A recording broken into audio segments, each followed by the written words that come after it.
Hey, what's going on, California?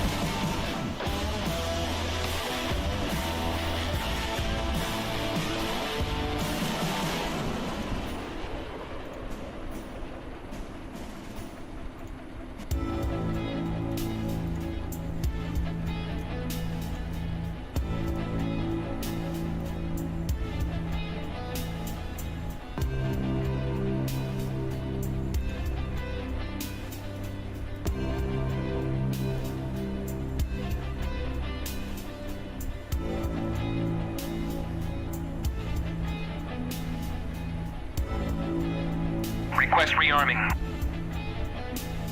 Copy. No, I can't do that. I can't do that.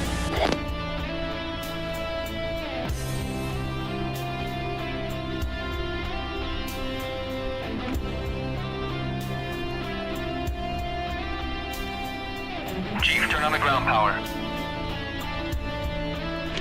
Copy.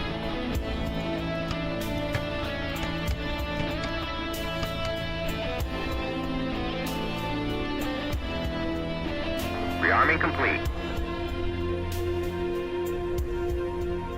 Ground power is now on.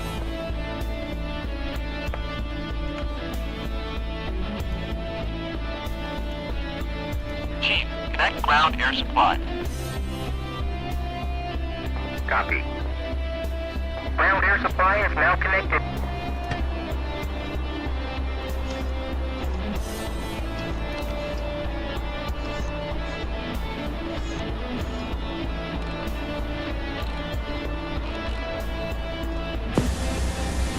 Okay.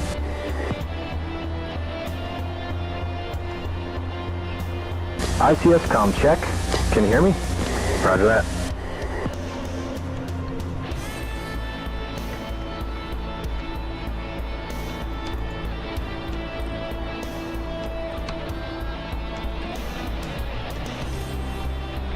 Closing canopy. Check.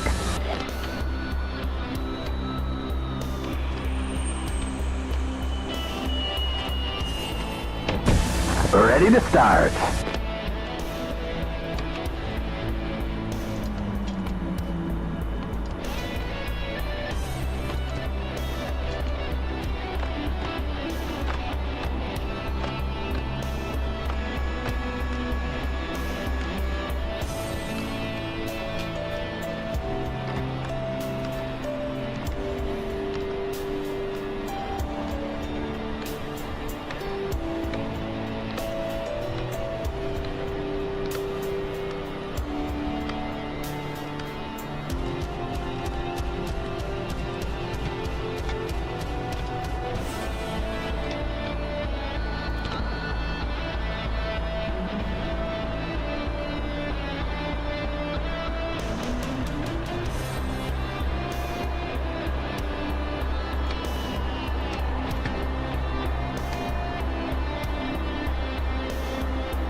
Yeah, I figured I'd do my warm up in the Tomcat. I don't get to fly it very much in any of the war servers.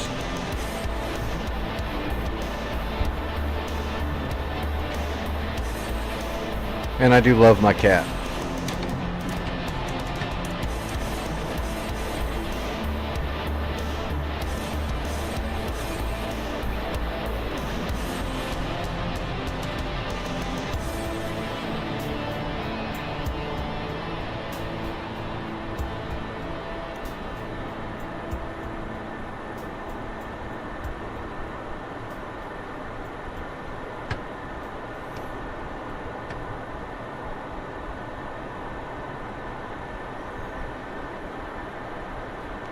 Yeah, I wish we could have upgraded it.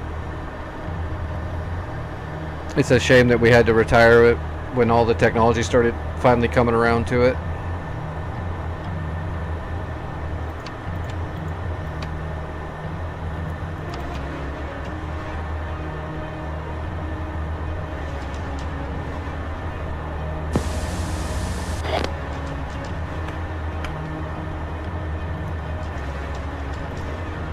Chief, disconnect ground air supply.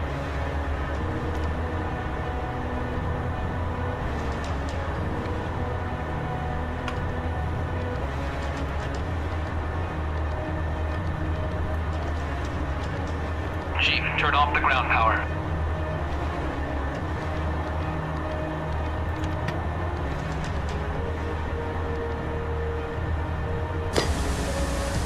Roger.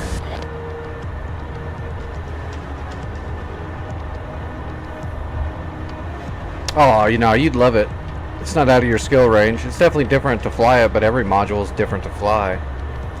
It requires a lot more rudder, nuanced rudder, because it's more analog. It's a little more squirrely than what you're probably used to. But there's no like laser toggle that you got to worry about. That's all in the back seat. You can just leave that shit to Jester. You'll be fine. Well, no, it's got fly-by-wire, sort of. It's at the very early stages of stability augmentation. You got your AFCS. So you just don't use it as much as fly-by-wire.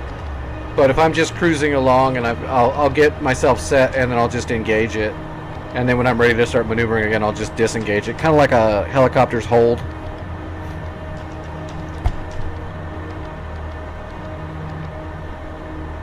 It's also got some other modern stuff like carrier landing. It's got the auto throttle system. I don't use it, but it's there. I'm old school. I just use trim. I like to have more control of it.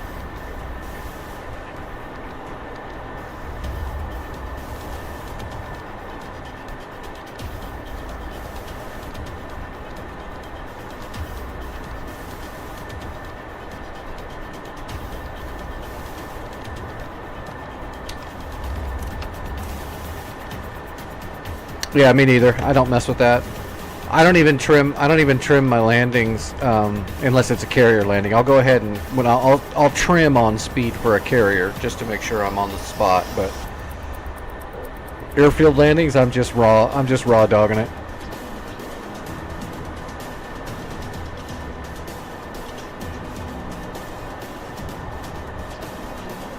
But I'm pretty good with micro movements and having a steady hand just from all the years of flying.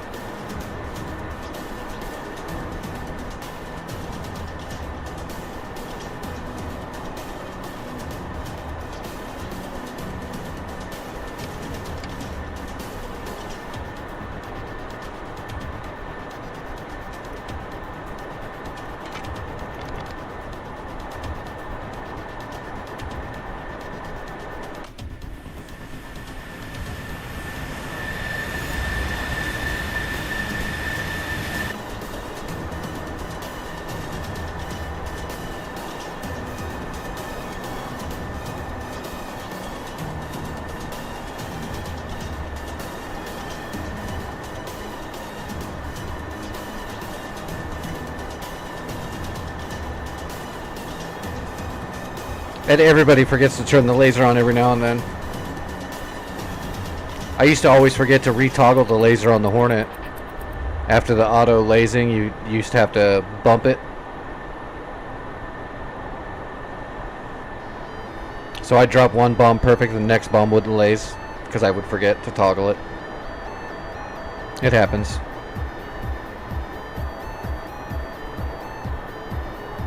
Or I'd forget to, on the Viper, I would forget when I'm dropping a big heavy bomb from higher up, I would always forget to change the auto laze time. So it would get a little bit closer to the ground than I'd like for the laser to come on. But, I mean, with the Viper, you can just hold down the trigger. If the laser hasn't come on yet and you're worried, you can just hold down the trigger and it'll start lasing manually. Just like in the Hornet, I'll usually box the trigger in the targeting pod. That way I can laze it whenever I want to by just holding the trigger. So when in doubt.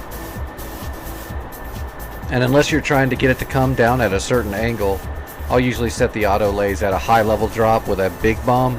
I'll usually put it at like 20 seconds, 25 seconds, just to make sure the bomb's got plenty of time to ride the beam.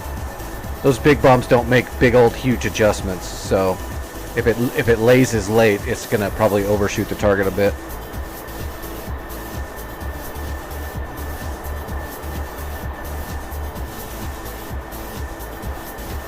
Yeah, the rearm thing got me a lot. I wasn't used to it. The Hornet, that's why I always call the Hornet the Nerf airplane, because it's got so many redundant safeties, because it's a modern plane and it's made for people that can't read to learn how to fly. It does way too much for you.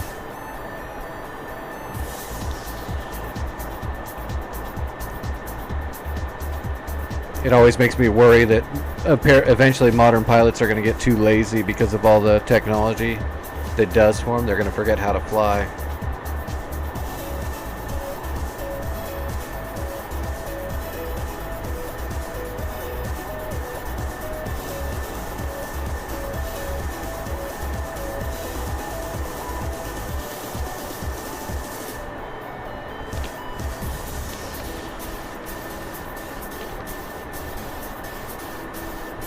Yep. Have a good meeting.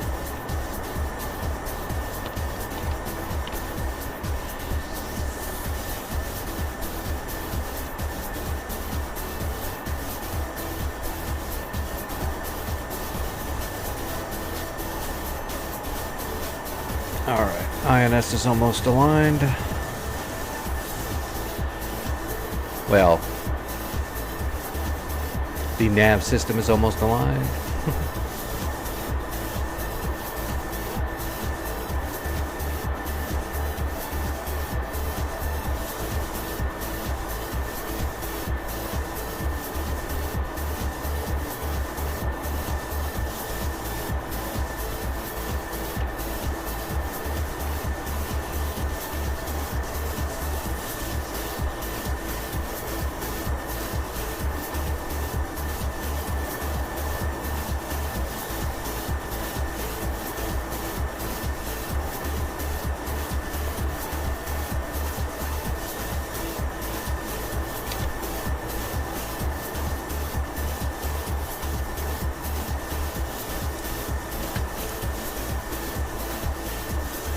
Ready to taxi.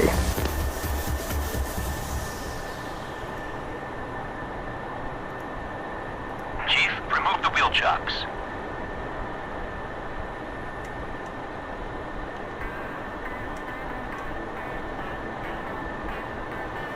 Alright, here we go. Oh wait, where am I? We're going right.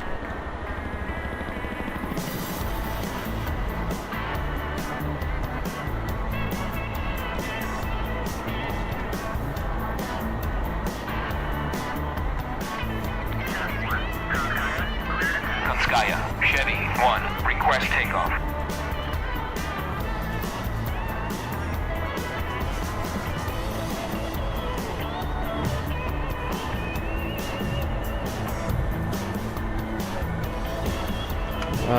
What we bought? We brought sparrows and winders.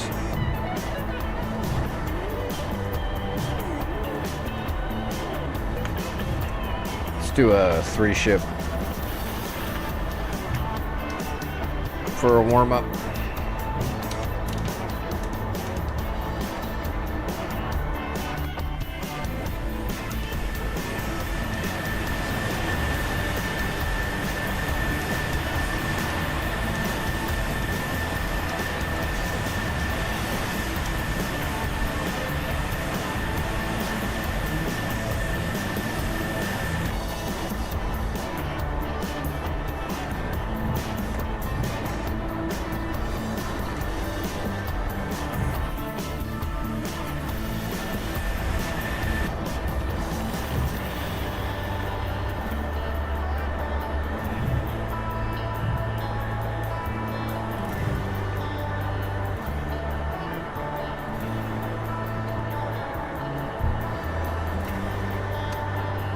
We'll get all set up for takeoff once we get into the runway. It's a good habit to keep your wings swept until you're ready to take off, so you don't bump into shit. It really is a ginormous plane when the wings are swept out all the way.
Alright, we should be ready to go.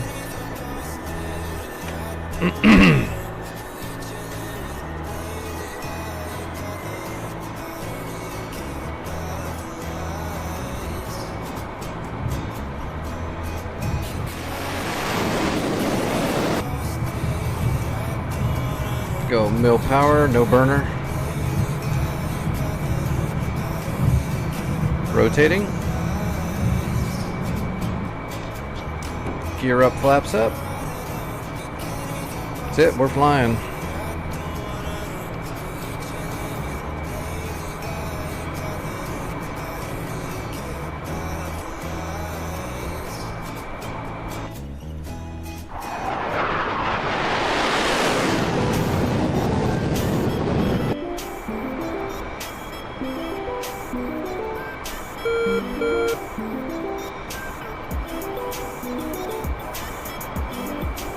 Alright, let's get up there.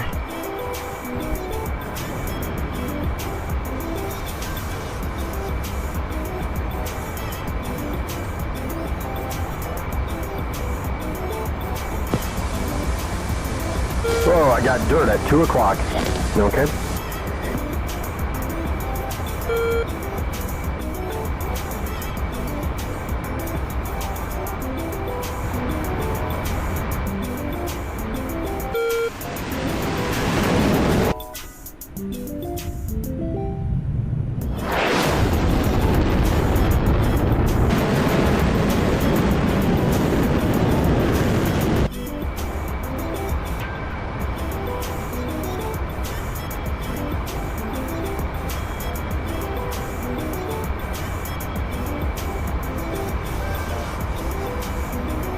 Clearing 21,000.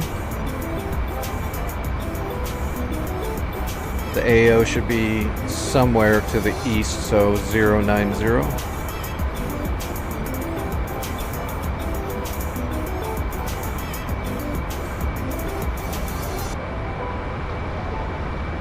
There is a friendly Sentry, 12 o'clock, 13 miles. Yeah, that's the AWACS. Alright, 28,000.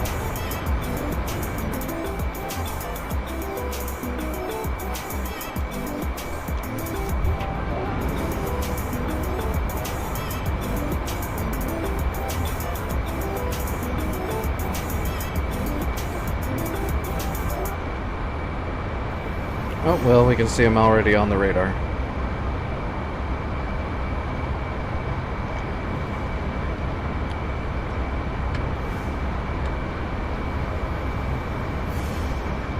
We have a Bandit 2-ship Bra, 090, 49 miles.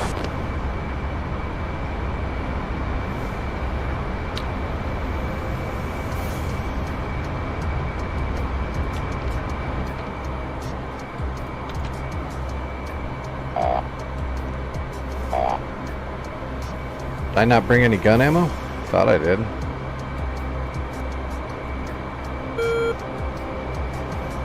$6.90. There we go.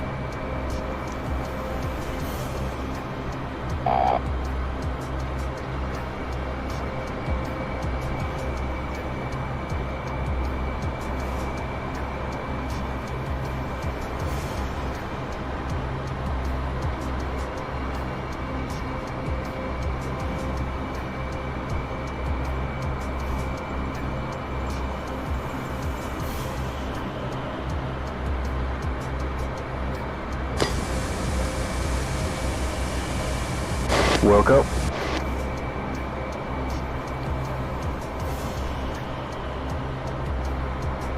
We're gonna wait till we get a lot closer before we spike them, just because we're using Fox 1s. So we'll have to alert them to our presence. So we're gonna get a lot closer.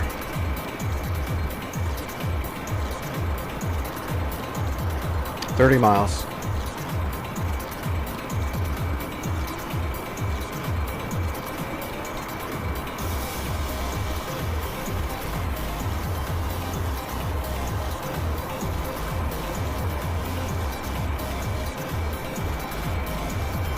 We're doing right at Mach 1.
$16 miles. There we go.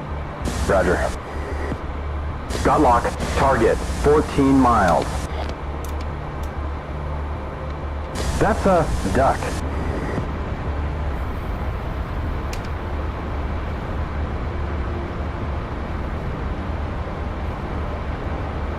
Yep.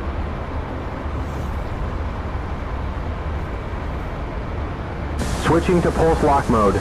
Don't drop the lock. I lost lock. You suck. Here we go. See if I can get him on the PAL. Wrong one. Box 1. Target 7 miles. That's a fullback. Good track. No, it's a bad track. It's coming in too far behind. It might get him. I guess we're gonna kill the 2 wingmen. Oh, splash! Got him. 360 knots. 11 o'clock.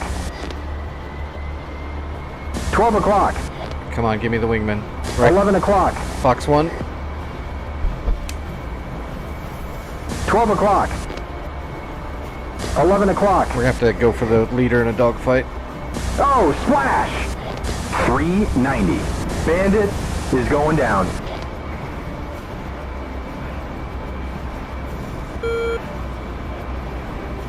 $360.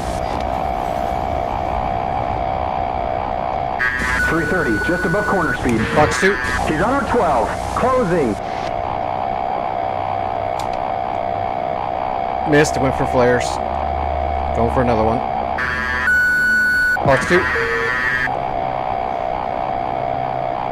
Might get him on that He's one. ours now. We got him. Closing. We got him. Flash. Bandit is down. Awesome.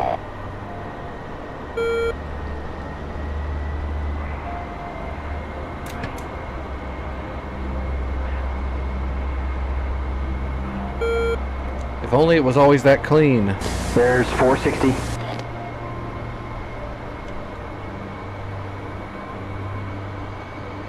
Six o'clock.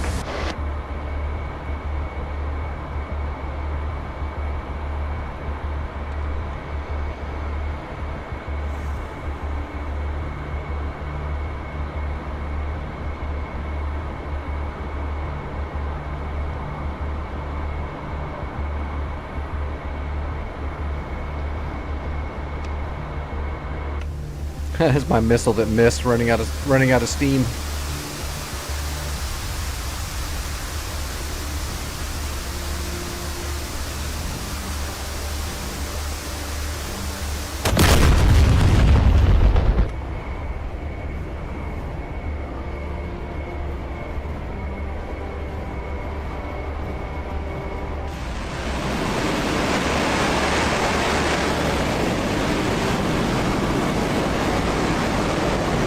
That wasn't bad.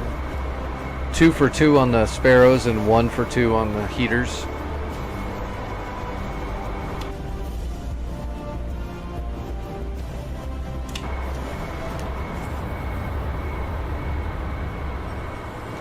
It's way better than the real life ratio. I think the Sparrows would have been 1 for 8 or 9. 12 o'clock.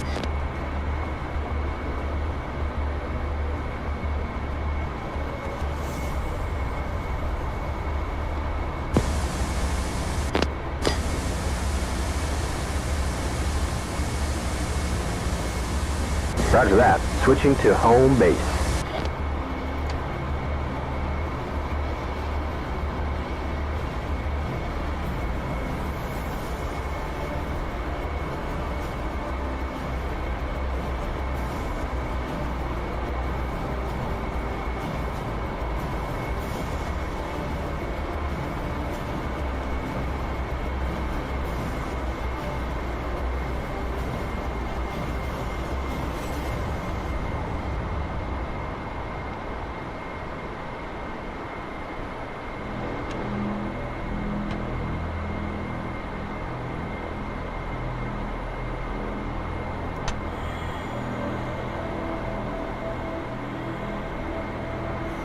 Alright, we'll go land, and then we'll do a warm-up in a helicopter, and then we will check the servers and see what it's looking like.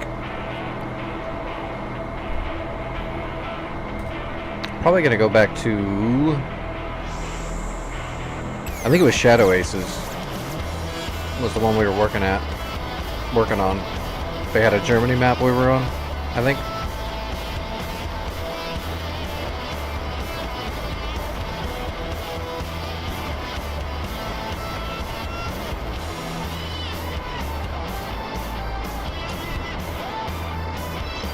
As long as my body lets me. There is a possibility I might have to run and be AFK or even kill the stream quickly. Hopefully not, but it's a possibility.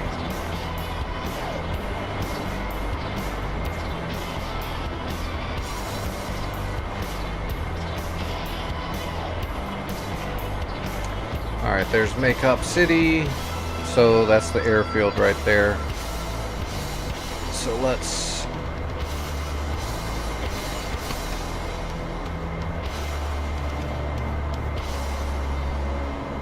We're not gonna overhead brake. We'll just slide in on left base here.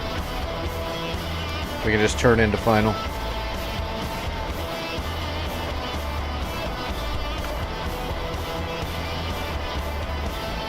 Kanskaya, Chevy 1, request navigation assistance. No, I don't need that. Kanskaya, Chevy 1, inbound. Chevy 1, Kanskaya, fly heading 266, 416, QFE 29.88, runway 04, to pattern altitude. That's what we're doing.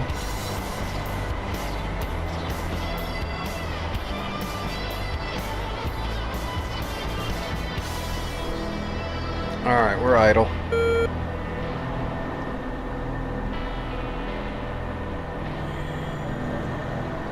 Wings are out.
Man, this baby will just glide. I mean, we're going down, we're descending, but still. We've been idle for a while. We're still carrying over 300 knots. Oh, okay, we're down to 250 now. Still, that thing glided forever. With the wings out, this thing's basically a giant sail.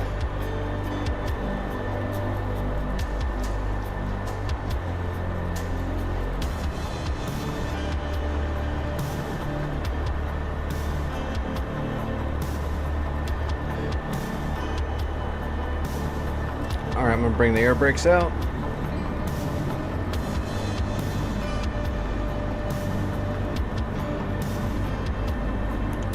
Gear coming down.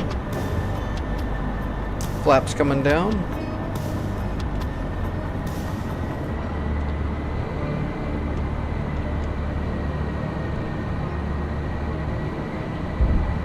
There's our runway.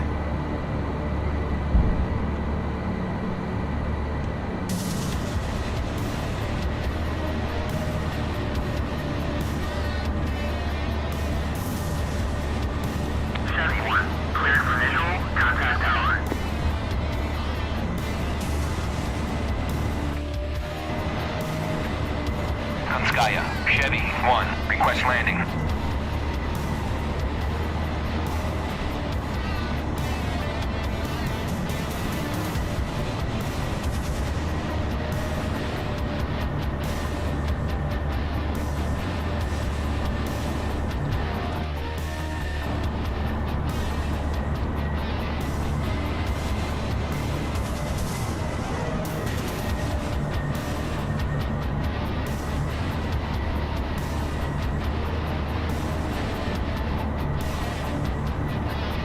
Alright, we're getting set on speed here,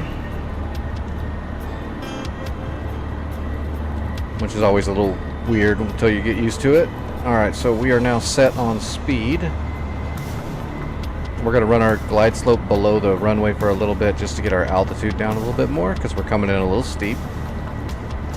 So we're on speed but out of time. So we're just going to use the throttle here. We're no longer using the stick at all except for roll, if we need to roll left or right at all. And now our glide slope looks good, so we're going to increase our speed just a little bit, which is going to bring our flight vector back up onto the runway. There you go. We're on speed, we're on time. We just run her in now. It's that easy.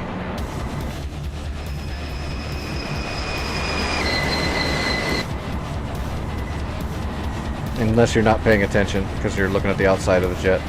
Then you got to readjust in the flight. 200. Which will be fine. It's just a matter of working the throttle.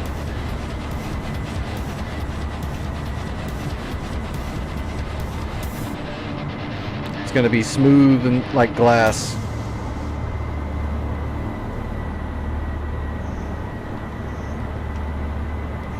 Barely even know we're going to touch the runway.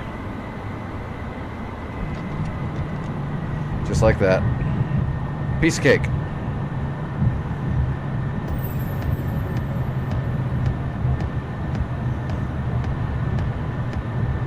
Don't even need the brakes. Just use those big old rear stabs.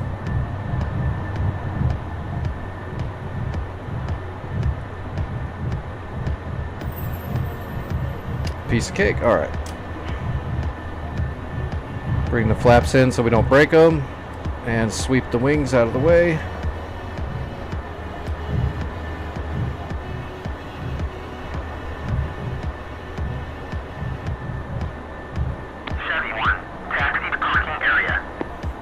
Piece of cake. Nose wheel steering on. That's how we do that.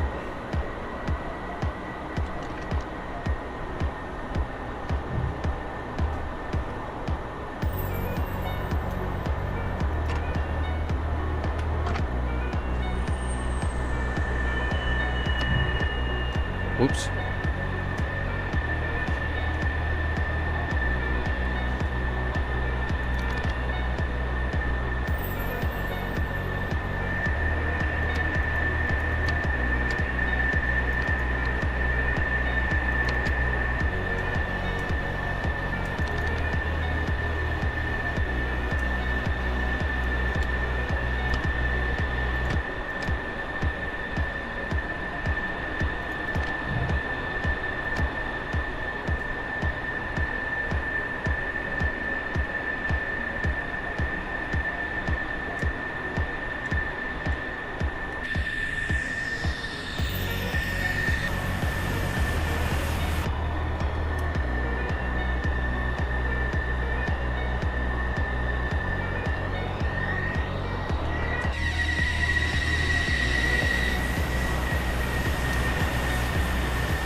Alright, piece of cake.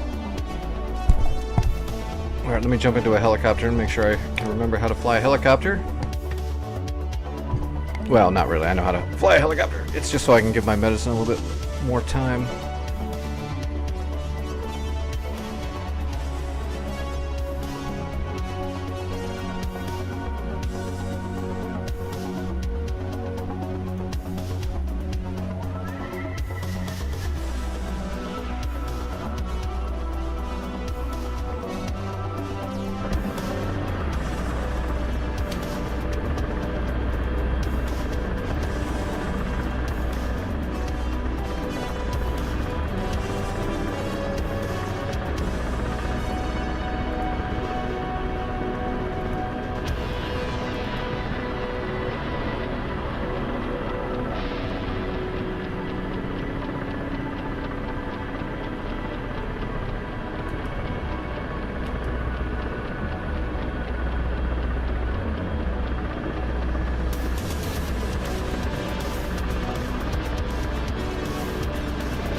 That's better.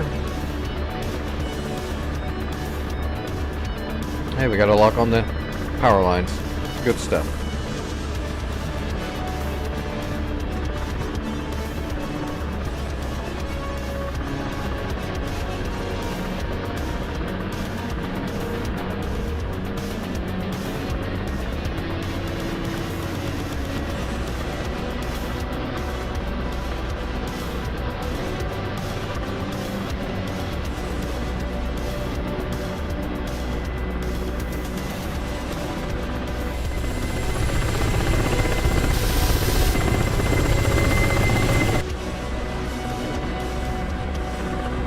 gear coming up.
Let's see, gun or rocket? Let's do the gun. We should be able to just kill them all.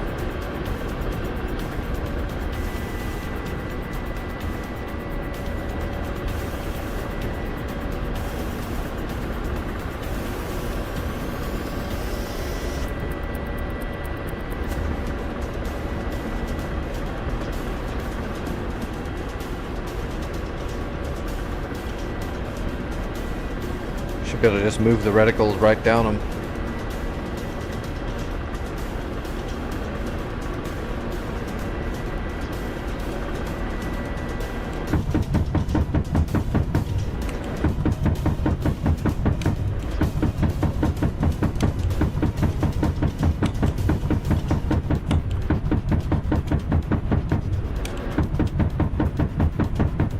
Yeah, buddy.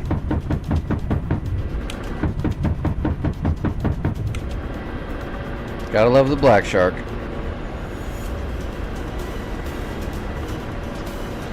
I don't think there's anything left.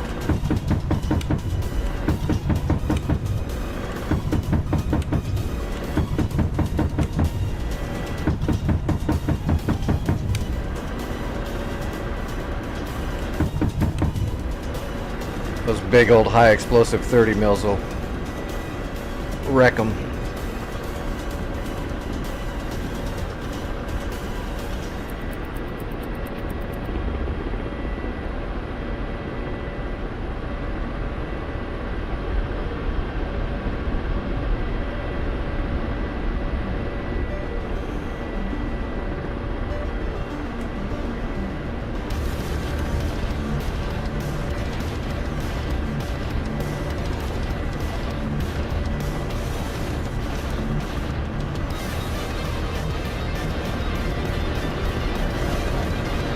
Hey, Mobile Gaming, how's it going? Alright, let's throw rockets on the next bunch.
Alright, we'll set that up a little bit better.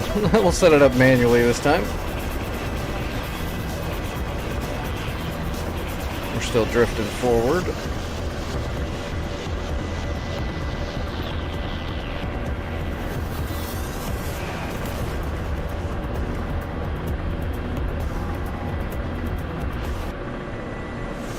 Pretty close.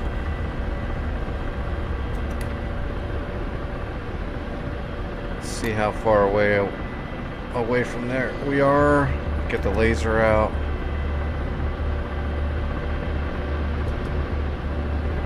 Oh, we're super close actually. We could get farther away if we wanted.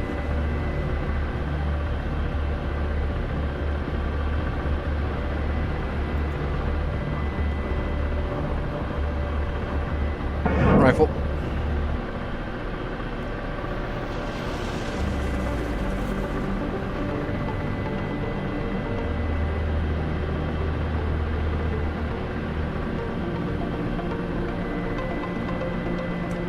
Rifle.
awesome. Gotta love that gun. It does a lot of heavy lifting.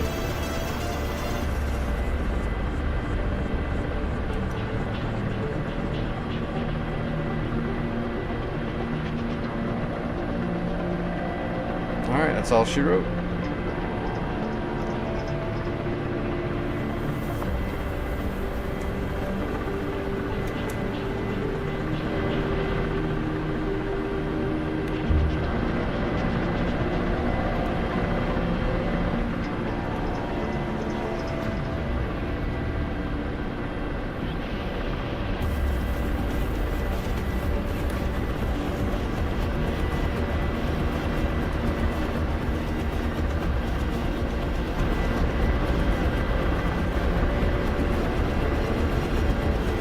Alright, let me take my next dose, and we should be good to go.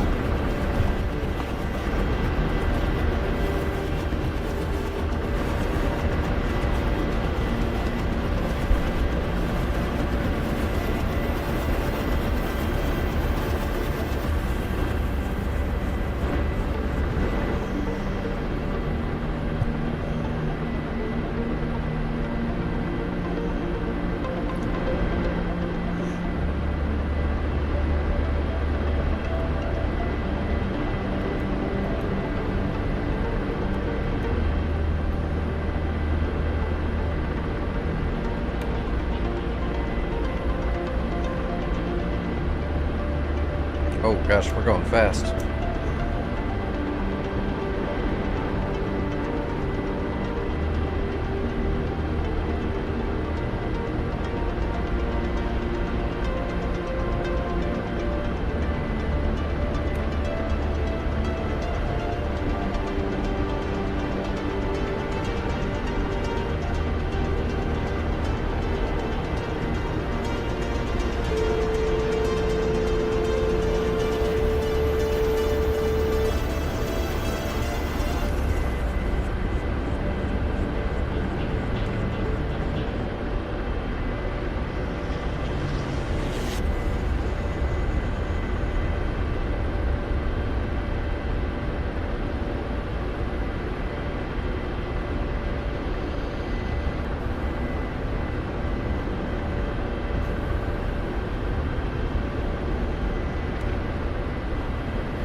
Alright, there's home base. Piece of cake.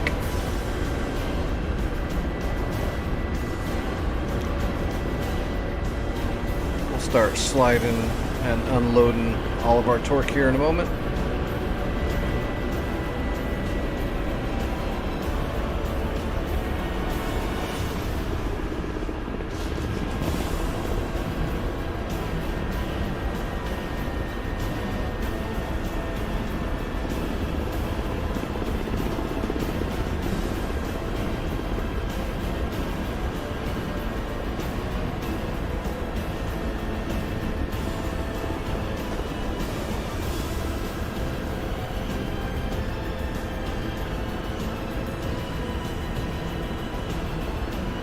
Alright, gear coming down.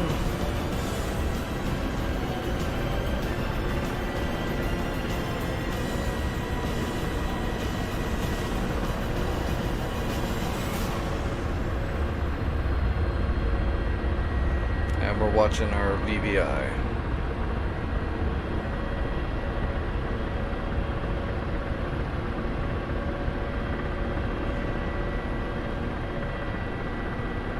Keeping it around between 1 and 1.5.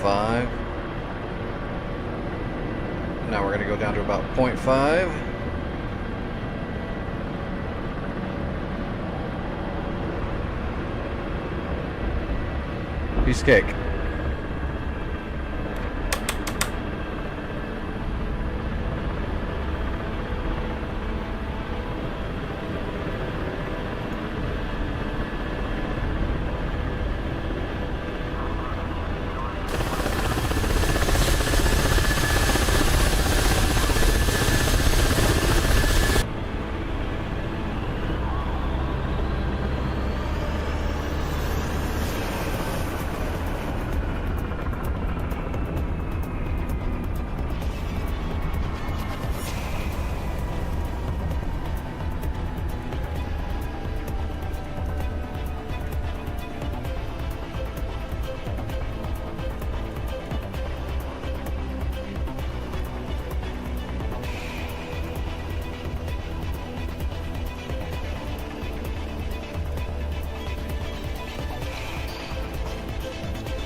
Alright, let's check out the servers.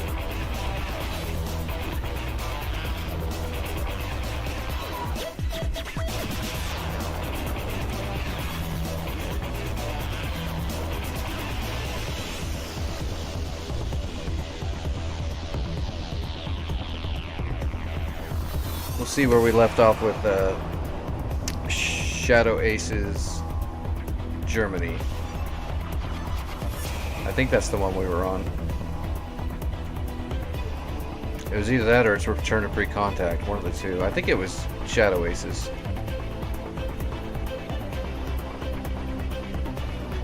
Because it's got that whole pretense loadout layout.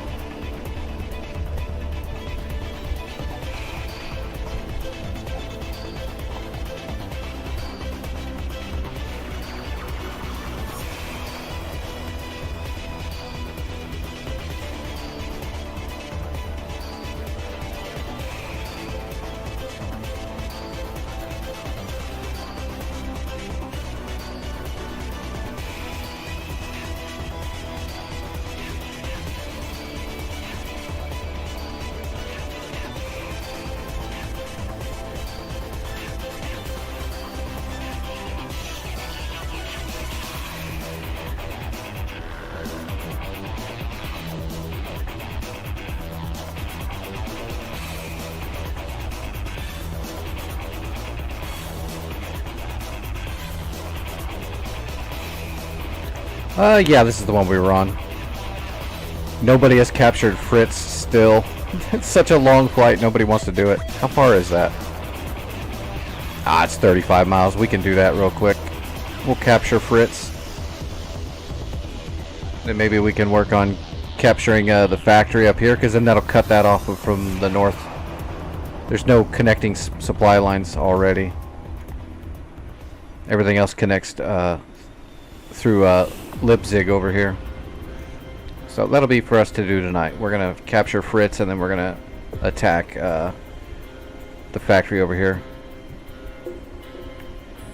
that Hesselman factory? Hebelman? I'm trying to remember how to pronounce those. I think it sounds like an S. So it'd be Schessel factory. Alright, Lobach. We're going to do a supply run from Lobach to Fritzer.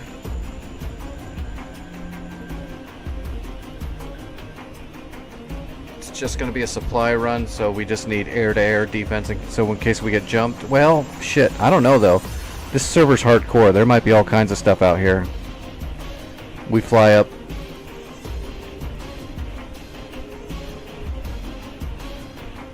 Yeah, there's no telling what's out here, actually. So let's do it in an Apache. We'll do it with Apache and we'll take a Doppler. Just so we can scan as we go and so we don't fly over an ambush. Where's Lobach? Okay, Lobach's got a named FARP, I assume then. HFRG 38. We're gonna take my full longbow.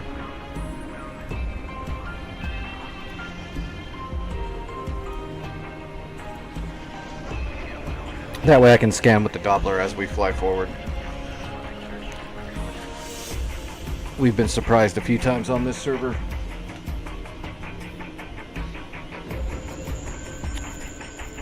You gotta take it slow and steady. 5 o'clock, searching. Fast. 1 o'clock, searching. Alright, what is that place? 15. Oh, let's give it a second to load everything in. It's our first load on Germany and it's a first load on Apache. I remember when I was still using my old rig, this would have taken like 6 minutes to load. Or more. And still have artifacts. And glitching. Oops. Alright, sat nav. Let's get the data link information up just in case. We might actually be able to see some of the threats before we run into them with all that on. Not likely on this server, but it's possible. Alright, routes. We're looking for number 15. Should be Fritz. We'll do a direct route to 15. That's directly behind us. Somebody's bicycle is right in front of us.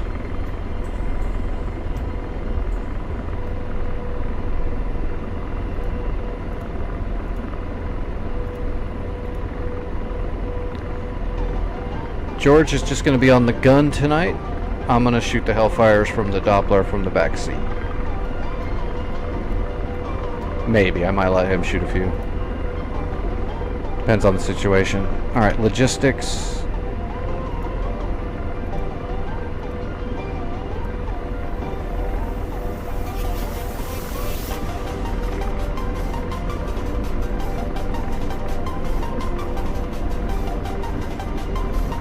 Alright, we should be good to go. Break off. We're going to pop straight up. And then we're going to go forward and then come back around to the south here.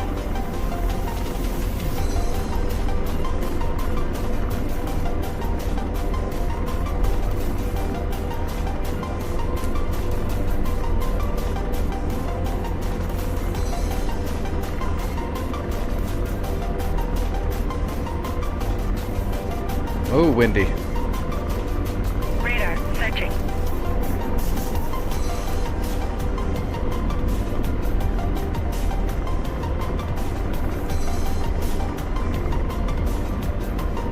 Alright, there's our waypoint.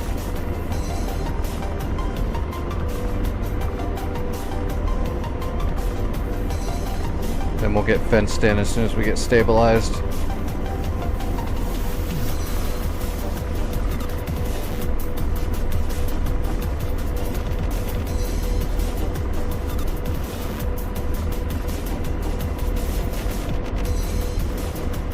Alright, arm the helicopter, arm the chaff. Let's put George on the gun. Lost in gun. And then I'm going to take... Oh, I forgot to unpin the Doppler radar. We got to unpin that and give it a minute.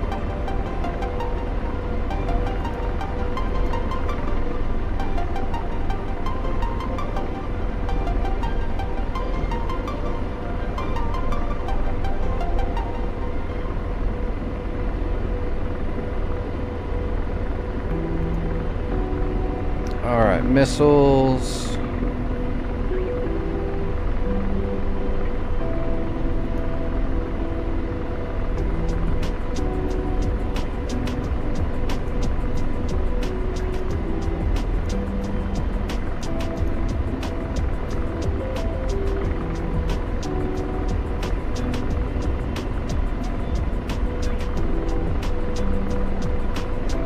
Radar searching.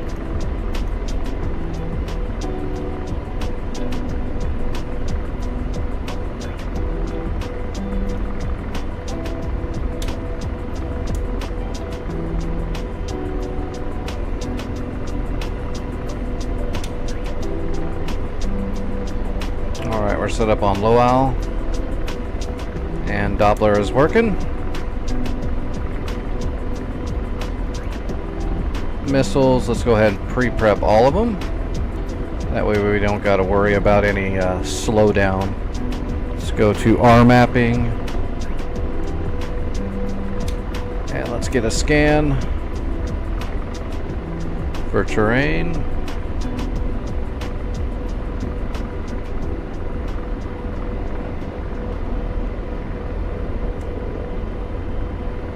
And let's get our cursor up here for auto rotate.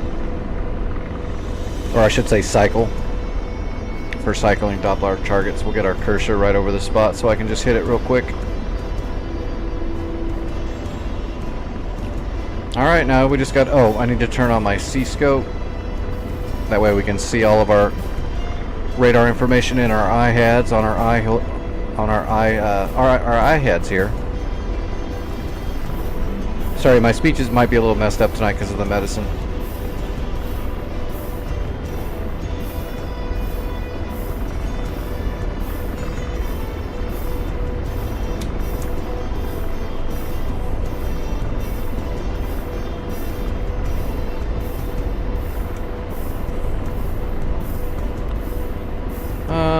Let's keep it on a wide scan.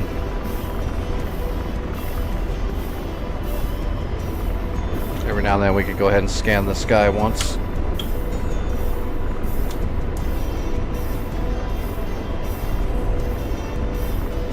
Well, except for directly behind us, of course.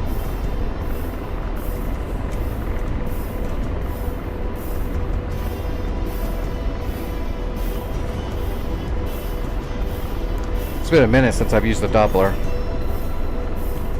I usually don't like to use it. It's kind of cheesy. Plus, it's not quite as accurate as using the Ks and getting choosy with your targets, but when you don't know what you're going up against, it's always nice having the Doppler. So you can fire and forget. If you're going up against like SHORADs and SAM systems that outrange you, then you're going to want to have the Doppler so you can kind of rifle off 2 or 3 or 4 Hellfires at radar locked targets and just keep on moving and maneuvering, not worry about it. Whereas the laser gunners are going to be more accurate, but you got to hold the laser on the target. Dangerous.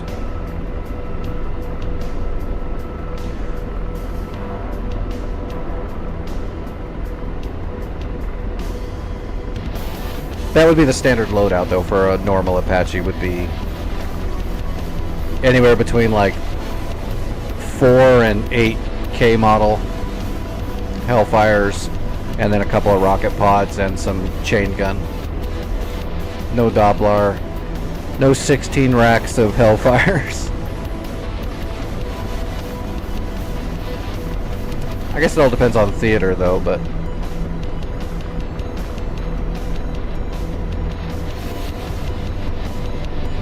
depends on the mission too.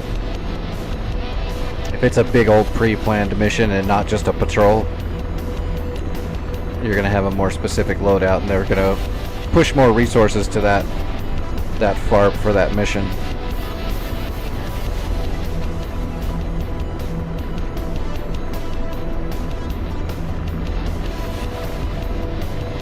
But when you're just flying daily patrols and stuff, you might have 2 rocket pods that only have, you know, 3 or 4 rockets in each of them, and maybe a couple of Hellfires on the racks just in case.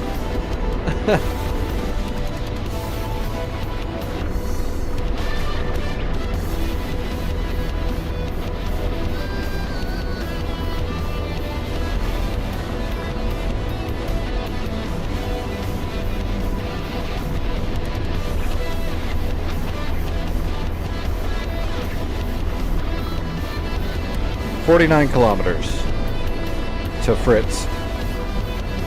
That's not that far. Probably like 20 something. Let's see, 49. It's gonna be like 26 miles, 27 miles.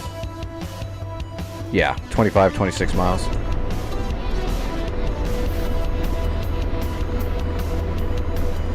We'll be there in no time. Radar searching.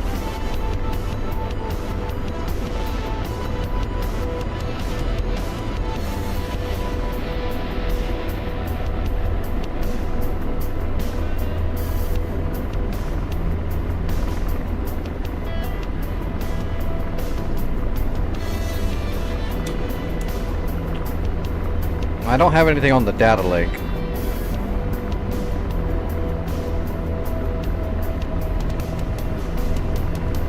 I guess let's go ahead and pan our radar up here.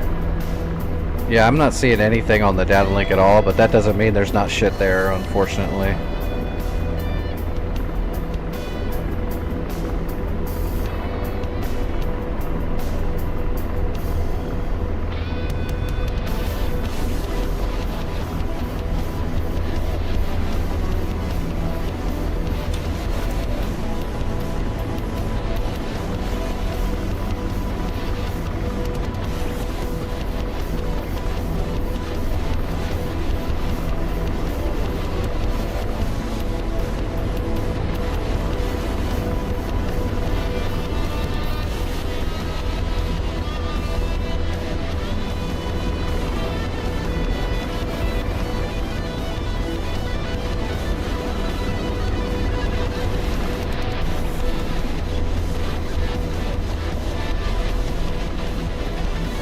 Guess we can let George scan with the TDAC too.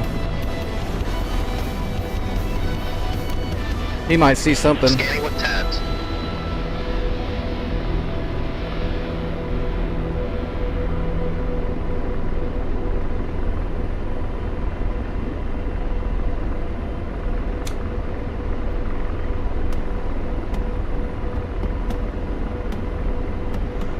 Doppler should see something before he does, though.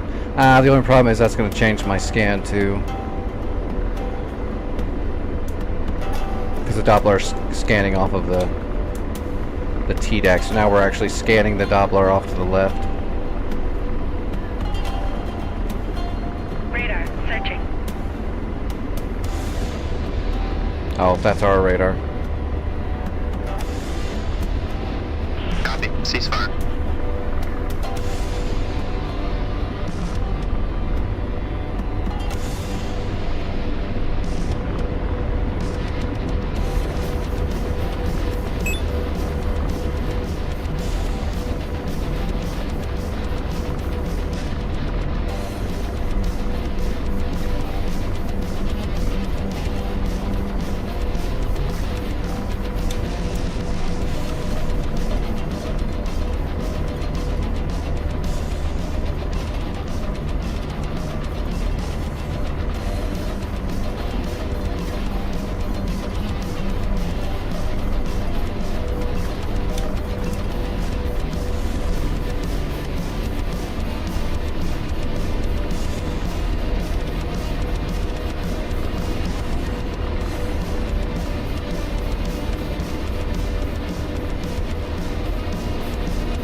This is pretty realistic, though.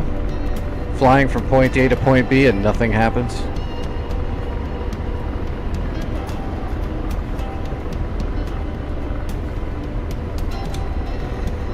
Of course, the other night when we were here, we killed everything at Fritz.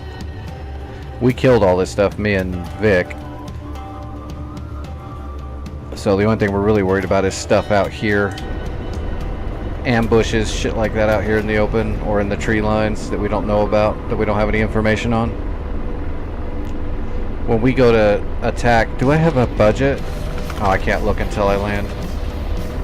We'll check the budget when I land, and maybe we'll put up we'll get a JTAC to put up a Predator over the factory so we can get an okay idea of what's there, at least somewhat.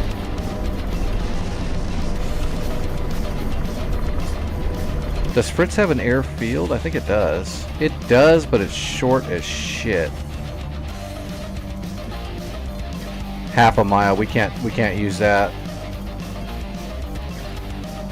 We can't use that to take off anything. We'll have to come out of Frankfurt. Hey, Foxflies. This is Shadow Ace's Germany map. It's a large pretense style. We've been kind of slowly working on it throughout the week. We've gotten the southwest kind of secured, and I'm trying to cut off this factory and get it secured so we can start worrying about going up to Naumburg and Leipzig. Seeing how there's not a bunch of people on the server right now, I'm just going to try to finish capturing Fritz and then go after the factory up north there.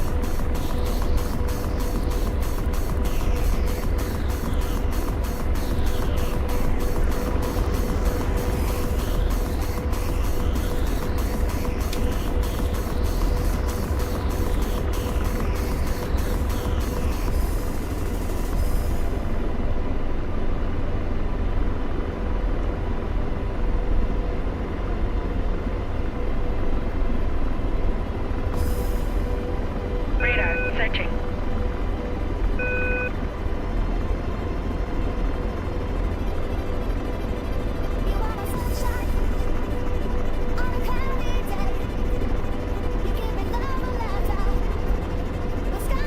Having to push into that wind a little bit.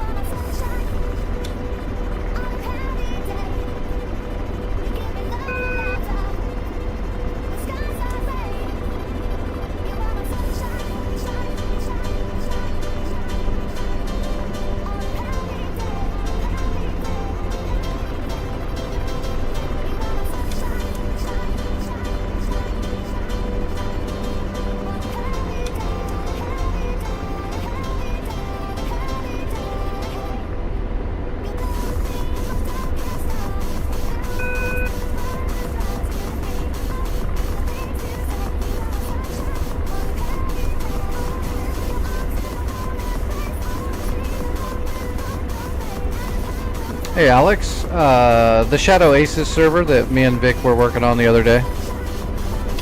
Same server. I'm getting ready to go capture Fritz, and then we'll start working on the Schessel factory up here.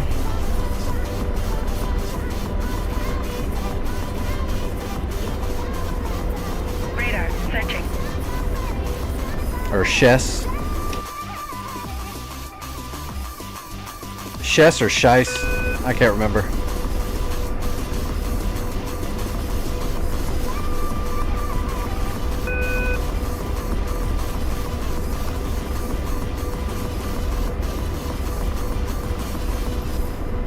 that a big ass lake? Where's that lake at? Okay, that lake is right here in front of the city.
I don't think we're gonna see anything.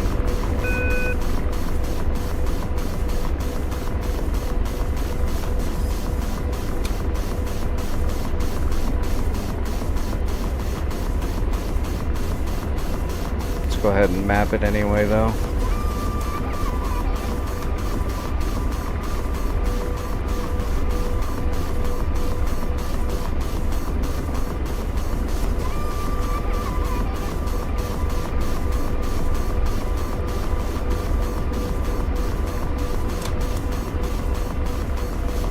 That's the two lakes.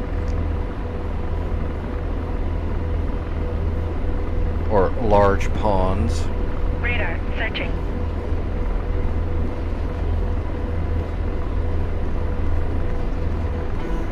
Should have captured it the other night when we cleared it, but I just didn't have any time left.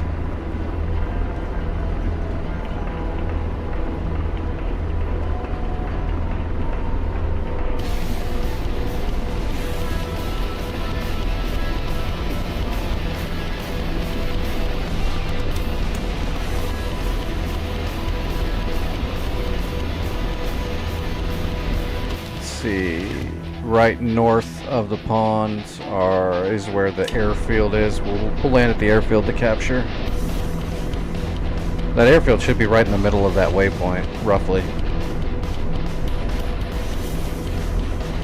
Should be.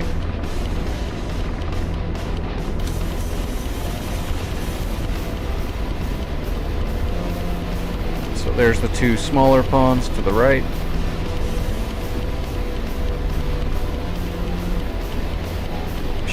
Should be able to see the airfield layout on the Doppler roughly as well once we get it inside that ring.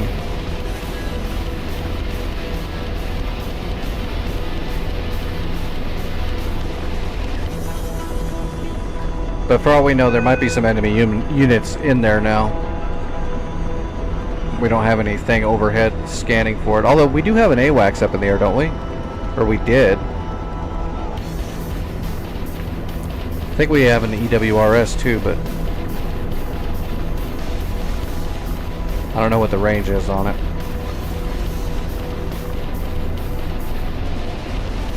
I don't think we have EWRS coverage way up north still.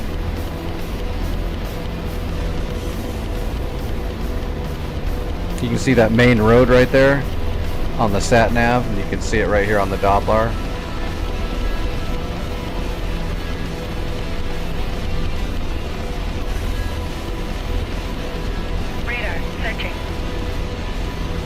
There's an enemy AWACS watching. That's what that 50 is. That's the enemy AWACS. It'd be nice if we killed that thing. Alright, we should be able to see the airfield now. Yep, there it is. Right there.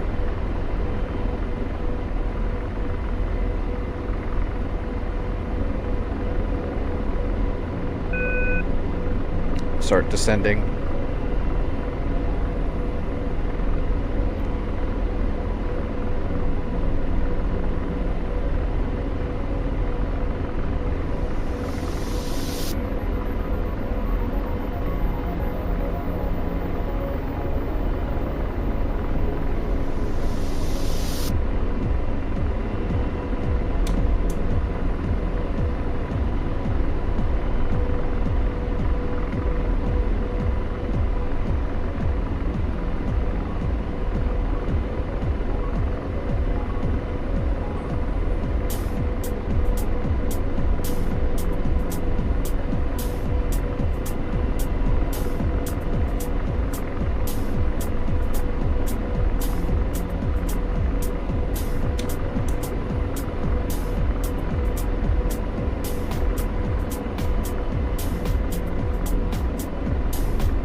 Man, all these little tiny airfields are going to make it hard.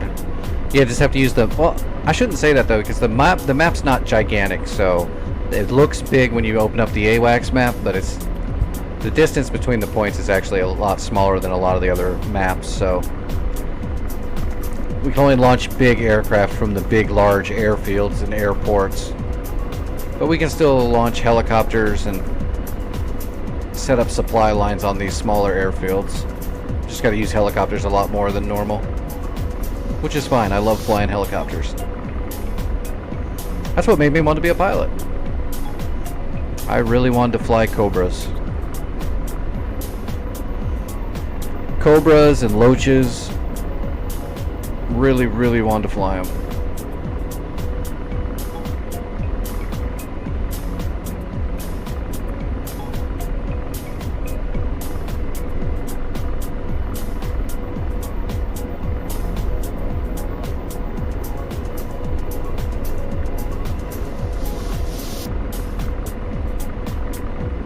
Alright, making our descent. I guess we'll just come over here to one of these pads. The infield looks like it's slanted inward, like there's a dip right down the middle, so I don't want to land on anything that's too uneven. So we'll just land on the tarmac somewhere. There's a bunch of big old light poles too we gotta watch out for. And of course the wind's gonna blow us around a little bit when we get down to the ground. Radar searching.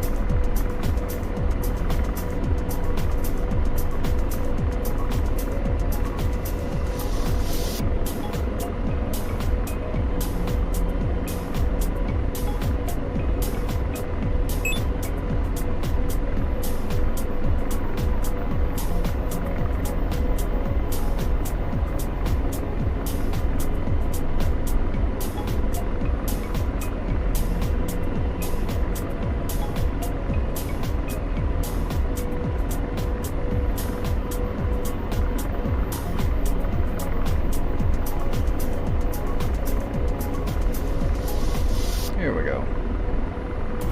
Nice and soft. DWAS.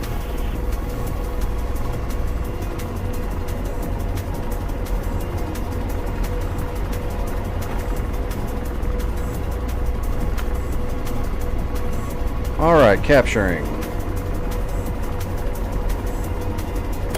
Boom, we own it. Alright. So we need to get this thing upgraded so that they can't take it back easily, and we need to scout out this factory. So what's the budget? I know me and Vic built up a decent budget and never really spent it, so we should have some... Whoops, we should have some money. Yes, we do. So let's go ahead and reinforce. That way I don't have to just fly back and forth 2 more times to upgrade this thing.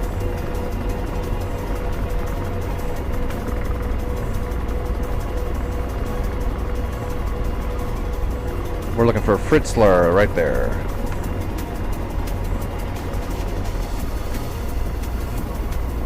And then we're going to put up a 9-line JTAC over the factory.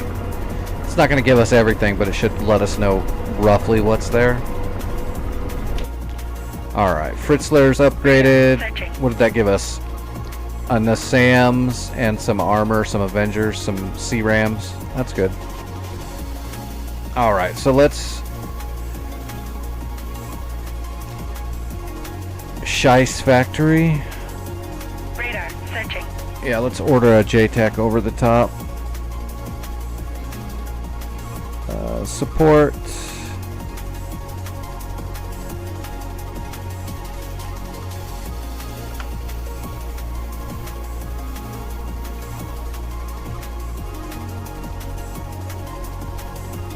Right there. Boom! Alright, let's see what it sees. Oh yeah. And that's why we use the JTAC. Gecko. Radar searching. That's dangerous. Oh, we got 2 Tor gauntlets. Yeah, we're gonna have to fly up here and do some SEAD. We're not gonna be able to just attack it with a helicopter. Is this Reforger? No, Nick. This is DCS, Digital Combat Simulator. This is 1-to-1 full fidelity military sim. So like the real aircraft with the real systems. Yeah, we're definitely gonna have to come back in a Viper or something of that. Maybe even a Hornet. We got to take out the 2 Tor gauntlets and the Gecko and that dog ear before we do anything else. How many miles is that? We're gonna have to come out of Frankfurt. See, that's not too bad. It's about 100 miles. That's not too bad. 2 fulcrums inbound. 1 bomber inbound. Those fulcrums are a little bit of a worry. I could try to attack it with a helicopter, but it wouldn't be smart. Although nobody ever said I was smart. 40 miles to get blown up.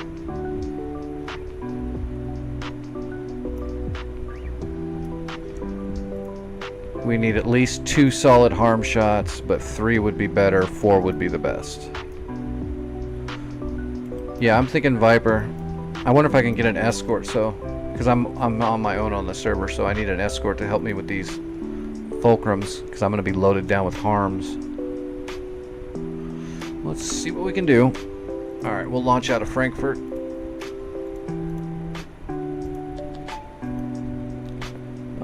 We got a lot to choose from, but we're going to choose Viper.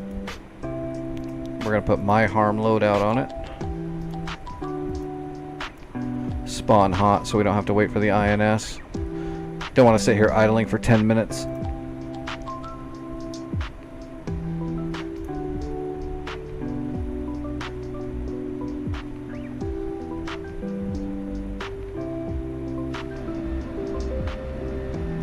Hopefully it'll give me an escort. If not, we'll just have to do what we gotta do. It'll be hard to dodge fulcrums though with a bunch of fat, heavy harms on here.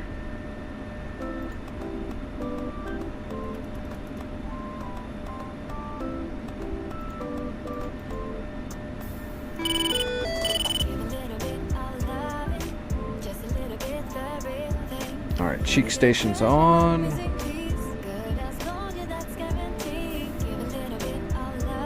Oh, we gotta turn on the HMD. Alright. Where are these fulcrums at? Where am I going? Left. Those fulcrums are pretty far out there. They might actually turn around and head back home for fuel before we even get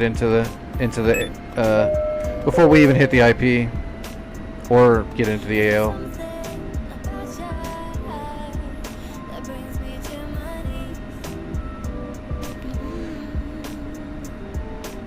My call sign for them is Indy 91. Let's go ahead and check our EWRS. Let's see, detection range, we want nautical miles, and we're gonna go 60.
Yeah, there's a lot to do. It's not so bad once you've been doing it for a while though, like systems and stuff. Like UFCs are very similar, so once you know how to use one, there's a lot of similar things in systems until you go to like a different nation. Like if you know how to use American jets pretty decently, they're all different, but they all have similarities. Then you jump into like something Russian, then it's a little bit different. It'll mess you up pretty good, but I don't know. I'm biased. I don't have trouble with remembering all these systems as much, but I know it can take a long time to get comfortable and learn and remember all the what everything does. But I think if you don't know anything, it's a lot. It looks way more confusing than it actually is. More than knowing all the systems, I think procedure was always the hardest thing. Remembering exactly all the procedures. That's why pilots have knee boards and have all those notes and stuff written down. Or in this day and age, their knee tablet.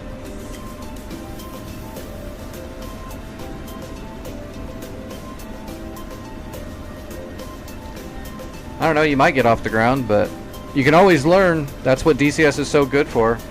DCS, besides being this game version, it's also a hell of a good training tool. Because it is one-to-one real. And you can download it for free, and you can fly the TF-150 or the TF-51 and the SU-25T model for free, and learn how to fly those for free. All right, I'm gonna go ahead and push. What was it? 265. And VHF was 135, or was it? Oh, it's 136. Okay. Alright, we're taking the active. And we'll see if we can get an escort as soon as I get in the air. Seeing as how I've got the strike package, I'm not going to be able to dogfight. Alright, nose wheel steering off, and mill power. We'll hit the blower at about 90 knots or so. And blower.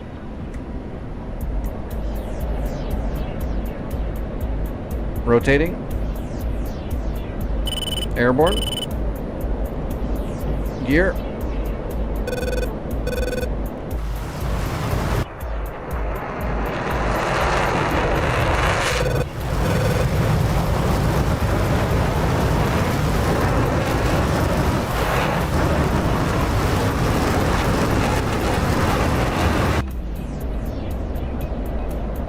Oh, those fulcrums are already at 60 miles. Can I get that escort?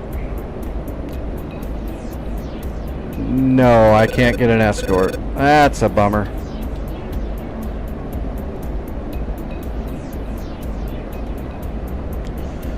Alright, let's where are they at? 010. They're straight north. 31,000 feet. So we're gonna head up and head straight north and start and get up to 30,000 feet ourselves. And then we'll get rid of the bag, and then we'll worry about them once we're up there.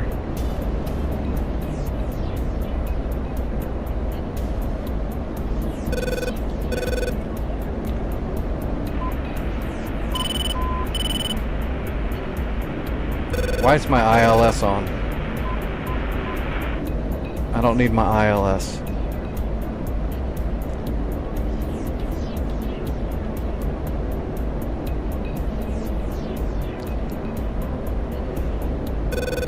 Alright, master arm on. Let's get fenced in for air to air. Let's go ahead and turn our arms on and get those powering up. Pads on. And let's get ready to dump the bag. The bag is out of fuel, so we're going to lose the bag now.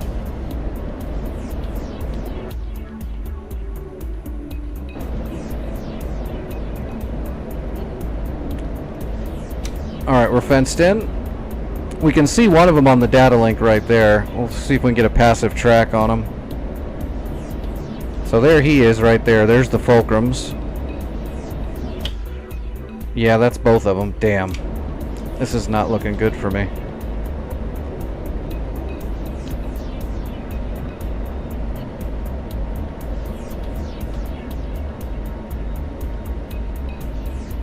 I don't... Oh, I just wanted to get up there and shoot these harms off and take care of those radars so we can assault it. Okay, we should be able to see them now. Yep. Let's go ahead and go to TWS. I might have to multi-shoot these two tards.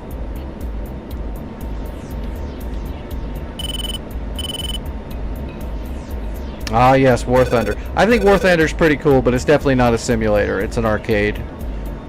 I remember when I first got all messed up. Well, I shouldn't say when I first got all messed up. When my body got all wrecked and I got all messed up, when I finally got out of the hospital and was able to be home, some buddies of mine were like, "Oh man, you're not gonna be able to do all that stuff anymore." We found this cool game though that's a simulator just like the real thing. You should check it out. And it ended up being War Thunder. And I had to tell them, no, that's not really real. It's fun, but that's not real. And then I found DCS kind of after that.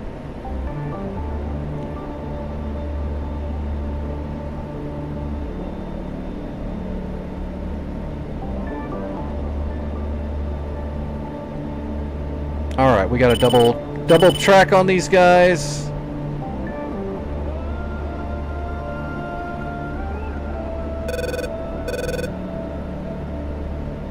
So now we can fire one missile on each of them. Uh-oh. I guess they know I'm here. Yeah, they're bugging out. That's interesting.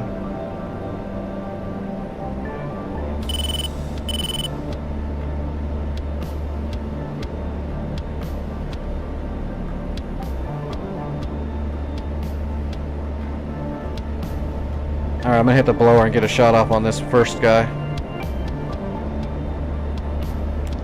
I gotta watch my fuel though. But I need some airspeed to get this. These missiles need to be hot. I think these guys are bugging out. That must mean they're low on fuel.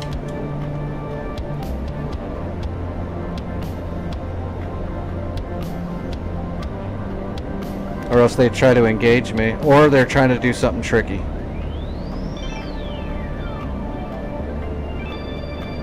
Alright, we're at Mach 1-1. We're plenty hot. Problem is they're cold, so I can't just fire a missile on them. So I'm gonna come out of blower. Well, no, let's continue. Let's press them. If I can kill both of them, that'll leave me free to get my harms off, no problem. But those are S model fulcrums, so they can have R-77 missiles, which are dangerous. Alright, we're inside the shot. And we're in the MAR, Fox 3. And rotating to the next guy, Fox 3. Going back on the first guy. Fox 3.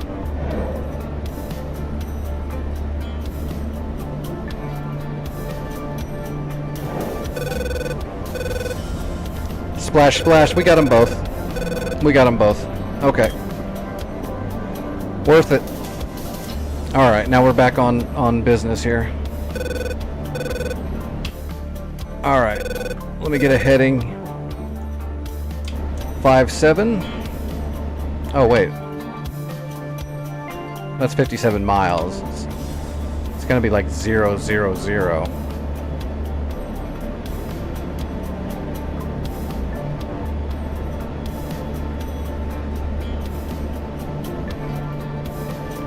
F-35. F-35 is mainly a ground striker, actually. F-35 is big and slow and is made to fire drop bombs and shit for the most part. F-35 is also a good multi-locking tool.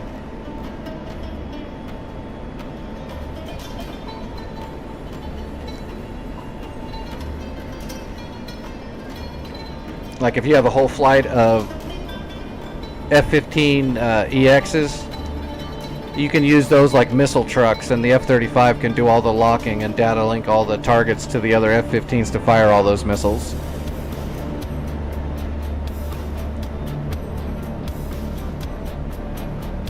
But the F-35 itself is a slow, not very maneuverable. It lives on already having air superiority and also not having a lot of trouble locking it.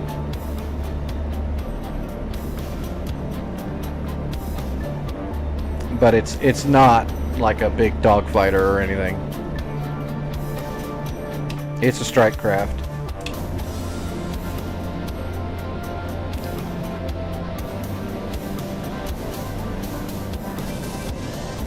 Where on earth? Oh, you know what? I bet you there is no... Yeah, there is no... we don't have any information on that factory, so we're just going to have to wait until we see radars turn on. So we'll stay... we're going to have to come down 26... Well, let's stay at 26,000 feet for now. We've got fuel, so... We'll just stay up here, but if they don't turn their radars on, I'm going to have to drop down lower and try to coax them to turn their radars on. That way I can shoot them in the face.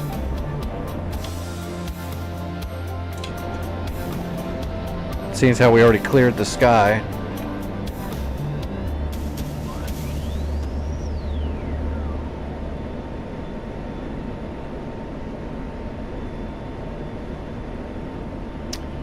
You're probably thinking of the F-22 Raptor. It's very fast, extremely maneuverable. It's got a very, very low, small radar signature, so it's extremely hard to lock up and hold a lock on. Raptor's pretty crazy. When it comes to air-to-air engagement, the F-22 Raptor is nuts.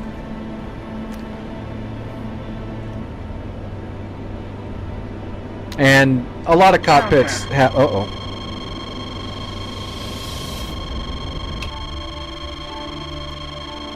Oh, get the fuck out of here. Those two flankers are not messing with me.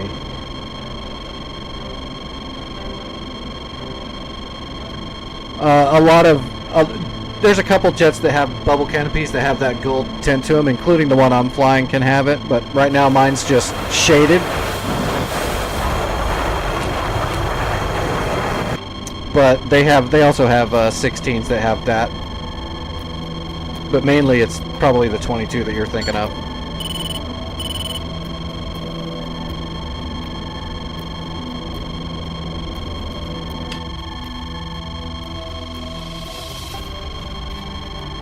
Come on, Rattler. Get him.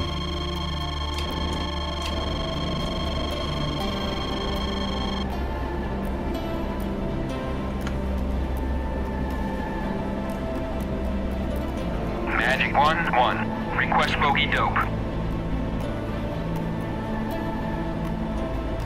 Should be clean.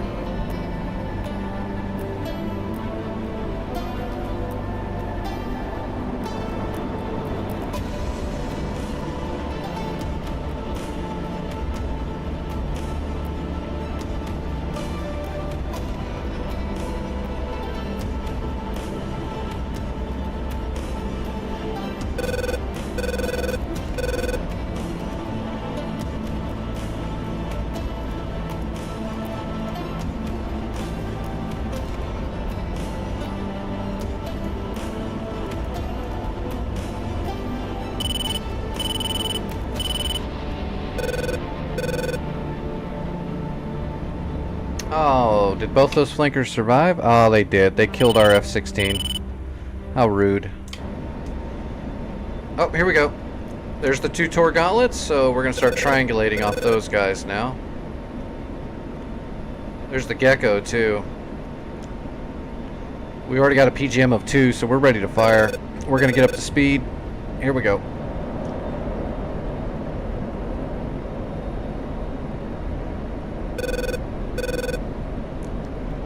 Magnum. Magnum. Magnum. Magnum. Alright. Braking. Tap flare. Tap flare. Tap flare. Tap flare. Tap flare.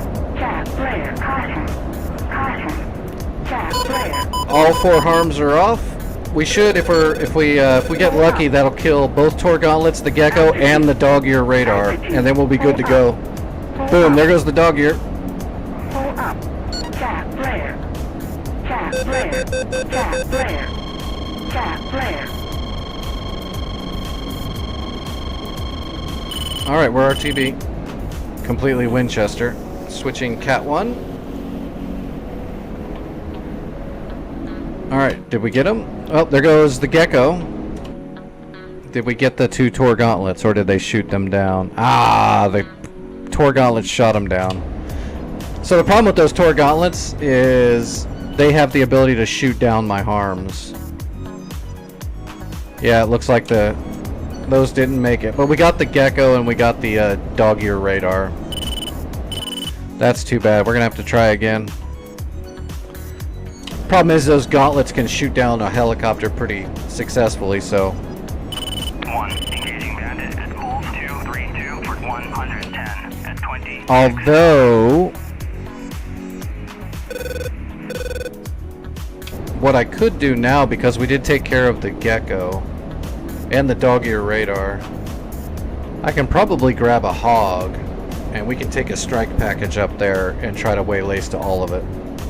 If I can get a Maverick on each of those gauntlets without them knocking it down, then we'll be in business. We can come up there with 6 Mavericks and 4 105s. And of course, 1,200 rounds at GAU 8. We can probably get a lot of the work done. Yeah, that bums me out that the gauntlets shot my harms down, but it's to be expected.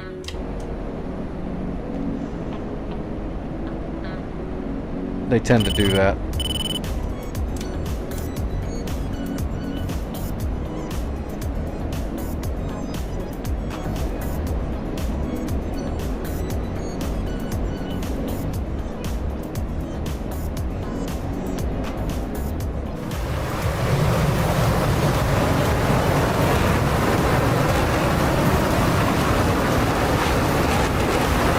How am I on fuel? I'm conserving it decently. We should be okay to make it home.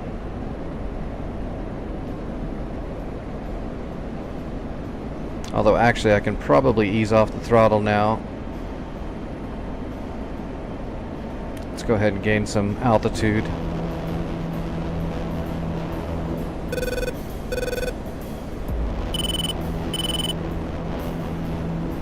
We don't got to get that high though. We got plenty of liquid dinosaur. We're all right.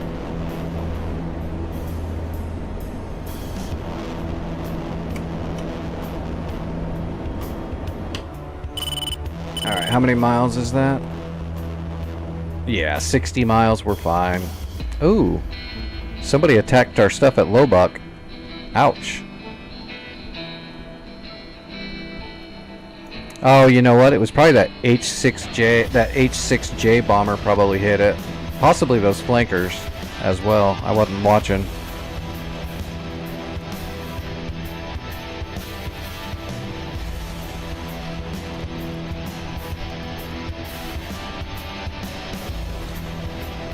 Naumburg doesn't look like it has much left. Some artillery pieces, some flak guns. I bet you there's a lot of shit right here, though. Sam Delta's probably got multiple fully active SAM systems, if I had to guess.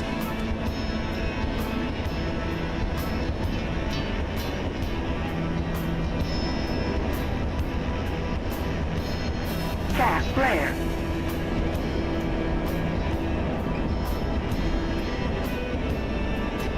Yeah, I think I will grab the hog for the next flight.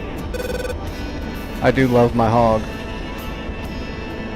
Take a little while to get there, but you've got the fuel efficiency to stay up in the air for a while, so I can really pick and choose targets and try to, because we just have to take care of the major targets, then I can get in there with like an Apache to finish off the stuff and capture it. But if I can blow up all of the anti-air and some of the major armor like T-90s that can laze a helicopter, Try to take some of those obstacles out of the way there. Oh, that's funny. That's from the fulcrums I shot down. That's the pilots. They're still falling down in their parachutes.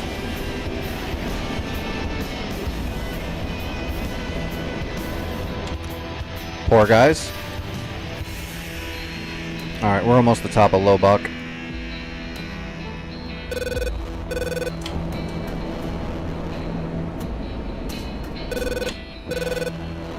Yeah, that's Frankfurt right there, I believe. I think it is.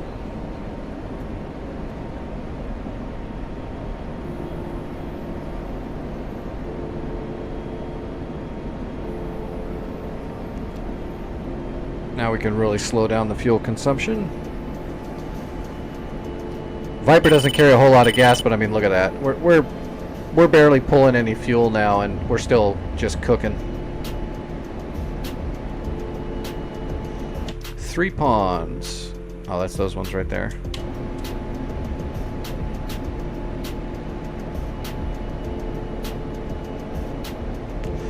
£2,800.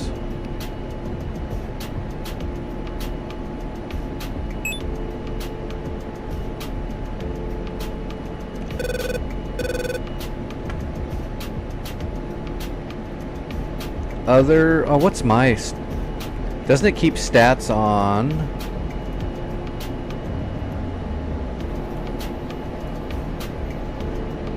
My stats. Rank 3. I need 903 more experience to level up. On this server I've killed, whoops. We've only flown on this server like a couple times.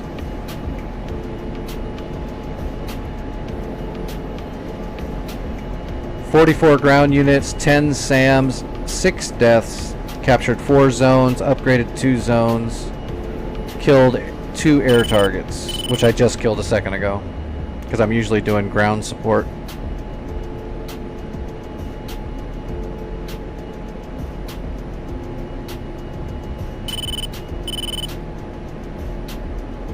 Vic's usually up in the sky keeping my butt clear,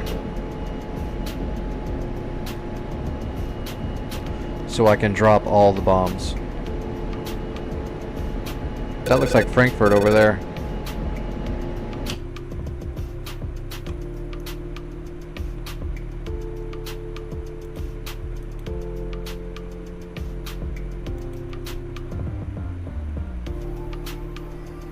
Roughly. So we can probably, as soon as we get around that Bravo, we can turn in 19 miles, 257, roughly.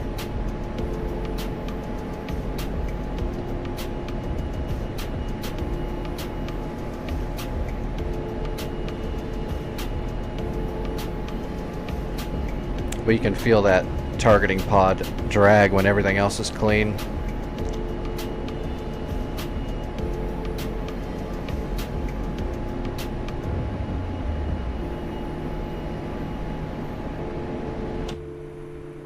That's the big river, right? Yeah, that's the big river. It's just to the south of that big river. Oh, I can see the airfield right there. Alright, rolling in.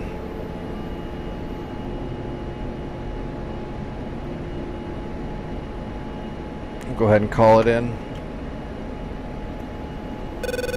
Frankfurt. Inbound.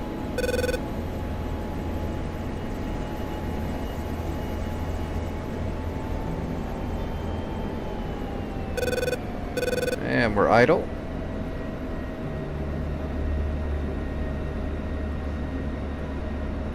We'll land on that right runway. We'll land, taxi, and then we will jump out of this plane and jump into a hog and get all set up.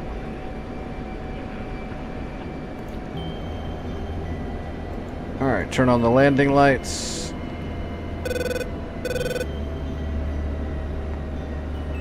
Get a little bit closer, we'll pop the boards out. Altitude. Altitude. See if we can do a nice smooth landing so we can keep that nose up in the air and aero brake. Should be able to.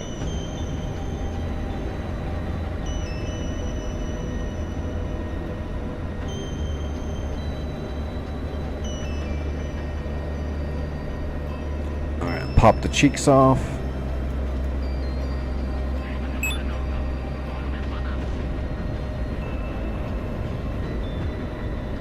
Oh, now you put up a mission to kill 2 air targets after I did it.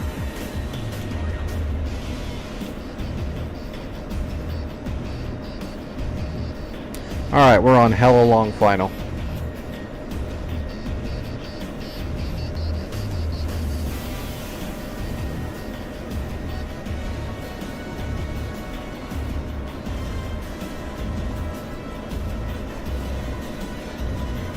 Oh, plus I gotta use the restroom and get my medicine ready for the next dose. Well, I don't have to take the next dose for a while, but I gotta get it ready anyway, so it's there.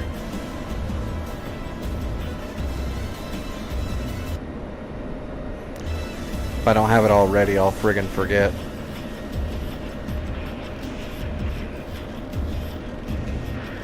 Alright, board's coming out.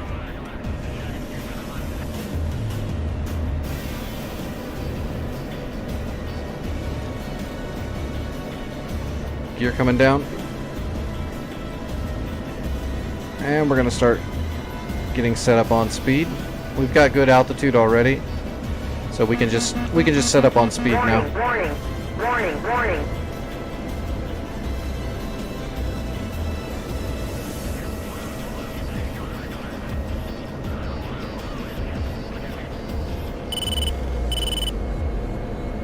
Alright, we are on speed and a little out of time, but not really.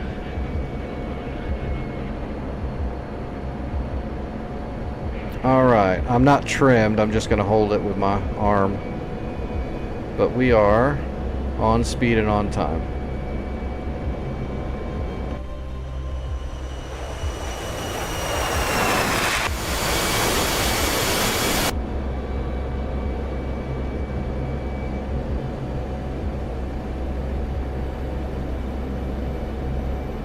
Check our AOA. Yep, look at that, right in the green.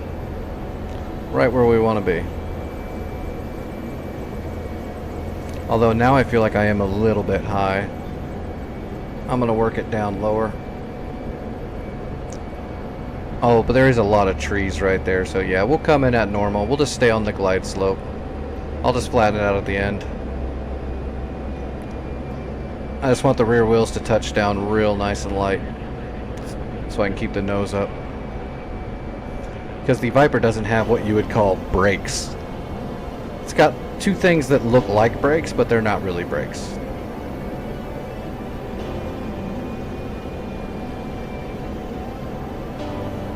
Alright, here we go.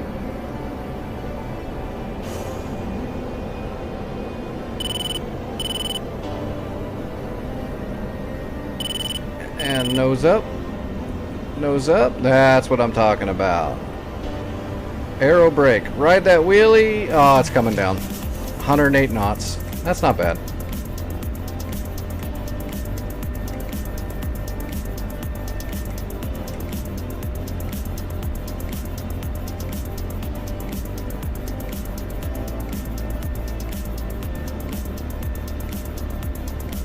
It's a good landing. Nice and smooth. 180 credits. Nice. What did we need? Like 900 and something for the next level? Oh, it did give me one cap mission credit. That's nice. On a lot of these servers that do the leveling experience, I always forget to actually take missions because I'm just looking at the map and seeing what needs to be done and doing it. That's my mission. Enemy Scuds are launching on Rammstein? That's not good. Scuds! Extremely inaccurate, but they can hit you from way hell and gone.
Alright, we are out cold. Alright, I'll be right back. Let me use the restroom. Let me lock my head tracking. Alright, I'll be right back.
Bedford Circle confirmed. Password, Henry Army.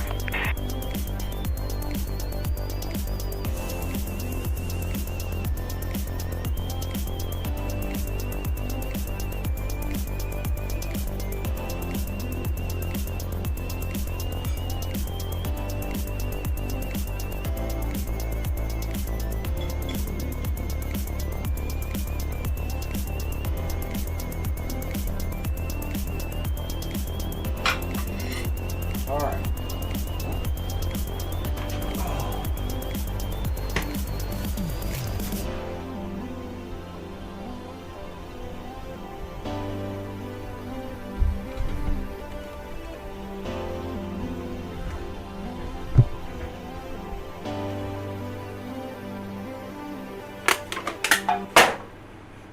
Get all my crap out of the way.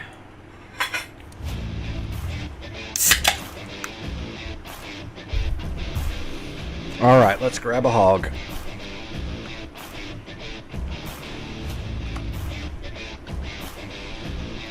Have I died yet tonight? No, I haven't died at all. That's good. Alright, Frankfurt, we're going to take a C2 model, the fully upgraded model. We are flying like 100 miles, so we're definitely going to go FedEx.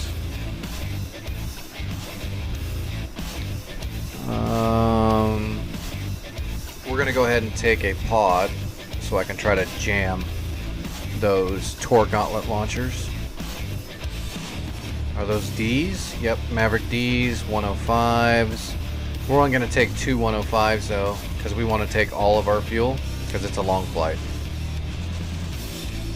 Can I fit one Mark 80, or I could put a CBU 97 on the bottom, right? Nope, that'll kill it. One Mark 82. Yes, I could take one Mark 82. Well, no. What was it? It's like 800 extra pounds. Yeah, one Mark 82, I guess.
Alright, so what we're going to do, because we don't have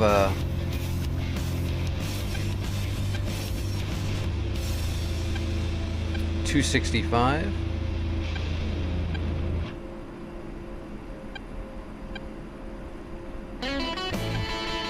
Because we don't have an actual waypoint set up for that place, what we're going to do is we're just going to program our own. That way we can get our targeting pod looking at the AO from way far out. We're going to set it right on top of this guy right here. We're going to pull his GPS off of his global position.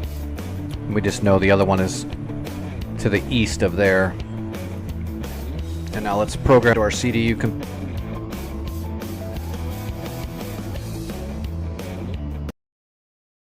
so everybody can nerd out while we do all this technical stuff. So our CDU is right here. This is our INS navigation, all that good stuff. Lock my head. There we go. All right. So what we want to do is we're already on the waypoint. We're just going to cycle over to a custom waypoint, MSN 046. And then we're going to input. We want decimal minutes. So 5142 331.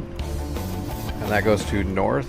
Easterling, we go 0 to mark it for east. And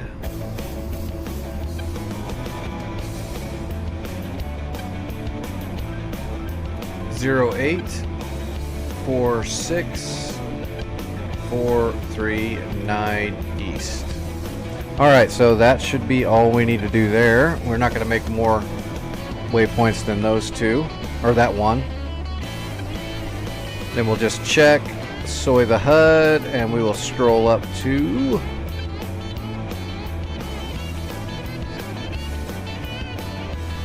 46 should say MSN 046. Yes. MSN 0446. Should be straight north almost. And there's our cake. So that's where our tour gauntlet is right there.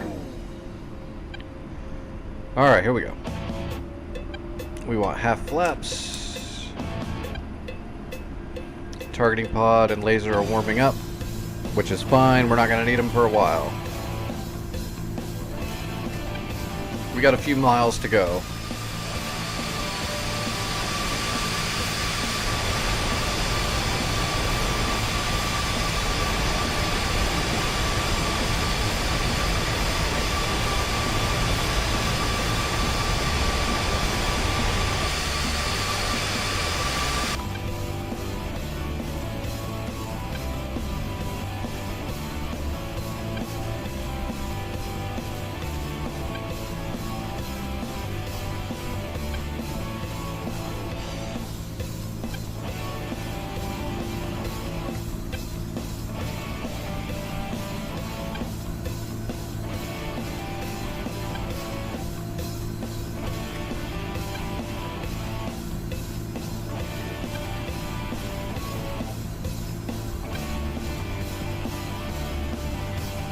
Oh, I haven't set my Jahemic's brightness and all that stuff.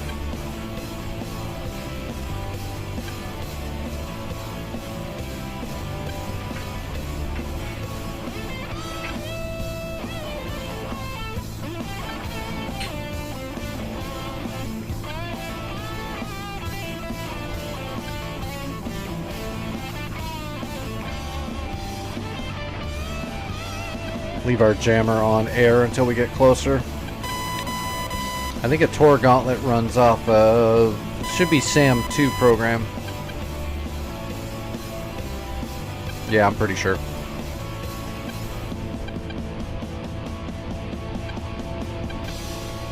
I do believe.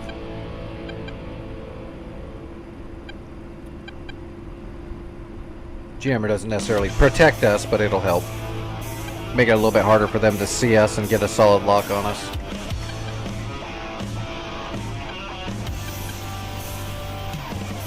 Of course, hogs have 240 flares and 240 chaff. They're loaded with all the countermeasures.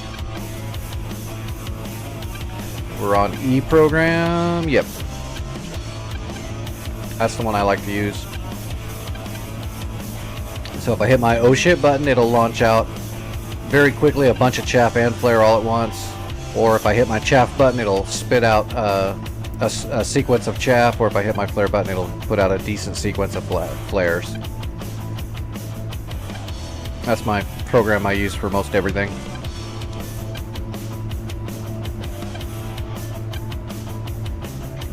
That way I don't have to hit the button a whole shitload of times. Like if you set it on 1-to-1 where you just hit the button once and it gives you one chaff or one flare.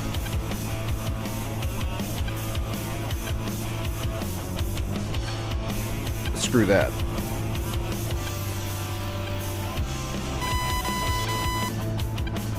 It's also not how much chaff and flare you leave out, it's where you leave it that makes it the most effective. So I like to get right into the notch, and as soon as I hit the notch, then I'll leave behind my countermeasures. Unless it's just a straight up heater, then I'll just do my best to flank it, which is the notch, is getting right into the flank perfectly. Alright, here we go.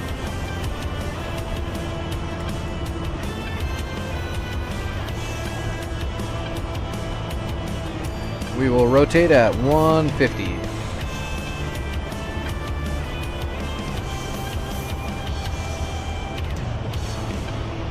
And we're a little heavy, so we're probably going to go past that a little ways. Rotating. Nah, that's not too bad. We're not that overweight, though.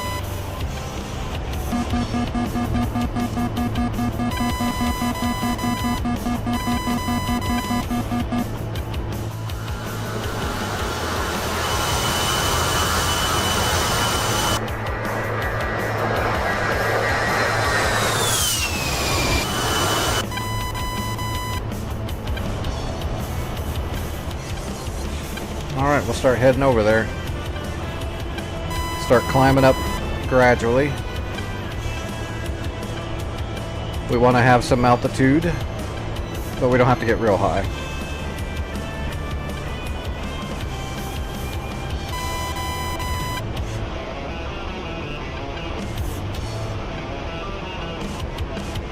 There's our spot.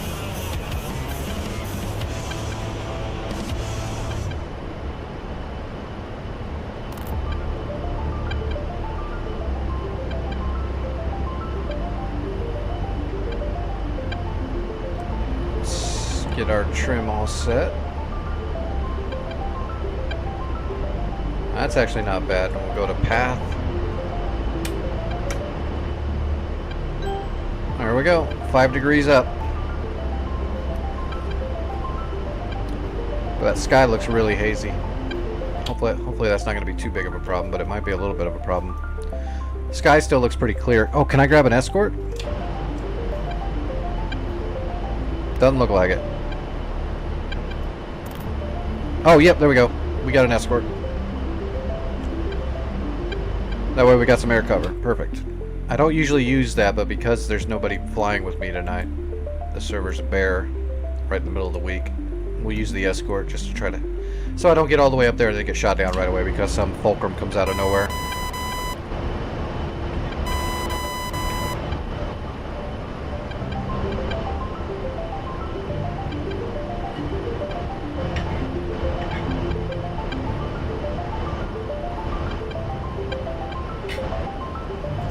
Sorry, I'm also grabbing some carbs really quick. I have to eat something before I take that medicine.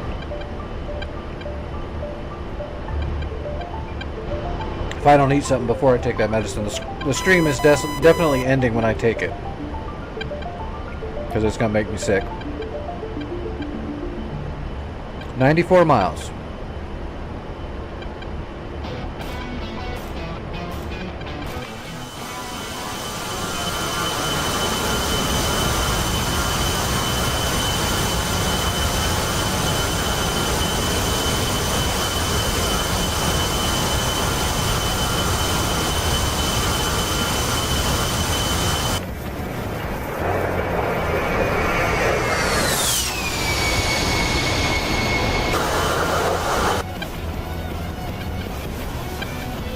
So we won't be able to see anything until we're probably around 60 miles. You can usually start making some stuff out in the targeting pod.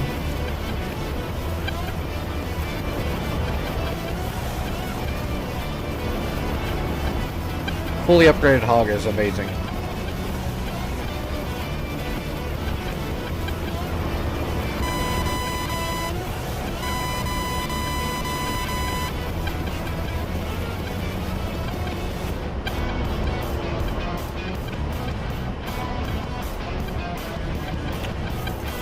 Nothing like flying around and having a JTAG tell you, hey, here's a GPS coordinate. There's something bad there. Make it disappear. Reach over there, punch it in, turn your targeting pod on, and slew it right to that GPS coordinate and start finding the target from like 50 miles away. Drop a JDAM on their head before they even know what's going on.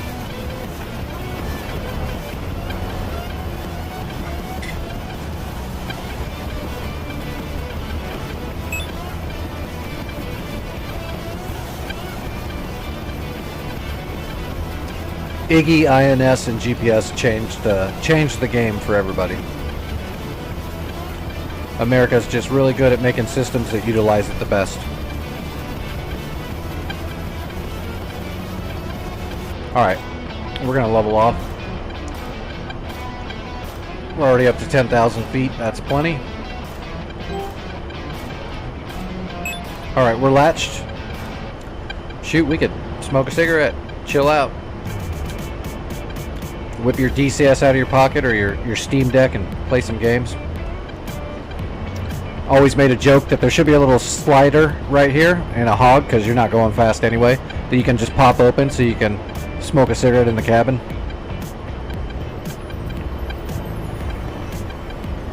Just make it so it repressurizes.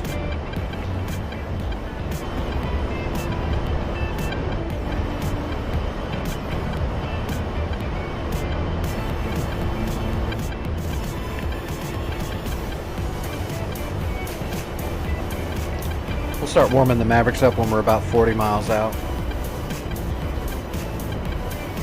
The targeting pod is on now, I think, so we can probably slew it over there. It's just not going to be able to see anything, I don't think, yet. We'll give it a shot. There you go. 79.7 miles.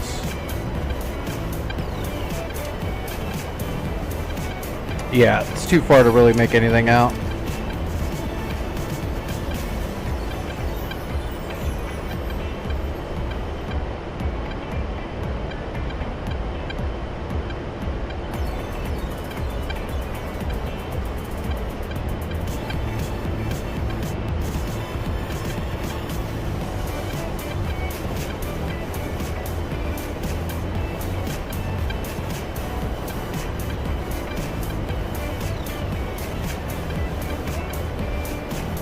Well, that should be where that Tor Gauntlet is, though.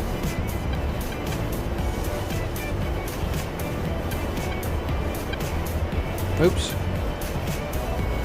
Accidentally turned on my... So you can put in your Jehemix, your eye, you can turn it on so you can see what your targeting pod sees. So then you can move the targeting pod around and you can see it in your iHads, or your Jehemix. Not iHads, this ain't an Apache. But we don't need that.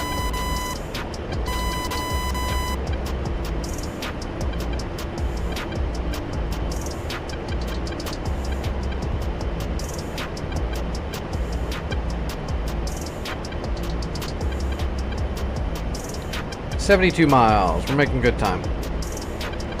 Still got all kinds of fuel. Looks like we haven't even used any.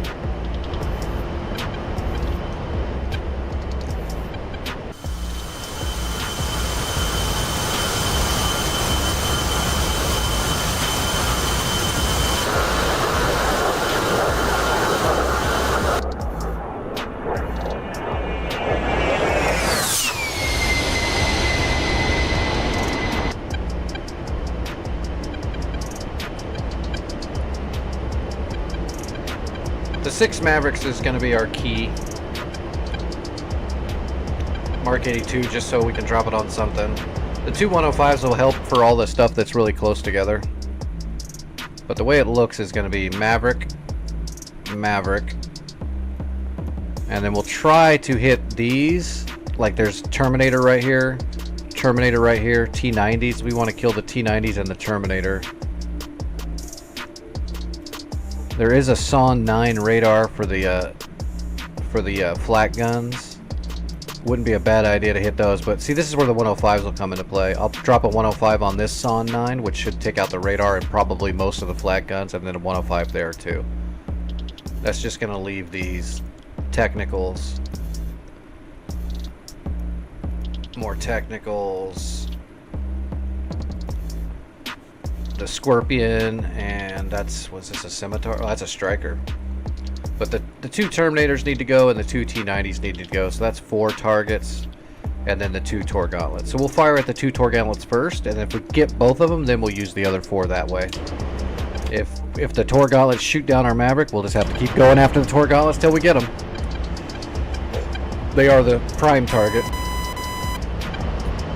Then we'll drop the 105s on the flak guns. Last thing we need is a radar down there tracking our Apache as we're getting close and shooting flak at us horizontally.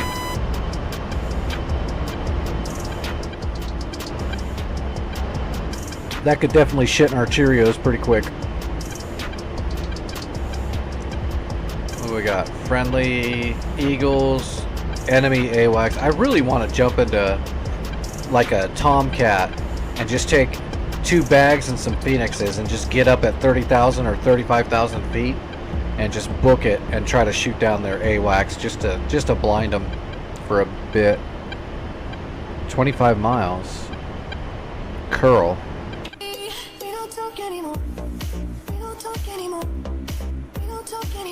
What? Oh my god. That thing is just flying right at us. Glad the EWRS told me. Oh, it just disappeared. Never mind. Must have got hit by a long-range SAM. It was an An-26. That's a Russian transport plane. Must have been running supplies. I thought that was weird. I was like, 280? That's to my left. There shouldn't be anything out there. There certainly was.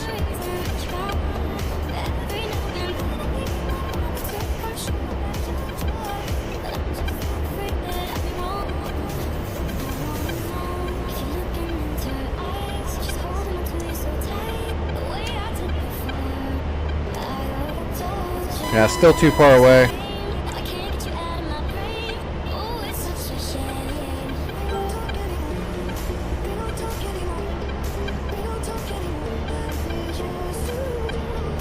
Reset my trim.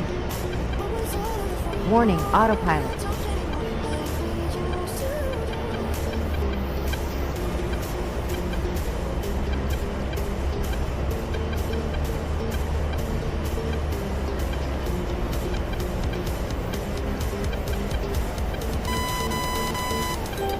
There we go. Oh, we can see him now. Maybe. That might be him. We're still a little far away to get a good visual, but pretty sure that's him.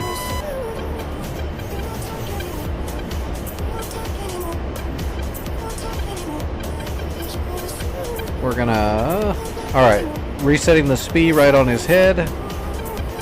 Let's go ahead and start broadcasting all of our information on the data link for everybody. There we go.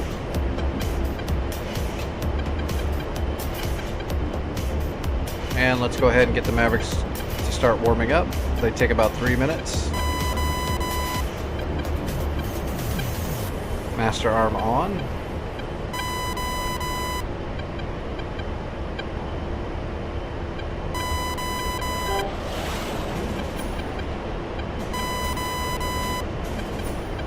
Oh, that's definitely the Tor Gauntlet. You can see his little dish spinning. 42 miles out, we can see his little dish spinning.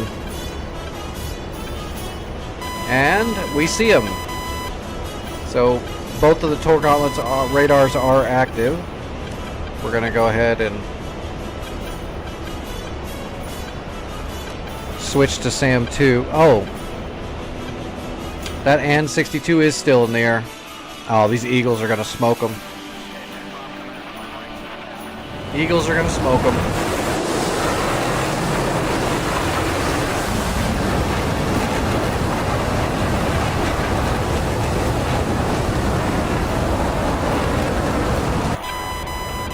That An-26 is going to get AMRAMmed.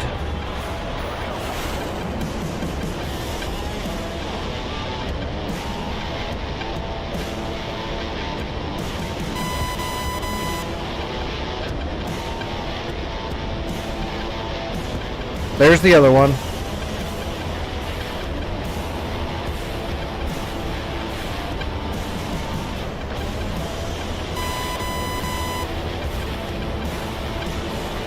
We're gonna shoot at him first, just because the other one is set up as a waypoint.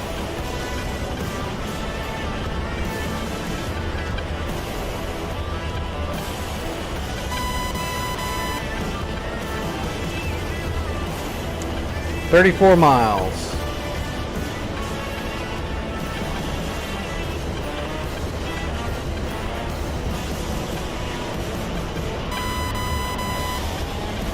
"1 minute. We can't fire till we're about 8 miles out, though.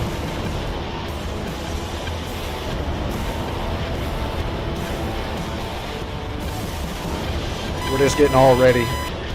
The more stuff we can get set up before we get close, the better off we are. So we'll fire one Maverick at each tour gauntlet, and then we'll come back around and wait for those to hit, and then we'll spot out those Terminators next.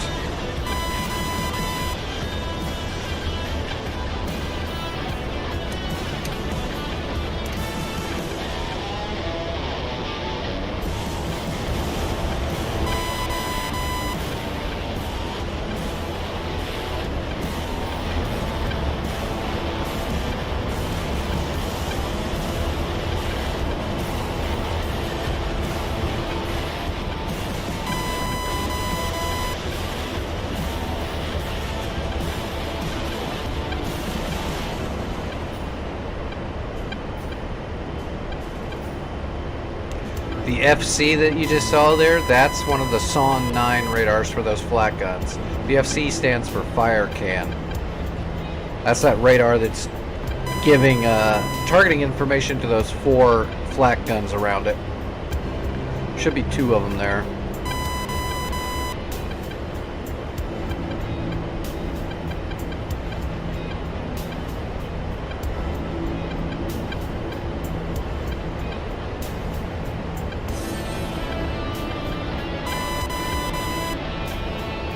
Alright, slaving the Maverick to target.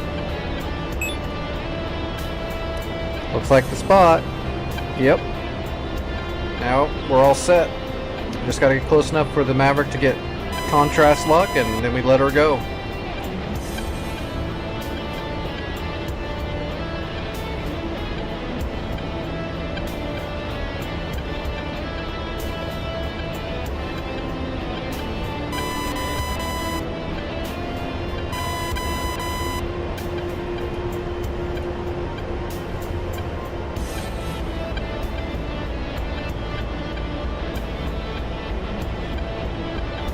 Then we'll quickly stand by the targeting pod and then throw it right back onto that waypoint.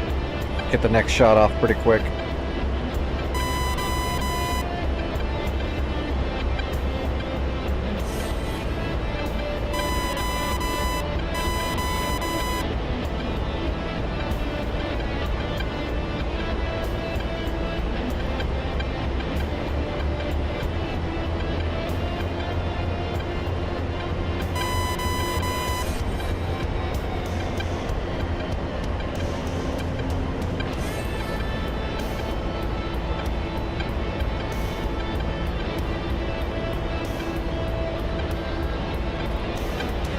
Eight more miles.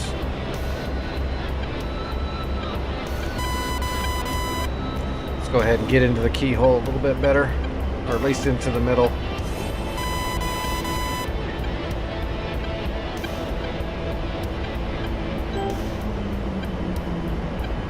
That's close enough. Did they not shoot down that AN-26? What are they doing? Oh, there we go. There's the shot. Say, just shoot it. It's a transport plane.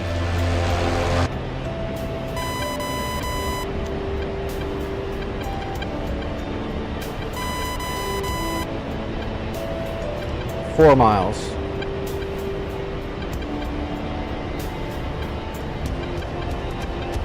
Readjusting. Waiting for contrast.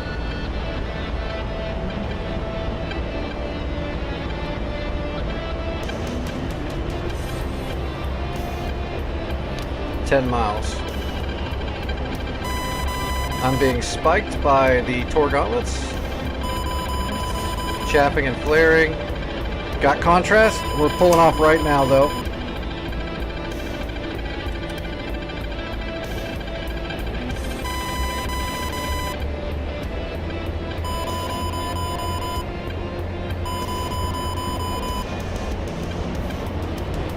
Pull up, pull up.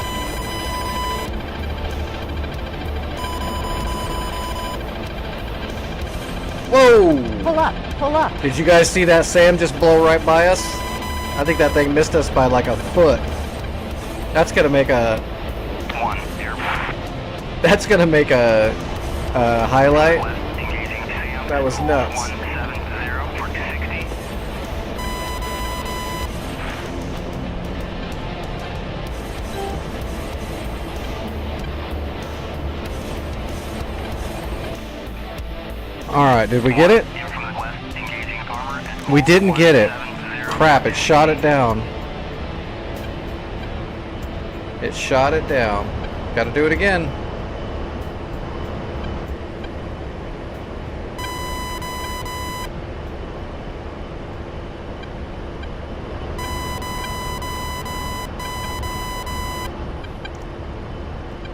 It's the problem with those torque outlets. They can knock down your damn inbounds. Alright, we need to find this guy. He moved. There he is. He didn't move far. Remarked. Rolling in.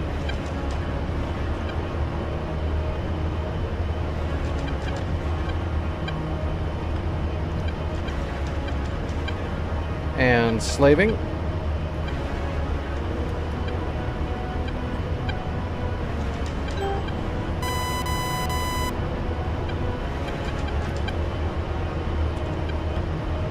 Alright, 5 miles. Let's readjust that. Speed.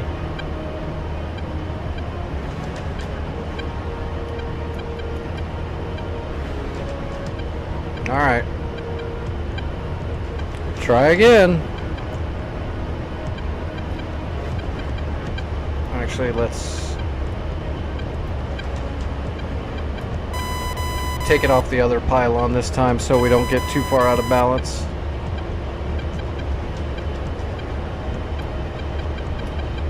Looks good.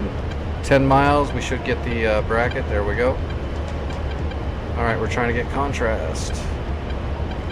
Can we get it at 9? It's probably just going to be 8 like normal, but damn. Switching to SAM 1. I see it. It fired. Warning, autopilot.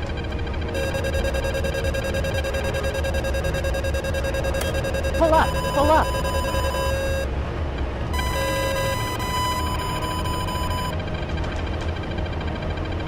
Pull up, pull up. Ooh. Altitude, altitude. Alright. We defeated the missiles.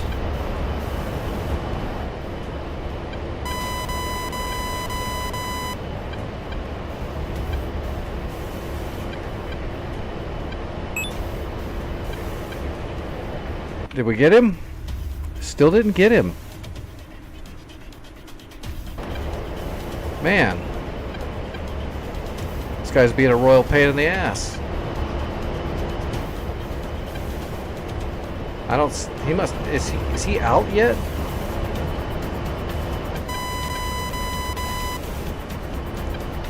If this guy ever goes on a reload, he's gonna be toast. I see him trying to hide, which is normal. Nobody wants to get blown up. Oh, where'd he go? Damn, I lost him.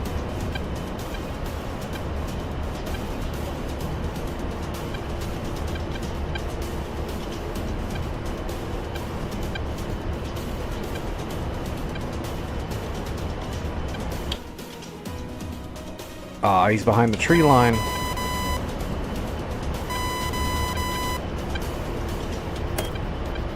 He's right over there. I just got to get up higher now to see him. Or I'm going to have to peel over to the west to get a better angle on him now.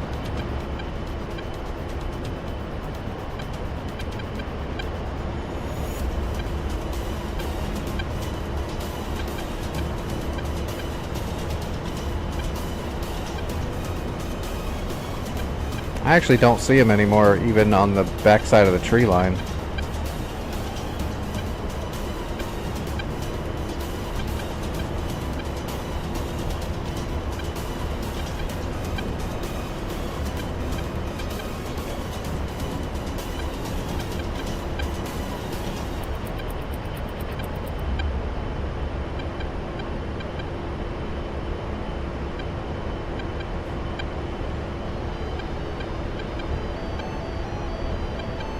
Yeah, damn, I don't see him. Where's our original guy? That's not him.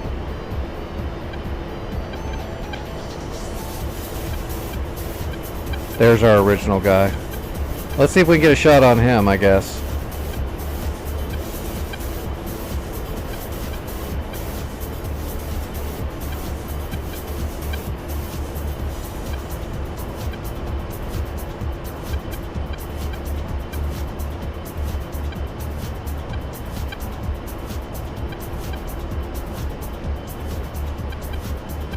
Alright, slaving.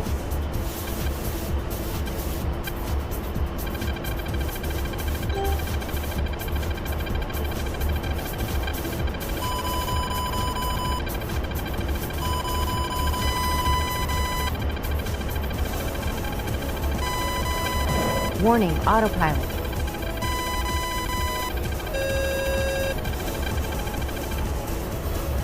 Man, this is ridiculous.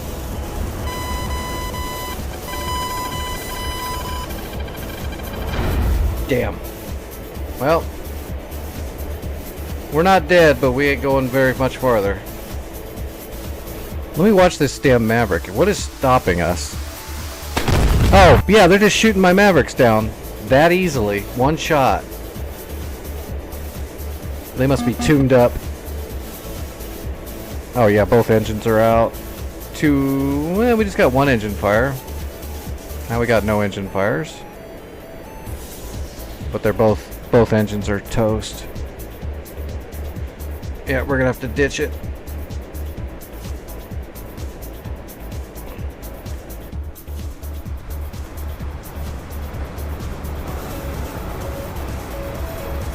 Now that's why the stick is so heavy. There ain't much left of that right wing. This looks like a nice big forest. Get away from all the roads.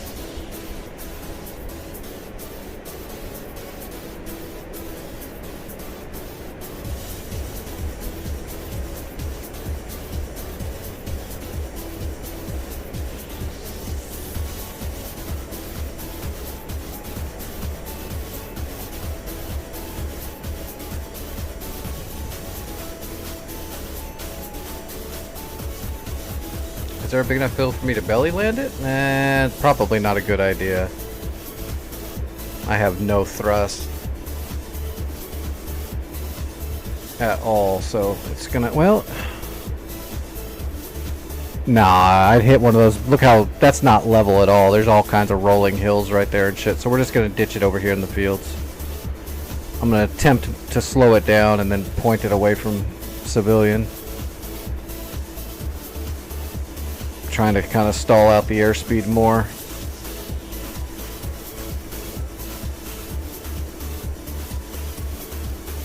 We have 0 hydraulics. All right, here we go. Luckily, an A10 can survive with no hydraulics. It's got 3 backup redundancies for its controls. If you lose all your hydraulics, it'll still use the cabling, physical connections and cabling and stuff to still work the controls. Just be a little bit stiffer. Alright, well those Tor gauntlets are insane.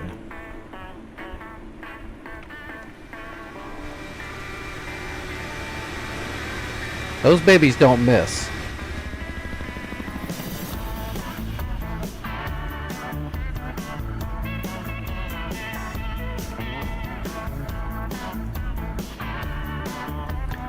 I was gonna say we can do a JSAL blanket attack, but that's not going to do us any damn good. If it's shooting down Mavericks, it can definitely shoot down the J-Cells. That's an easy target. Maverick's a hard target. We must have got unlucky and they spawned, when these babies spawned in, they spawned at max skill level.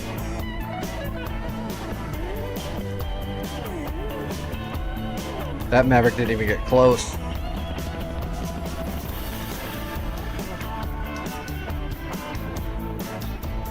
I guess we can do another harm run and just put all the harm shots on a Tor Gauntlet, or we can try to do it with helicopters anyway.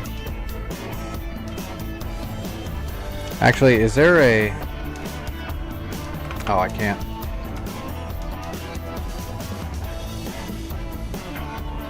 Let's see, select roll, Frankfurt.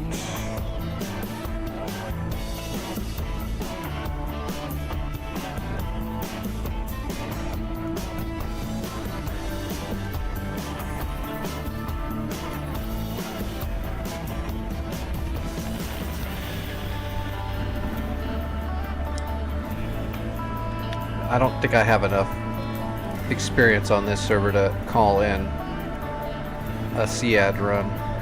No. Well, I guess let's just go up and see if we can hit him with some harms. We'll try to do some really high altitude, high velocity shots so they come down real steep on him and fast. It's going to be our best chance, probably.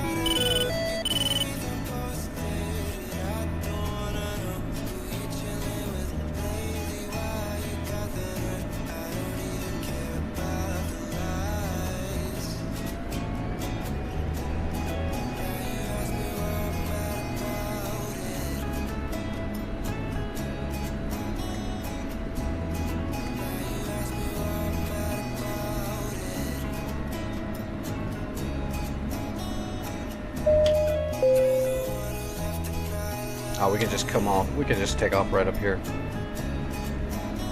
Request takeoff. 2992. Yep.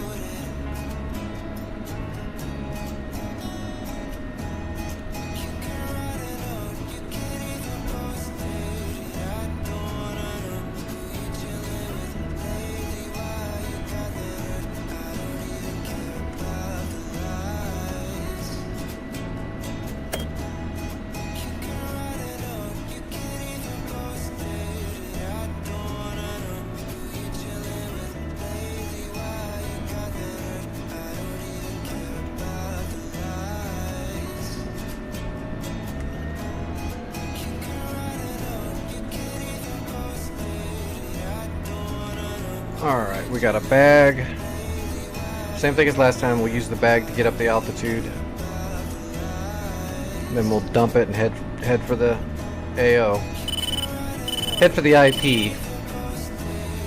And then we'll get our shots off. At least we know those Tor Gauntlets are actively scanning all the time.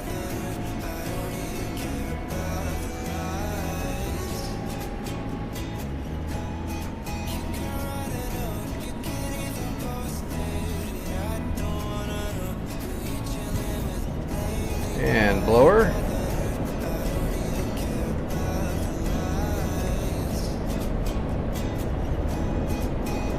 Airborne.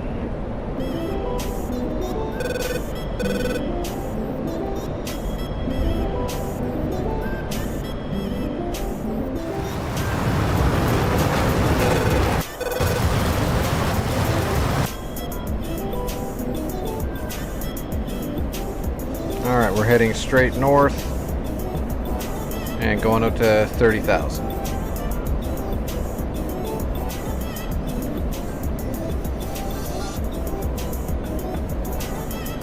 Gears up.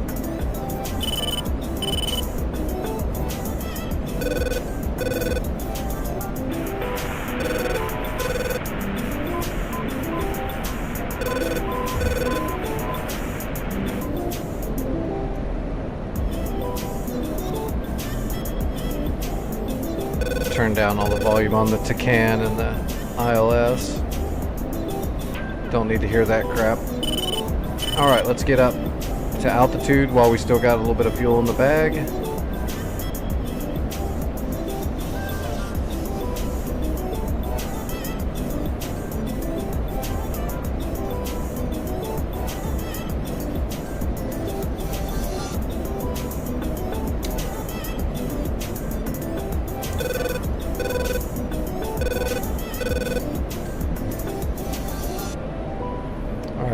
to jettison. Bag's about empty.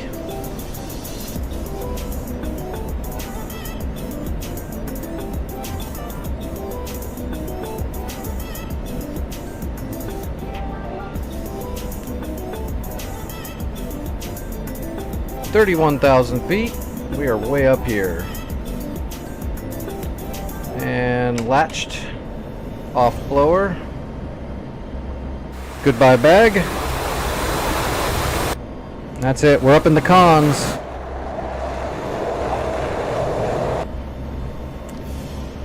All the way up in the cons. Alright. Alright, we're all fenced in.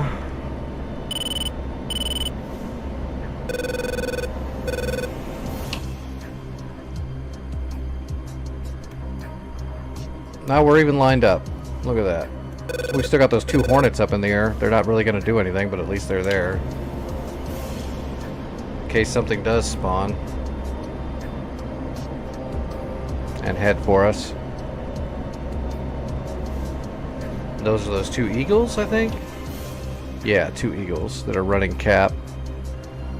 There's 2 Tomcats and 2 Mirage 2000s. Hey, why don't you guys put some bombs on there and drop them right here? Instead of running cap with nothing out here. Make yourselves useful. Alright, there we go. Make sure we're not burning fuel. See, the way we are right now at our altitude, we're only pulling 5,550 pounds of fuel an hour. And we're doing 342 knots at 31,000 feet. So we're basically not using gas. Which is good, because this is all we got right here. That's it. We gotta fly all the way up there, shoot our shots, and then make it all the way home without running out. Well, there's the fire cans. We'll go ahead and start triangulating while we're on the way. Those fire cans are really close to those Tor gauntlets, so if we can get a good PGM on where those fire cans are, then when we lock up the Tor gauntlet, it'll already have a lot of electronical. It'll already have a good electronic track file on them.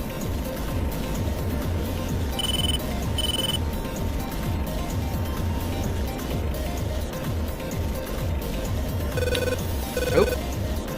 It bumped our lock. Right now, when we have it locked, the ELANT pod is just collecting radiation data on that thing constantly.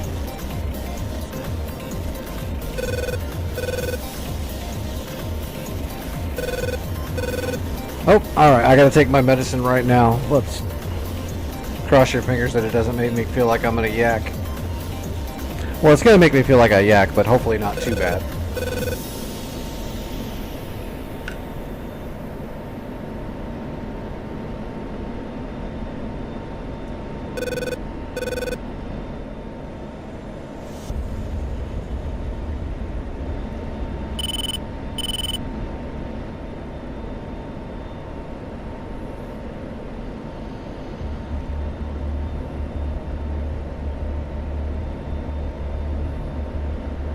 Oh, that fire can went green. Did somebody blow? Did those Hornets actually blow it up? No. And no. Why did it say it did? They just shut it off. I really wish somebody would kill these Tor gauntlets. If this doesn't do it and they shoot it down again, I might just have to go in helicopter and just go for it. See if I can get a hellfire on them.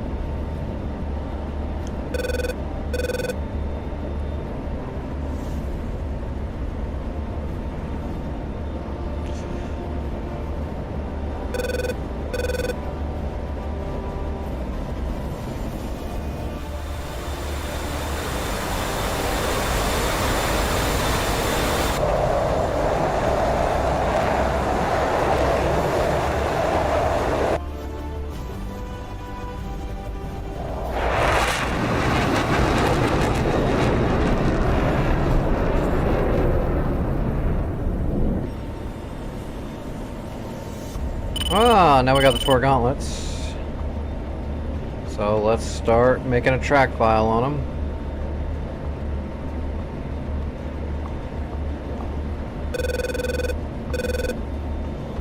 Let's offset to the left side of this one.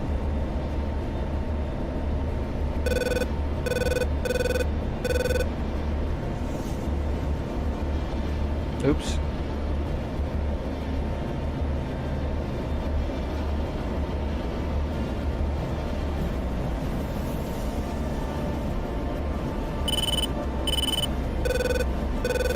So we'll hold to the left side of it for a while, and then once we get down to like a PGM of 3, we'll rotate it to the other side, and by then it should probably give us a firing solution.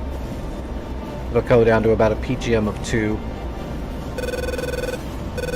We're not going to get so close and let it lock us for so long that we get a PGM of 1.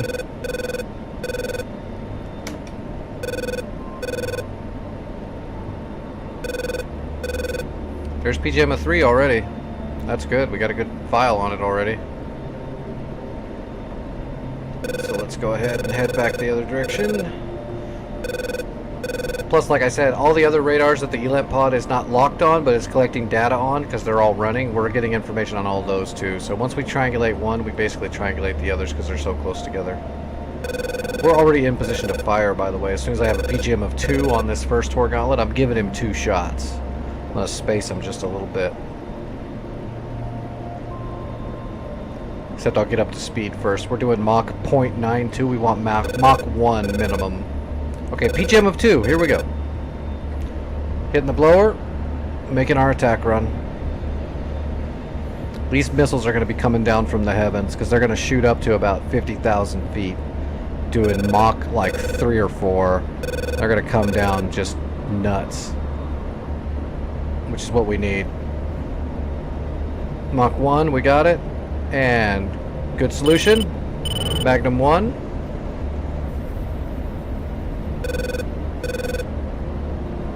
Magnum 2.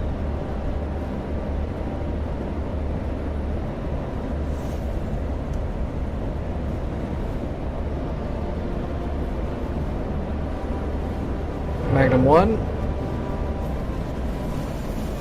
Magnum 2. That's it.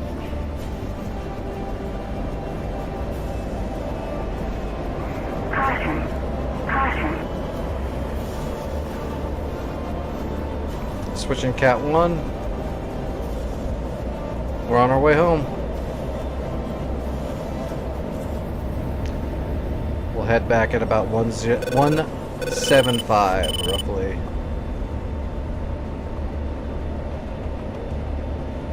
Try to stay up here. I lost a little bit of altitude making my quick turn.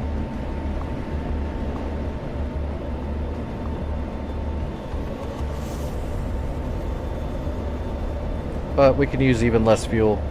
I mean, look at that. The fuel gauge. We got up here and fired our shots. It doesn't even look like our fuel gauge moved because we stayed up here and cruised. Alright.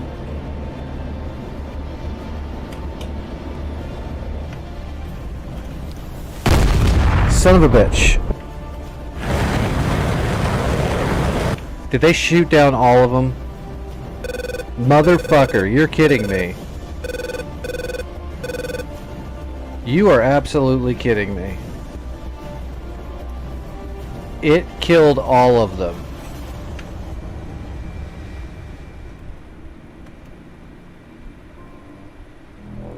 That thing blew up every harm we fired. Pretty easily too, it looked like. What is up with these things? That's crazy.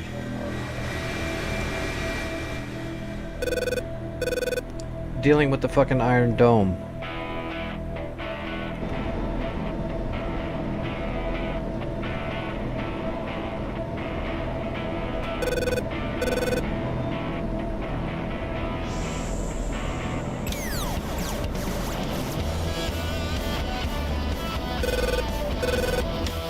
Well, that was a waste of time, I guess.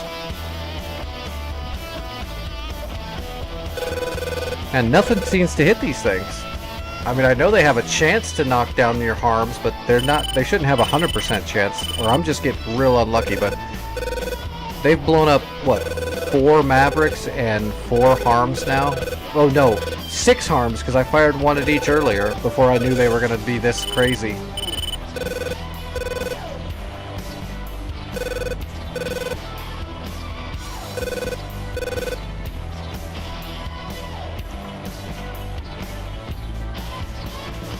I can't get close enough to drop dumb bombs on them.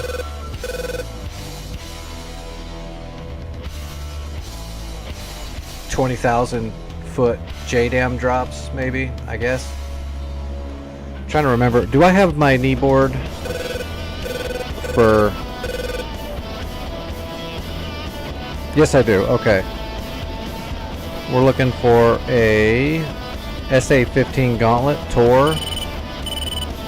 Max altitude 19,006. Yeah, so over 20,000 feet, they can't shoot at me and I can drop bombs on them.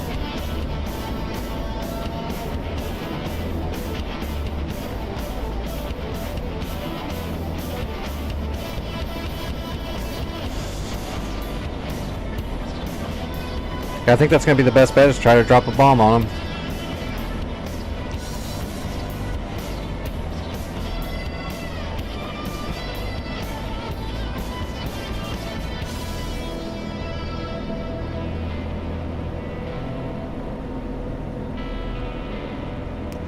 What a pain in the butt.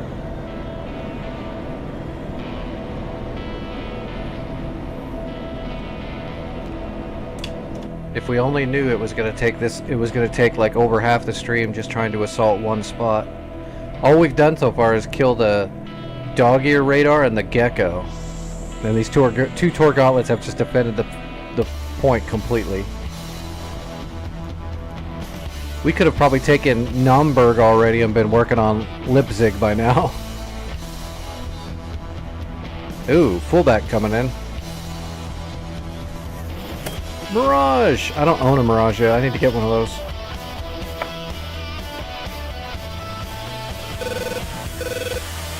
Oh wow, that Phoenix is up in space. Don't think it's gonna hit.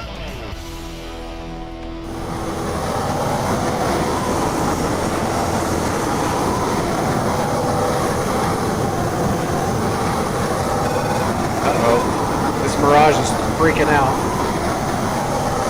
He must have a missile tracking. Oh, there it is right there. You can see it. That's a jet. That's not a missile.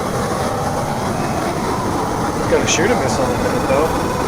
That's a missile. Is that a jet? Oh! Whoa! There it went. Hey, looking. Let's watch this missile. Proximity fuse right on him. Which is how missiles work, by the way. You don't stab them with your missile, then they blow up. They proximity fuse and blow up. Shoot explosive and shrapnel everywhere. And we still have tons of fuel. We just didn't kill anything. We're already almost at the top of Frankfurt. Actually, yeah, we can probably start dropping down. So let's drop off our hold and go to idle. Nose down. There's depth, there's Frankfurt right there, so we'll start descending. I guess we'll grab some JDAMs and see if we can hit them with a GPS. Well, no, that's probably not a good idea because I bet you they'll move, and I'll have to grab laser guided bombs. We'll have to hit them with some GBU 12s because I'll guarantee you these things are all. These are not the norm. These are not normal. They're tuned up. As soon as I drop a GPS bomb, I'll guarantee you they drive, even though there's no way they can know I've dropped a bomb on them. They're gonna move. So we'll have to use a laser guided bomb.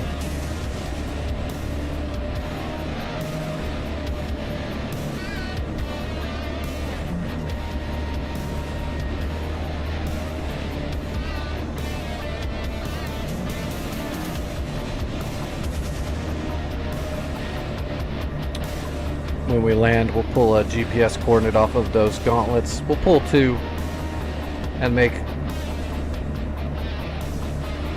point 26 and 27.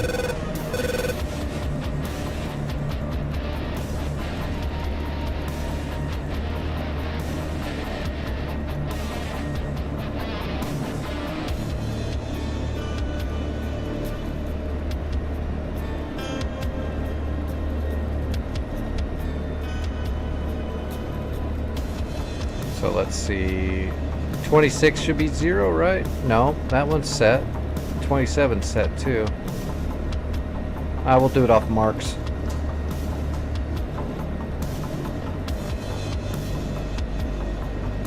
No. Mark point. Oh yeah, 26 and 27 are set. We're just gonna change them. I don't care.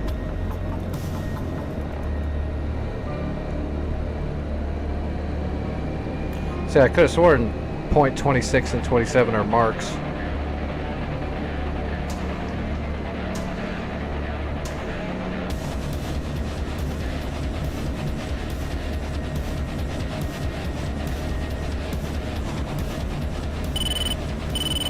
Altitude.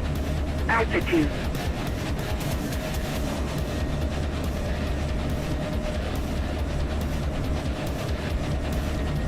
Alright, board's coming out. Oh, we're kind of heavy actually with all the gas we got. Yeah, we're a little heavy. That's alright. We'll just bring her down nice and light. We'll be fine. We'll be fine. We've been idle since we were at 30,000 feet. Gotta love the Viper. But we really need to slow down now. Well, I got an air brake. Gear coming down. It's a big air brake.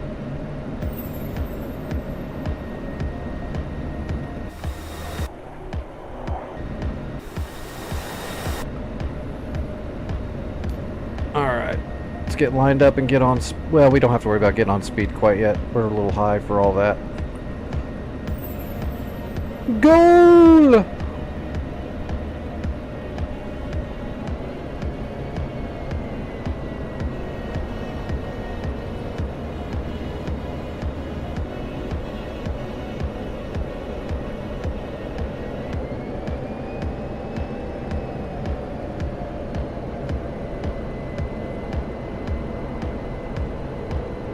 Alright, we're on speed, but we're coming in high, so we're going to drop down a little bit. There we go. Now we got a good slope. We are on speed. And we are on time.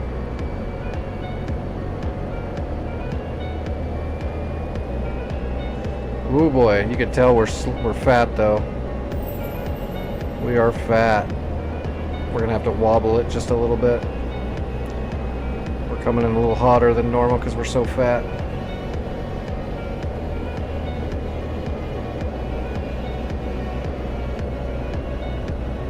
Nice and smooth.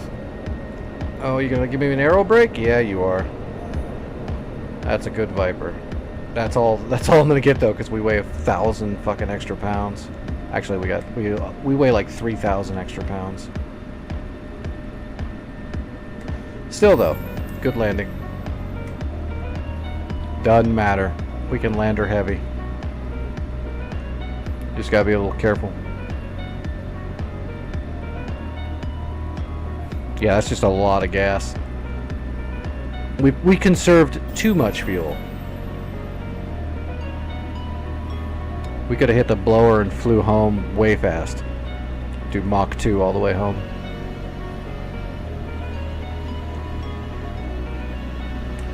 Well, I don't feel too bad. My stomach's pretty upset, but I don't think I'm gonna have to run to the bathroom or anything at the moment. I think I'll be okay. Thank goodness. Getting sick to your stomach gets old. Alright, so yeah, I guess we're just gonna... Let me look at my loadout and see what I can do here. GPS would be great, but I know they're gonna move. I can just feel it in my bones that these things are running off the Eye of Sauron.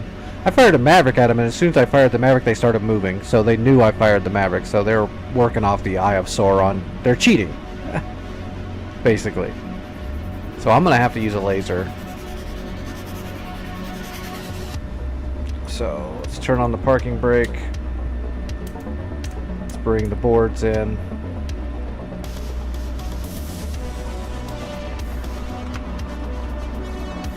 Alright, let's rearm, refuel. Yeah, get a new bag. Targeting pod, but instead of harms, what do we got for bombs here? Do we have double GBU 12 racks? Oh, I don't think so on the Viper. I think it's just a single.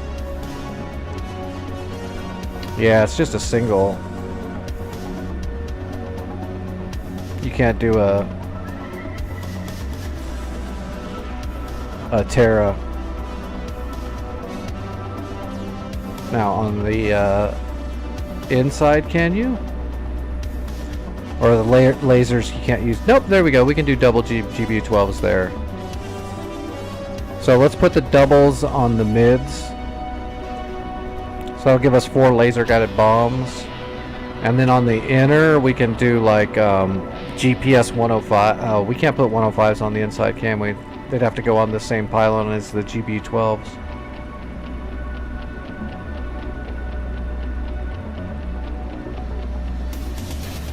Yeah, it's so restricted on this pylon. We could just leave the single GBU-12s on there. Load up on fuel. Nah, that's a heavy loadout.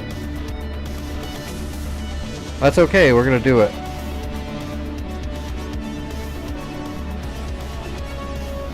Switch up our paint job to give us better luck. That'll give us Refueling. 6 bombs. Request rearming.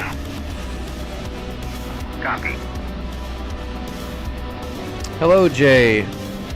Awesome, you'll love it. F-16's amazing. It's a jack of all trades and the ace of a couple.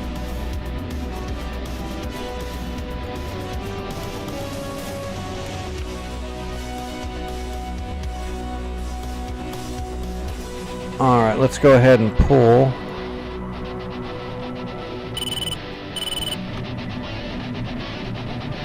Alright, mark. Alright, north 5142 418. East, we need 0. Refueling complete. Alright, 8 4 6. Oh, whoop. East. Placeholder 0, and then 08 46 408. Enter. And that is 565 feet. Rearming complete. 565 feet. Enter. Boom. Alright.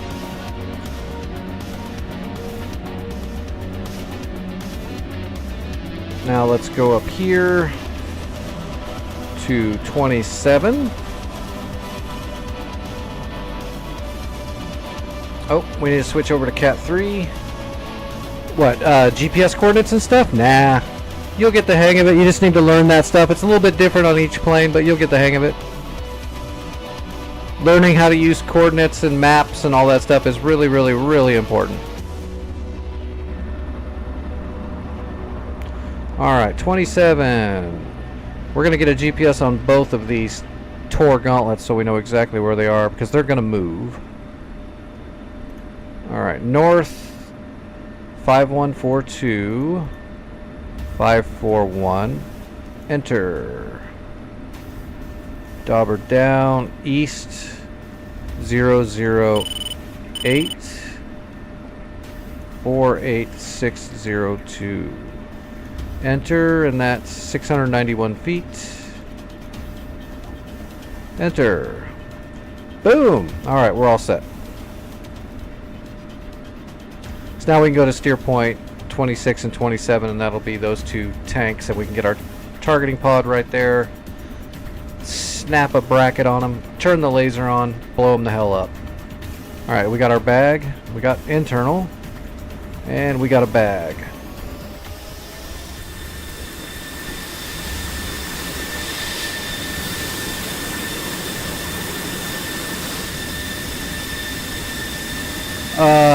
No, this point on Earth, right where this Tor gauntlet is sitting. So the ground right beneath this stupid Tor gauntlet right here is 691 feet above MSL, above mean sea level. So we've got to put the height in so that when we tell our targeting pod to look directly at the GPS coordinate at those coordinates and at that height, it'll be looking right here. So it's not looking 600 feet below this or 1,000 feet above it. It's looking right here.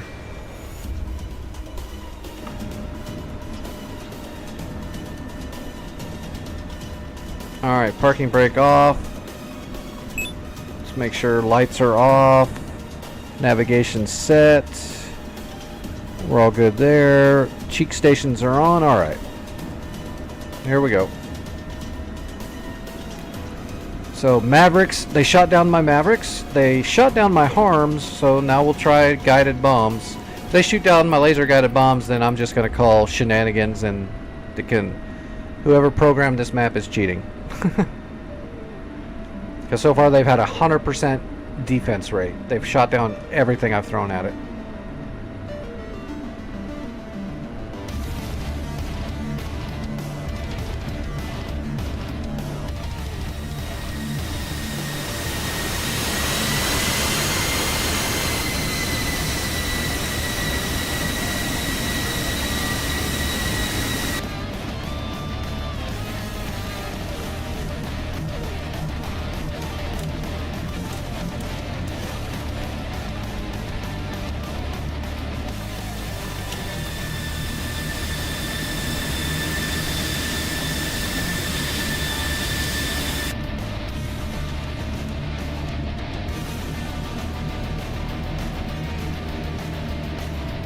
Going to work this time. But if it doesn't work this time, then they're absolutely using the Eye of Sauron for a radar.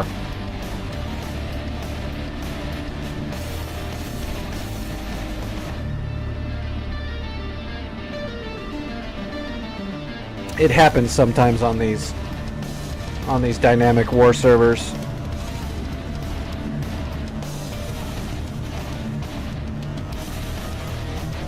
Sometimes when it spawns an enemy in, it spawns them in as like ace skill level, and sometimes DCS makes that unrealistically proficient at everything.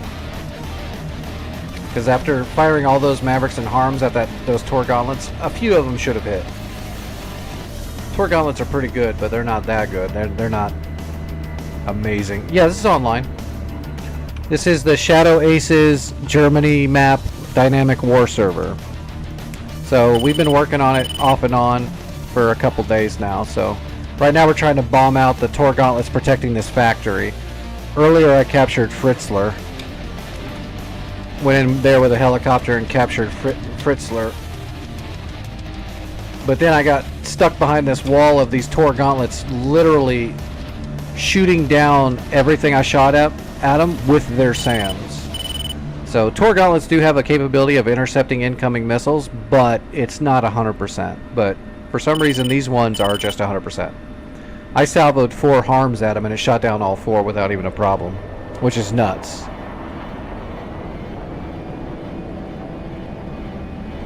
So now we're going to try laser guided bombs from outside of their range of doing anything, and we'll see. They should be able to track a laser bomb. They should not be able to track it and shoot down the bomb, but if they can, then we know that there's something wrong here. Alright, we're taking the active. Hey, thanks for the follow. I appreciate that.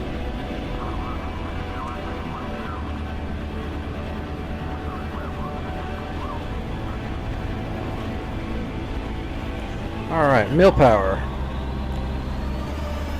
Nose wheel steering off. And we'll hit the blower at 90 knots. There we go. And we're going to go all the way up to, we're going to call the perch at 25,000 feet, so we're out of range of the gauntlets. Rotating.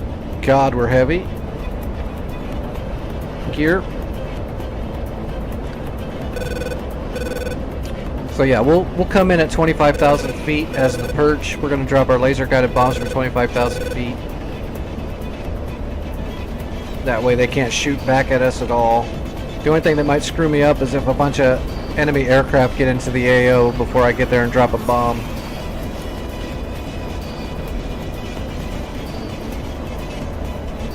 Yeah, the war goes until one side or the other wins. We started out with just being down here at Spangdahlem. So we're making progress. Just hitting a wall tonight. But tonight, I'm the only one online tonight. Well, wait, there's one other person out here now.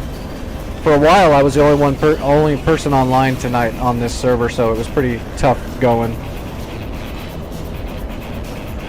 All right, let's get up to 25,000 feet.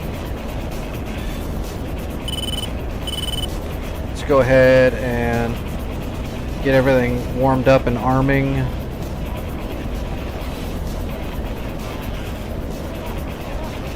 Let's get ready to drop the bag.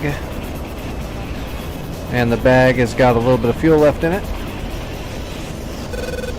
Usually we play on... We'll start a war on a server and we'll keep flying that war until we win. And then we'll switch to another war. If I'm not going to get involved in a big war, I'll just jump onto one of the Return to Pre-Contacts, which is a smaller foothold style war. So usually 2 or 3 of them get won in a night. Could take anywhere from a couple hours to 6 hours to finish the whole thing, depending on how many people are online. If there's like 15 people cooking away, man, we can get through a foothold on like Caucasus in pretty quick. I was not paying attention. I got up too high. Let's drop back down a little bit. We're up in the cons. But the bag's empty. Let's get rid of the bag.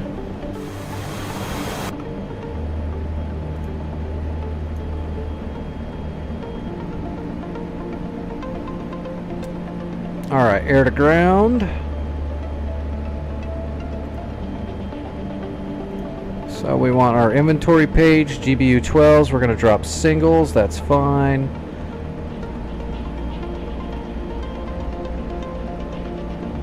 Let's go to steer point. So we're going to go steer point 26. Enter.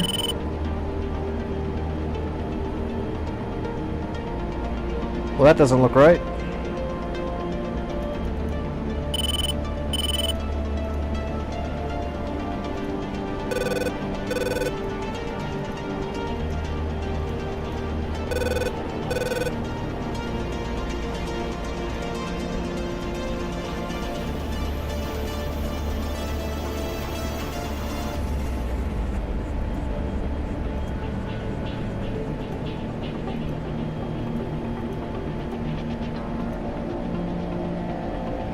Why is it looking way up there?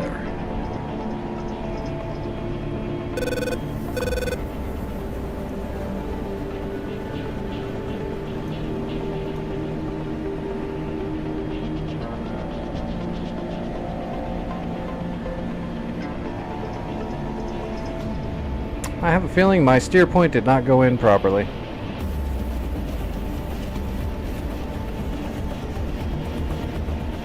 It says it's way up in the air, but I'm pretty sure I set it properly at 500 whatever the fuck feet it was. Interesting.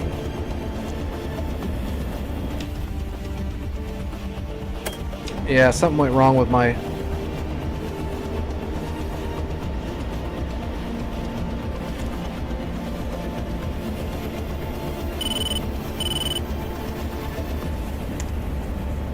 We can just use D's toss if we have to. Is there any landmarks over there? Not really. Big city.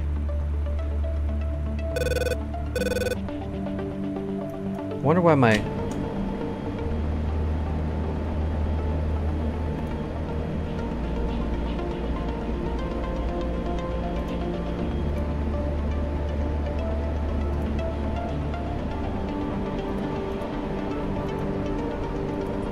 Yeah, it's moving to it. It just doesn't look right. Yeah, it's looking up into space. I don't know why it's doing that.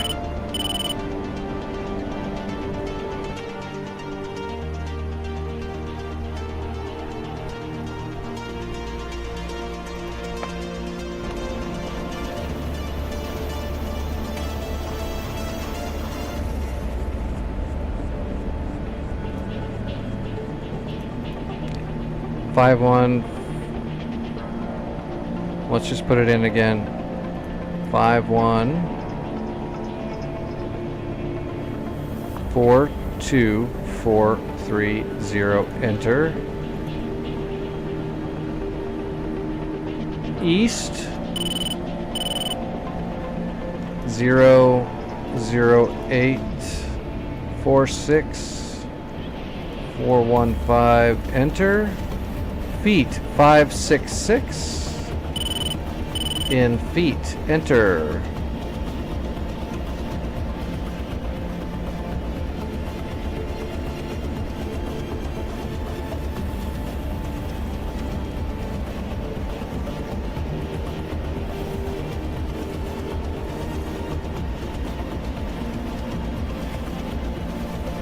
It's just putting everything up in the sky. I don't know what the fuck is going on there.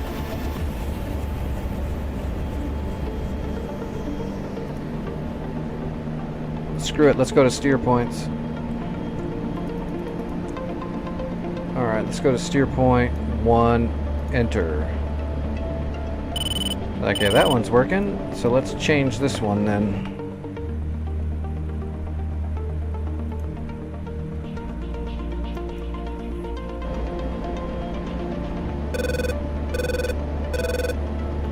Alright, north 5142 403, enter. Oops. East 00846 388, enter. Feet 564, enter. It's still looking up in fucking space. The elevation's not going in for some reason. Enter. Yeah, how strange is that? It's also not looking in the right spot. It's looking way... That's so weird. I don't know why it's doing that. Something's bugged out. It's like my INS is broken.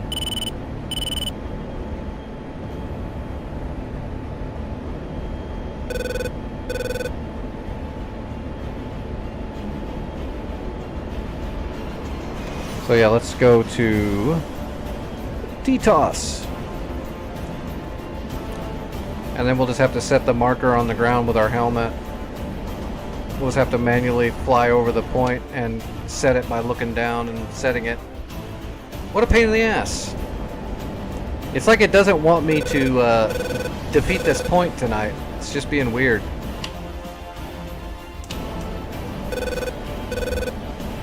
Just doesn't want me to succeed. Whoops. We've got plenty of gas. We've got time to fart around with it, but I'm a little upset that for some reason the GPS is not working.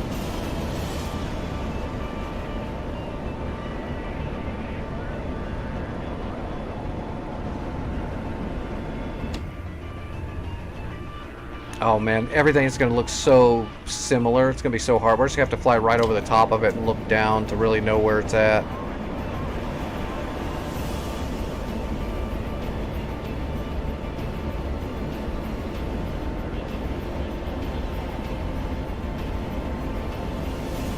But yeah, we'll just use DTOS to get a marker on the ground, a SPI on the ground, and then we'll stabilize it and switch to CCRP with our missile step,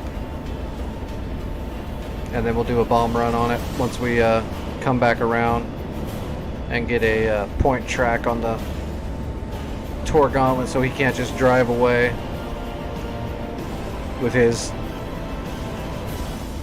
crazy ability to know a bomb is coming at him. Am I clear in the sky? I didn't...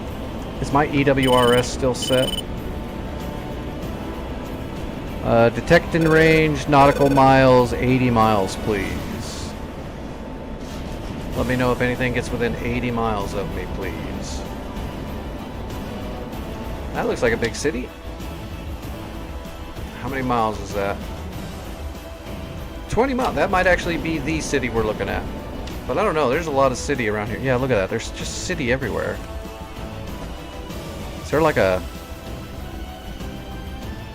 There's no real landmark. besides that city being really big and kind of a circular pattern.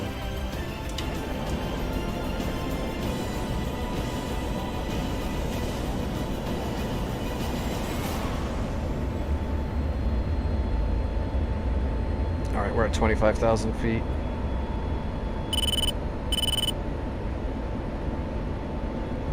There's some water. That's that water right there, is it? No, that's right off to my left.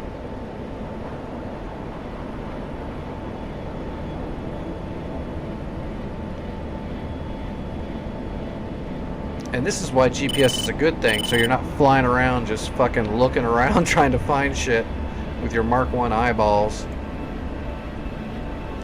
It is a real bummer that the INS is not working. Where's this water here? Is that water inside that city? It is. Okay, so that water is on the outskirts of that city.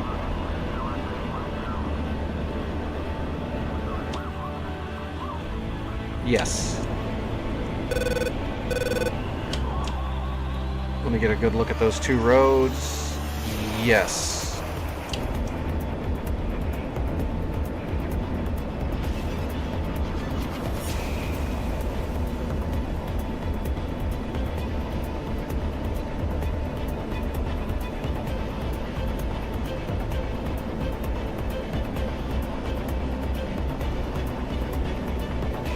Hey, look what I found. There's that Tor gauntlet right there. Gotcha, bitch. Alright, so now we're just gonna hit our... We just hit our weapon step. We went to CCRP, single, ripple, blah, blah, blah, blah. We're all good to go. Targeting pod is on him. Now we're just gonna fly back around. And we're gonna make a bomb run on this jackass now. Had to do it in a weird way, but hey, we got there. But our damn GPS coordinates should have put our targeter right on him. We don't have to worry about him shooting at us though, because we're too high. We're out of his range.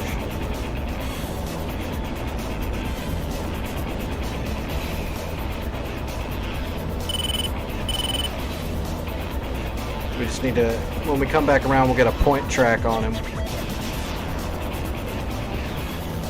Oh, I also need to set up my laser list. 0, 5, come down here, 15, let's make it 20. Whoops.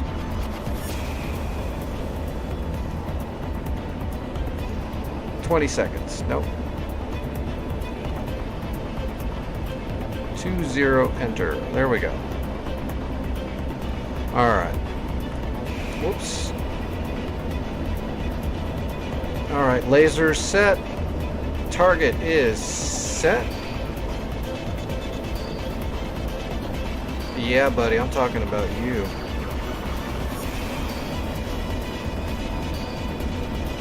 Alright, coming around now to start our run. And we have a point track on him. So now if he starts moving, that laser's gonna stay right on top of him, and that bomb is gonna keep tracking him, so he can try to drive away and it's not gonna matter. Bomb's gonna land right on his hatch still. Alright, here we go. Laser is on, master arm is on, target is point tracked, and all we gotta do now is fly the director.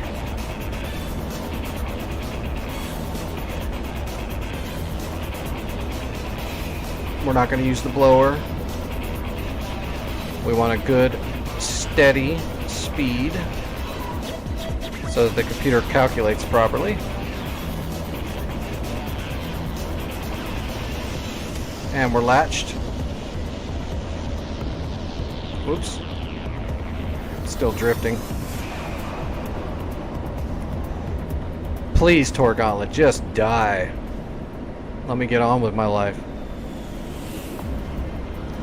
Like using every tool in the book to kill this thing. Oh, now there's a fullback behind me. That's just what I needed.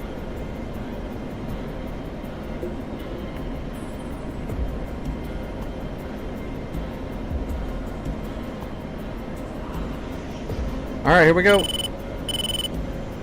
You can see the chevron, or the carrot, is starting to move down into the drop zone.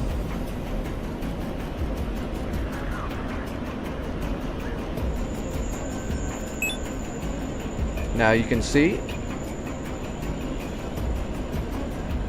that's the first one. We're waiting for the second one. We're not tossing. We're just gonna blatantly drop it. Boom! Bombs away.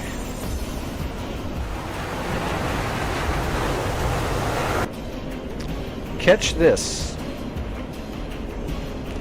So now we're gonna peel off left. Whoa! We just got hit by flak.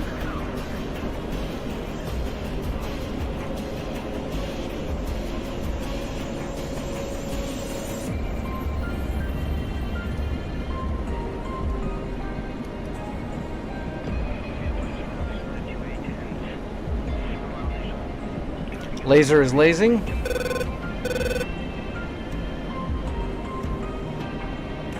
Hell yes.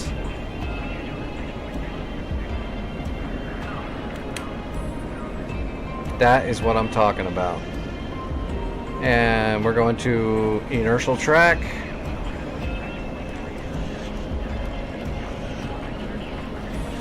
Man, that flak gun hit me pretty good.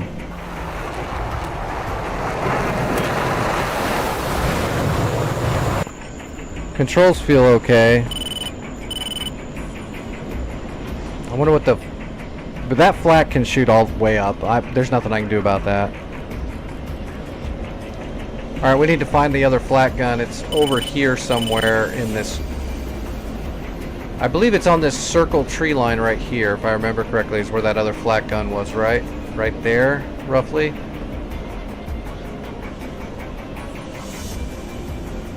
Zoom out. Hey, what is that? That's the one. Okay, there's the other flak gun. Alright, boom, we got an inertial area track right there, so we're going to fly away for a little bit. And then we'll turn back in and we're going to drop a bomb on this asshole too. Hey, Noxria? Yeah, I love this one. It's one of my favorites. Made by Irish Fatty. He does amazing livery work. It's got the John Hancock and the little signatures.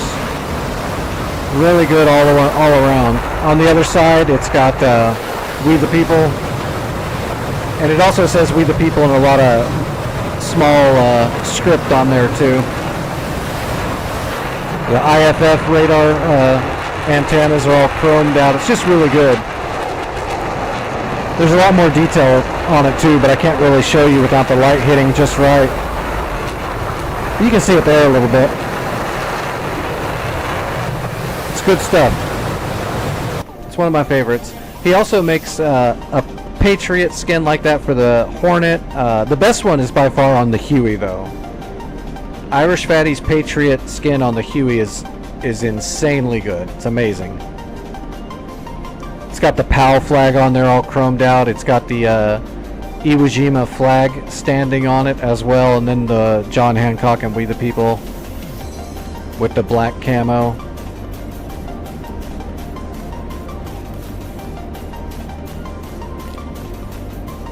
Alright, we need to do this quick because we are getting a little lower on fuel than I'd want, considering how far we got to fly back. We're going to drop a bomb on the other Tor Gauntlet, and then we're going to see if we can drop a bomb on those the SON 9 radars that are running those flak guns. If we can blow those up too, then it'll be wide open for helicopter assault.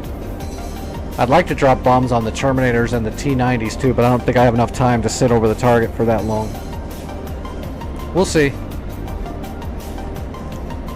It's a little bit of a process to do this. Alright, there's the target. He has not moved. We're going to get a point track on him now. Let's adjust that a little bit.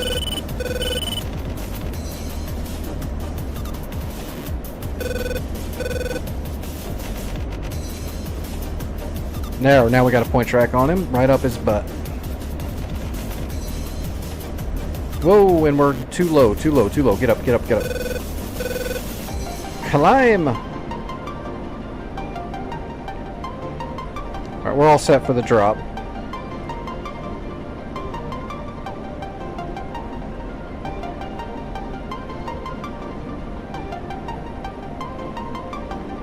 We just need to make sure we're at about 23,000 feet minimum, just to make sure that gauntlet doesn't start flinging SAMs at me.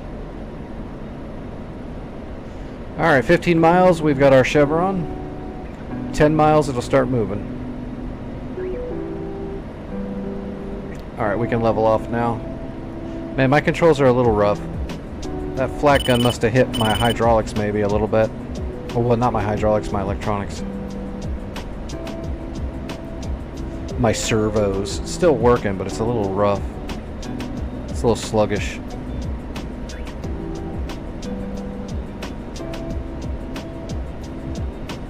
I don't even think I can latch this. Nope. I'm gonna have to just do it all manual. Alright, we're almost in range for the bomb toss. We're skipping that. And there's our guy. The second one coming down. We're holding down the pickle. Perfecto. Bombs away.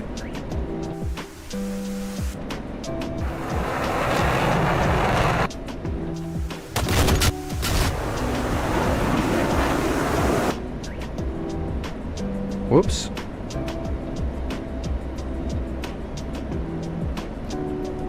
Redo the point track. Laser is on and lasing. Bomb is catching the laser and guiding. Yep, she's a done deal. That gauntlet is toast. Then we'll find those SON 9 flak gun radars and take those guys out next. Kabloom! That's how we do that.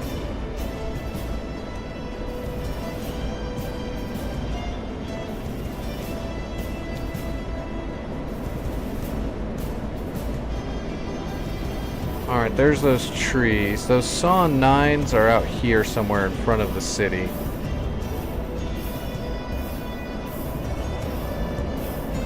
Well, at least we got the Tor gauntlets finally.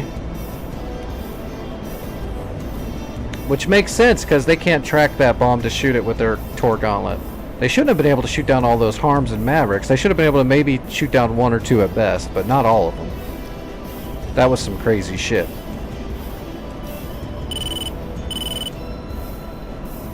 There's one. Oops. My objective is to clear all the anti-air out of the way so I can get in here and assault that place with a helicopter and kill everything there and capture it. It had a Gecko, a dog-ear radar, and 2 Tor gauntlets. My first run, I killed everything but the 2 Tor gauntlets, shot down everything that went at them. And then I came back with a Warthog and fired a bunch of Mavericks. It shot down every Maverick. So I came back now with laser guide, and I came back with 4 Harms and fired all the Harms at the Tor gauntlet and shot down all the Harms. So I just now came back with laser guided bombs and finally got it. Well, no, I've got 4 AMRAAMs on here in case I get jumped.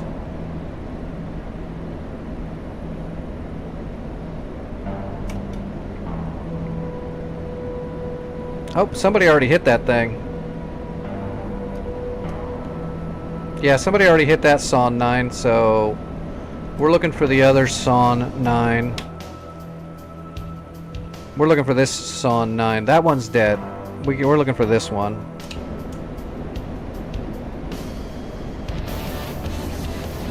It's over here to the left. Should be up here somewhere. Right there, there it is. Okay, there's our target. We'll drop a GBU-12 right on this thing. If we kill the radar, it won't shoot at us anymore. Plus, this splash damage might actually take out some of the people manning those flak guns too. How are we looking on fuel? Starting to get a little low for how far we got to fly back anyway.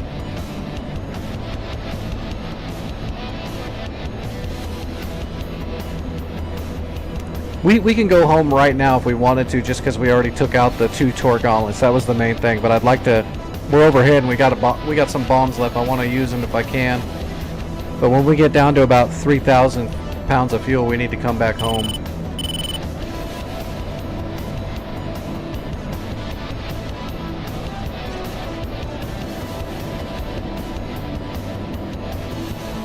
Alright, flat gun radar. There you are. Point track on your dumbass. Get ready to desplode.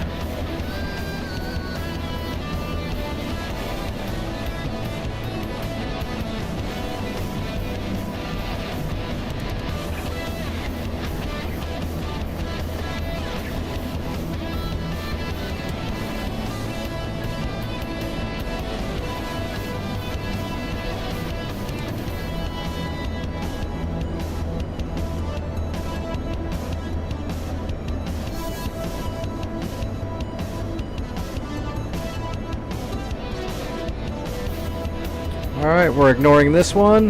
This is the tossing mechanism. Now we're holding down the pickle, and here comes our drop. Who is that? Oh, that's probably the Predator drone. Bombs away. Alright. Waiting for the laser activation.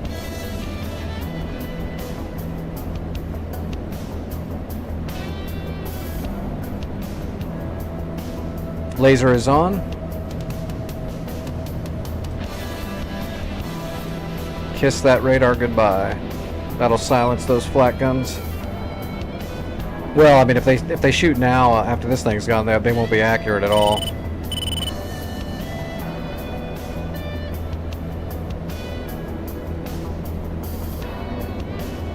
Oh, you know what? It blew them all up. Gotta love explosions. Alright, yeah, we're done. We're gonna RTB now. We're gonna leave it the rest for the helicopters. We'll wait. Yeah, that's a Terminator on that bridge. That's a problem. That is a real problem, actually. We gotta come back around for that Terminator on the bridge. Where's that bridge?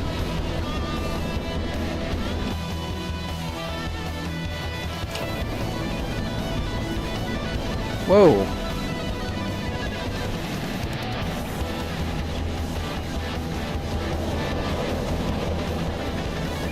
Okay, Trim.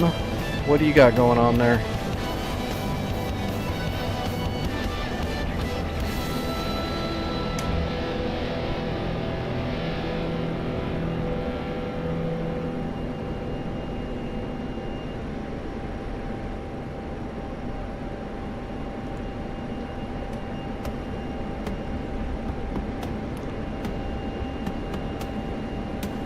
There's the bridge right down here somewhere. On the way out, we're going to drop a bomb on that Terminator because it can be a real poison pill to try to take out a Terminator with a helicopter. It can be a real issue. There they are. Whoops.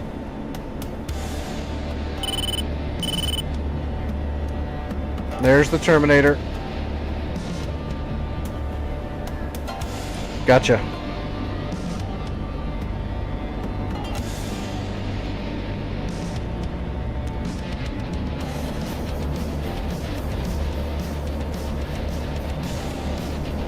Alright, coming around.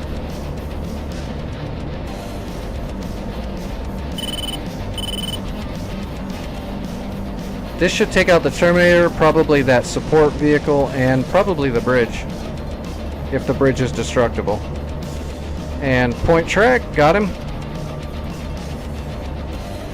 Nothing left but the crying now.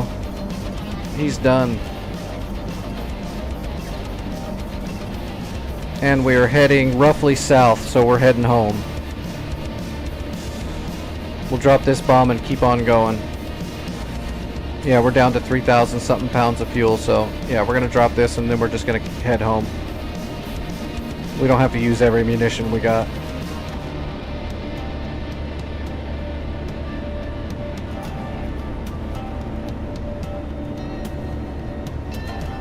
That's normal.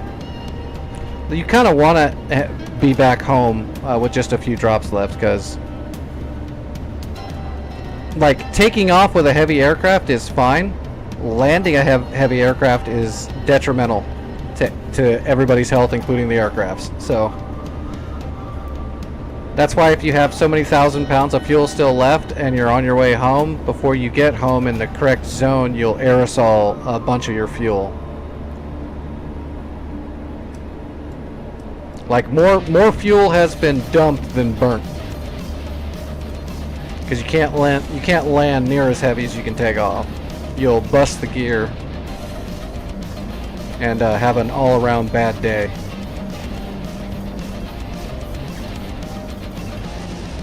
Laser is lasing, readjusting, and recapturing. Say goodbye. See you later. Okay. Terminator is terminated. And we're on the way home.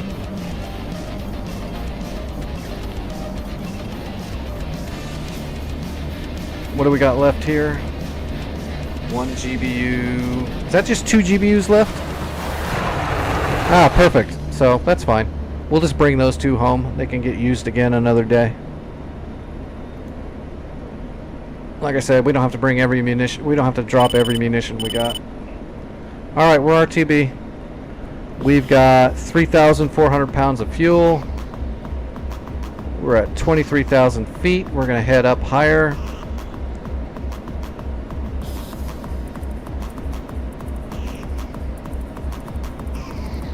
That way we can use a lot less fuel. So you can see we were using 8,000 pounds of fuel an hour at 23,000 feet. We're going to go up higher and we'll use a lot less fuel to go the same speed. Because the air is a lot thinner.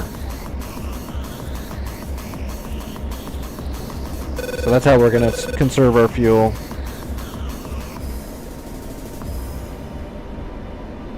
Takes a lot less thrust to keep moving forward.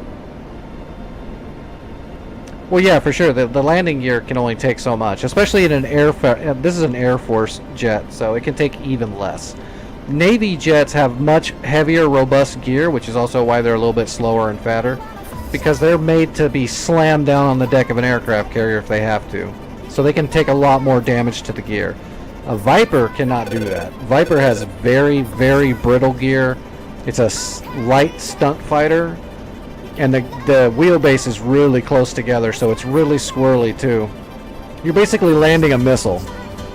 So you can't have all that weight.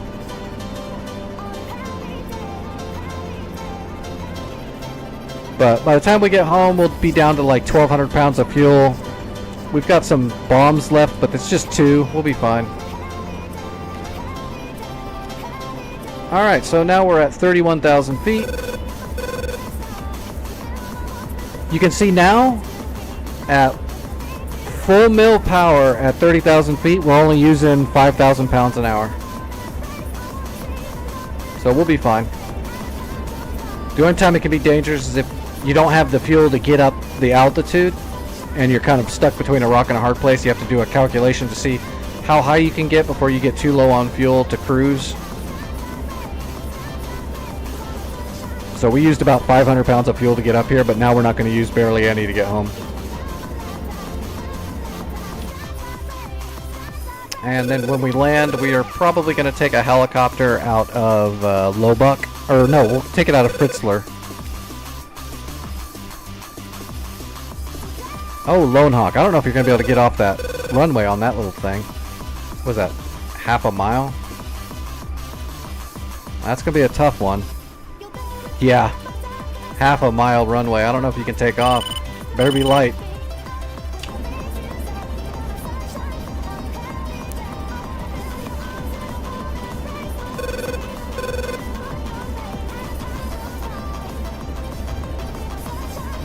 That was a successful mission, though. We've been dicking around with those Tor gauntlets for a while.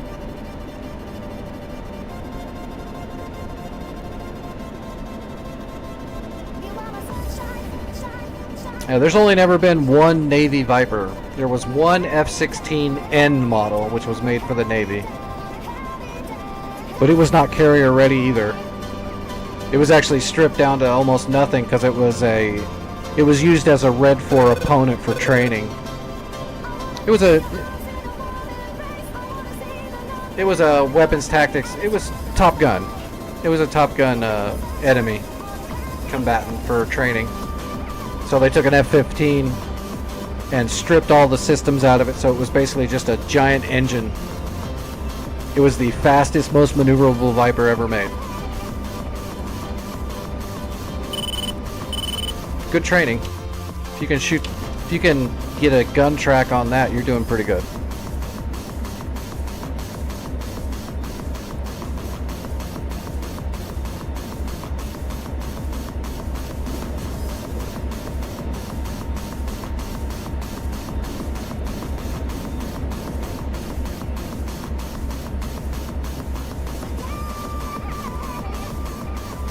Oh yeah, we're making all kinds of good time now.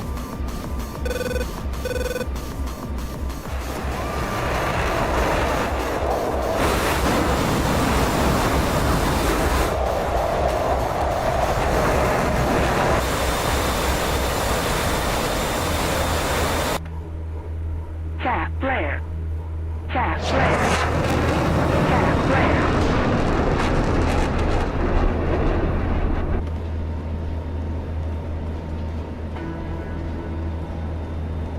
I think, what is that guy that's right over the top? Okay, that's Frankfurt right there. Actually, we should be able to maybe even see it. That might be it right there. I think that's it. We're pretty far out, so it's hard to tell, but I think that is it.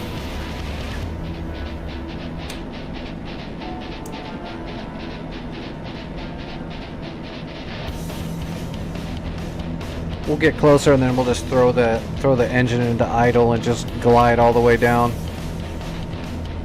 Use even less fuel. Yeah, that's Frankfurt right there. I can see it.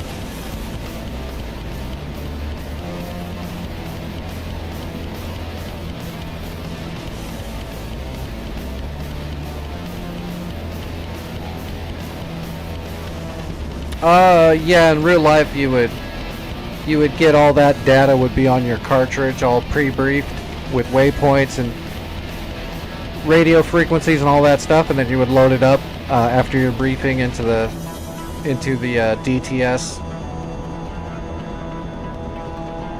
But like on the fly, you can make your own waypoints by just going into like we're on steer point 1, steer point 2. Whoops. You could this doesn't work anymore. This model doesn't use this, but you can just rocker to your steer points. And if you wanted to adjust it, you could just go into steer point, and then it's got the actual data right there for the waypoint. You can just dauber down and manually change them. You can just put it in north, blah blah blah, whatever your GPS is, dauber to the next one and do the same and all that. So you can do it all on the fly. Oh, that's got to be Jack. Creeping on me.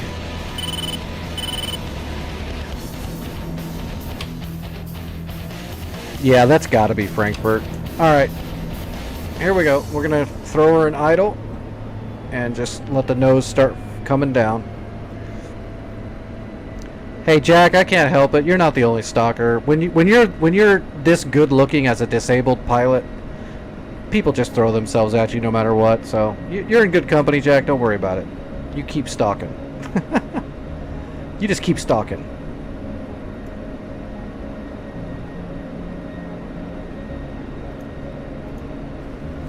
Emotional damage.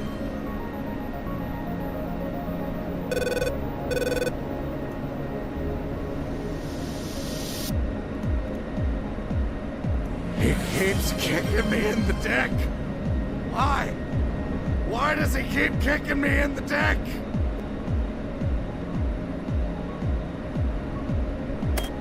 Oh, let's call it in. Inbound.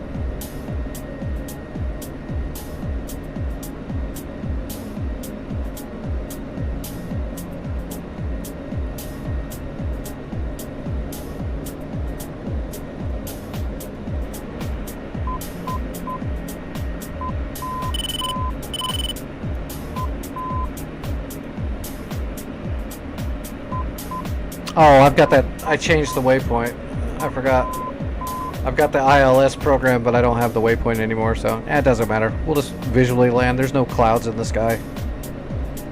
We don't need no help.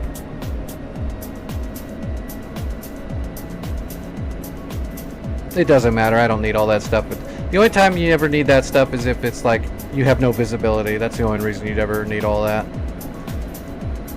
If you have no idea where you are, you might need a Tacan to get you in the general vicinity.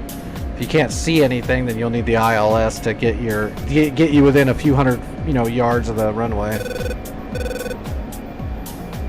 But that's about it.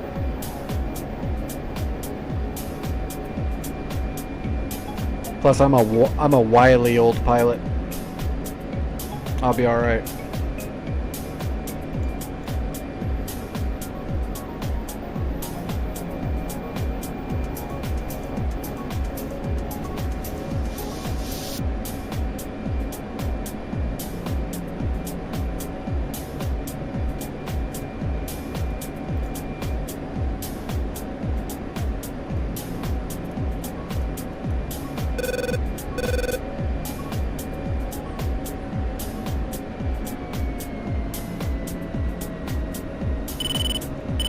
We're just going to do a real long final.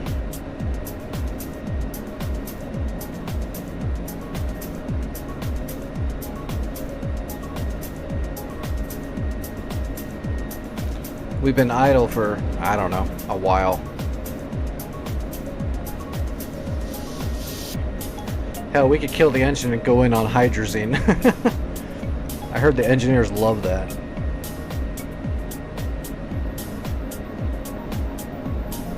How much fuel do we still got? See, look at that. Look at that. 2,600 pounds. That's called conserving the crap out of the fuel. As a matter of fact, I probably should have used a little bit more because considering we still have some bombs on here, but we'll be fine. We're not heavy. We're good.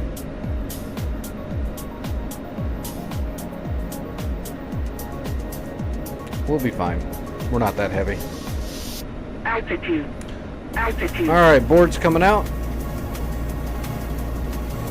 We're very high, so we're not worried about getting set up on speed yet.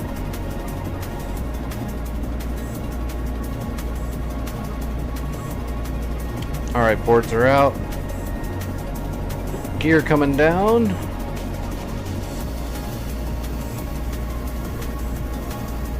But we still have a lot of altitude to trade off here, so we'll just keep gliding.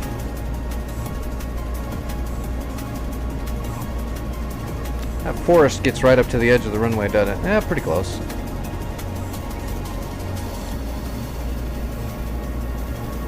"200 knots. Alright. Now we're going to start setting up on speed.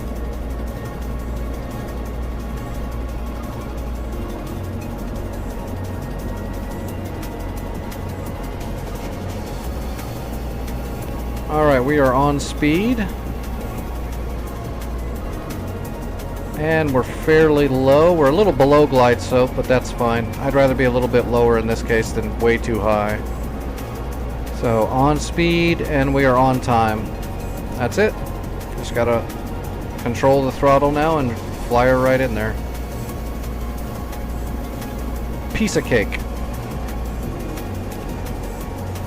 Just like everything else, a lot of throttle work. Man, I'm a little out of balance though. I think that flak gun hit I took did something. I'm not sure. All my systems seem okay, but it's definitely flying a little weird. I can feel the side slip that I shouldn't have right now because I'm trimmed out pretty good. It's just because of that damage I took. We're gonna have to just kick the rudder here at the end, flatten out. Keep the nose up to aero brake like a champ. We definitely took some damage though. I didn't see anything hanging off when we took that hit, but I can feel it in the controls. And I can see it in the flight.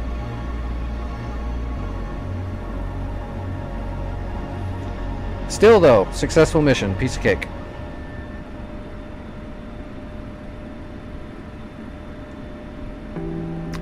The max indicated airspeed on the gear, it's rated for 300 knots, but that's to lower the gear. You don't land at 300 knots. I don't know what the actual rating is for landing, because if you're on speed, then that's the speed that you should be landing on. But it's going to be anywhere between like 100 and like 35 knots, and all the way. I think the actual tires are rated for 200 and something knots, but you wouldn't want to land that fast. You can lower the gear when you're moving 300 knots. You'd have to look up what the actual tire max speed is, but no one should ever pop a tire with a Viper, because you're never going to be coming in that hot.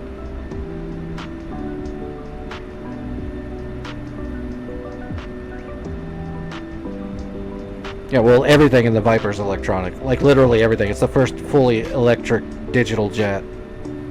That's why you got that weird little stick right here. Which is that's just a A10 Warthog stick, by the way. Modified and put into a Viper. But we definitely took some kind of damage.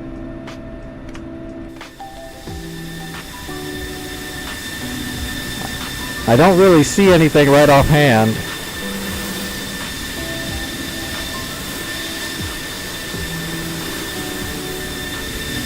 I can't see the underbelly.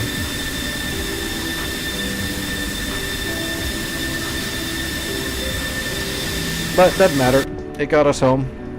We bombed the Tor gauntlets. We succeeded. It's all good.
Alright. Good job.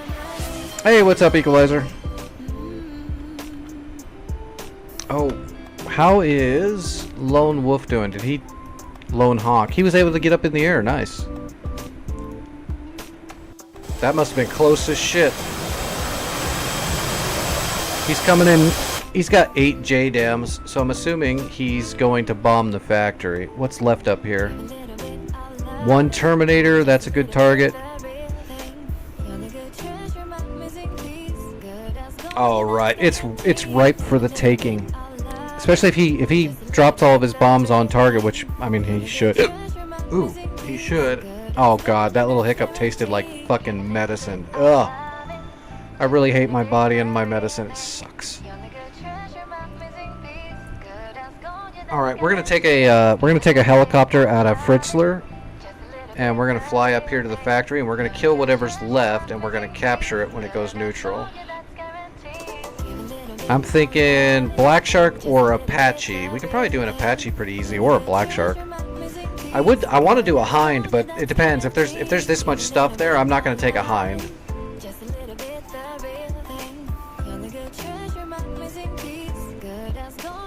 Plus, I need to grab a fresh drink and use the restroom. So let me do that. I'm going to use the restroom and grab a fresh drink.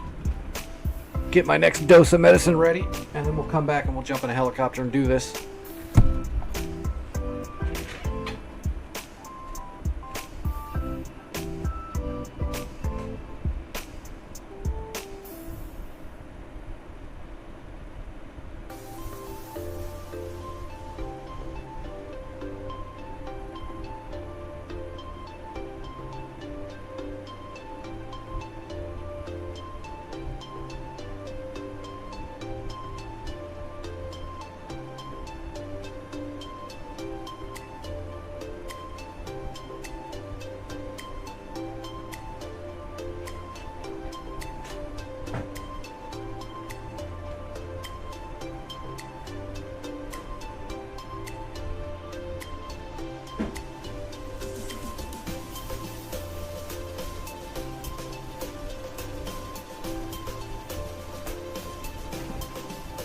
I am slightly getting run ragged as well, Equalizer.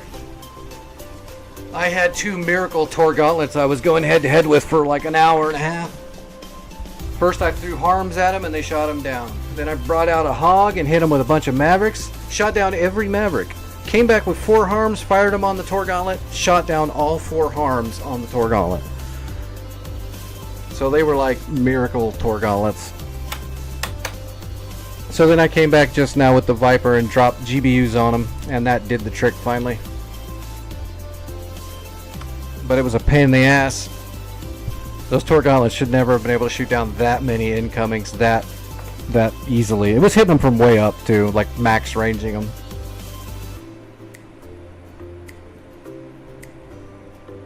Oh, very cool. What shooting team? Oh no, wait! Don't say that. That's awesome though. Tell him congrats from Nix. That's great stuff.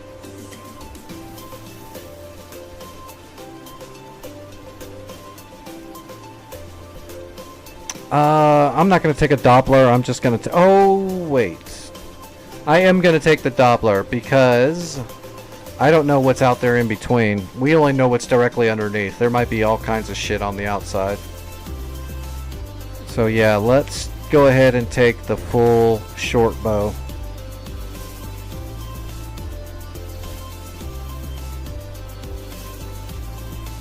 Hammer 1. There we go. Nope, that's not it.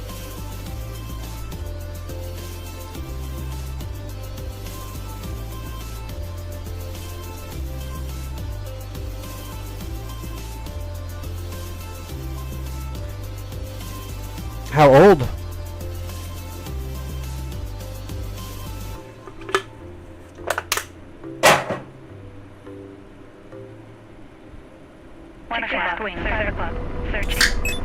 Nice. So at 12, do they get to use the 22s, or are they still using the pellets?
Very nice. Start getting that ingrained sense of responsibility and all that good shit.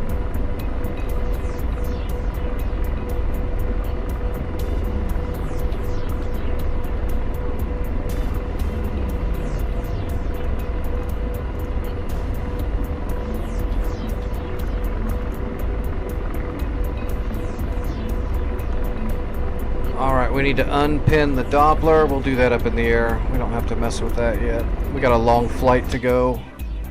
I'm not going to program any waypoints either. Let's just... Oh, Lone Hawk is already back with a Tomcat. Oh, man, I don't think a Tomcat's going to get off that runway.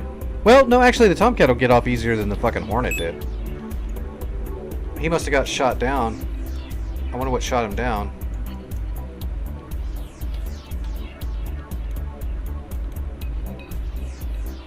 Alright, so we're looking at 40 miles, 341. Radar searching.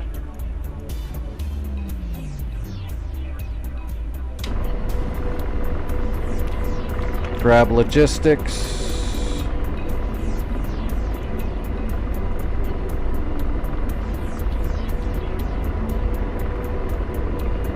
Turn off all the external lights.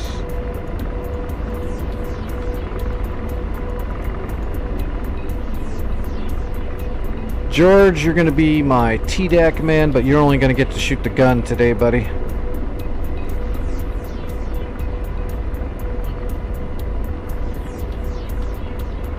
Oh, he's going bomb-catting. Dumb bombing it. Did he not get his JDAMs off? There's nothing there to shoot him down, really. Yeah, he did not get the JDAMs off. I don't know what happened there. That's weird.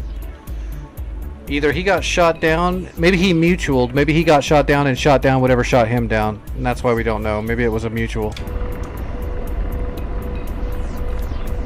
Oh, what was that heading?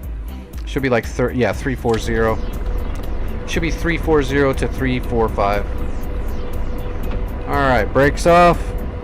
Now, can anyone tell me how to fly this thing?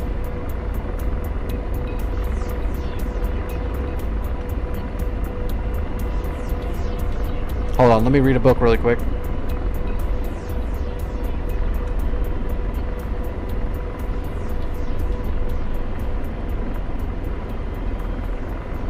Alright, and away we go. Yeah, that's how you fly it, actually. You know where you want to go, you sit in the helicopter and turn it on, and then you fly it there.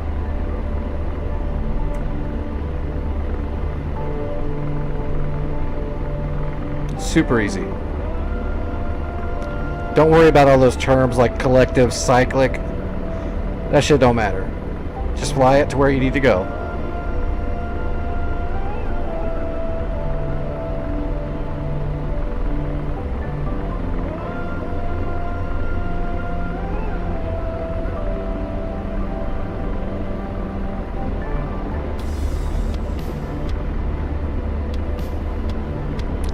Alright, let's get all set up now. Arm the aircraft, arm the chaff, unpin the Doppler.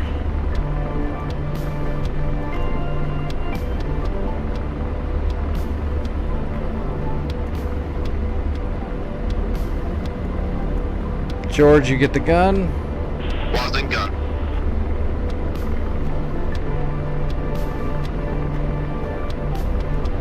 And we'll let the Doppler needs a couple minutes to get all going. I'm gonna use the Doppler so I can just keep scanning out in front of myself. This server's hardcore, so we don't know anything that's between here and there. We don't know anything that's there. We just know what's directly underneath our Predator there.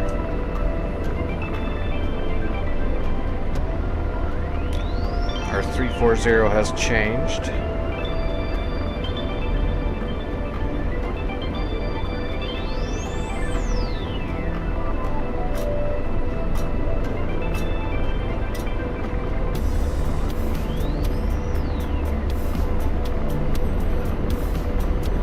Alright, Doppler is up and missiles are selected.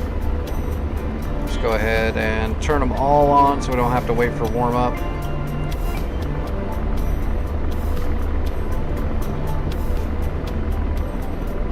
And let's start with R mapping. Radar. And C-scope on. And let's get our cursor over the cycle. Right about there. And let's map it.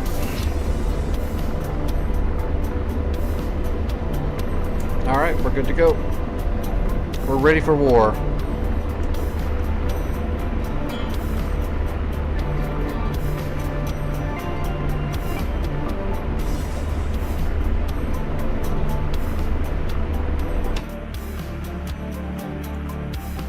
Have to keep an eye on Lone Hawkin. Hopefully he can drop a bomb on some of that stuff that can still be dangerous. Like, those flat guns don't have a radar anymore, but if I'm flying low and right at them, they can still get lucky and hit me. Radar searching. Wouldn't hurt my feelings if he dropped a bomb on those. I had enough time in the Viper, I could have dropped one more bomb on those, but I just didn't want to risk the fuel. I underestimate my own ability to conserve fuel. Because that's better than running out.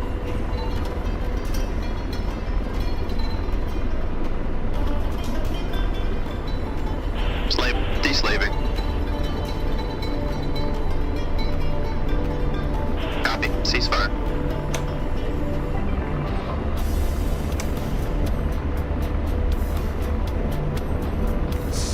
adjust the IHADs. Radar searching.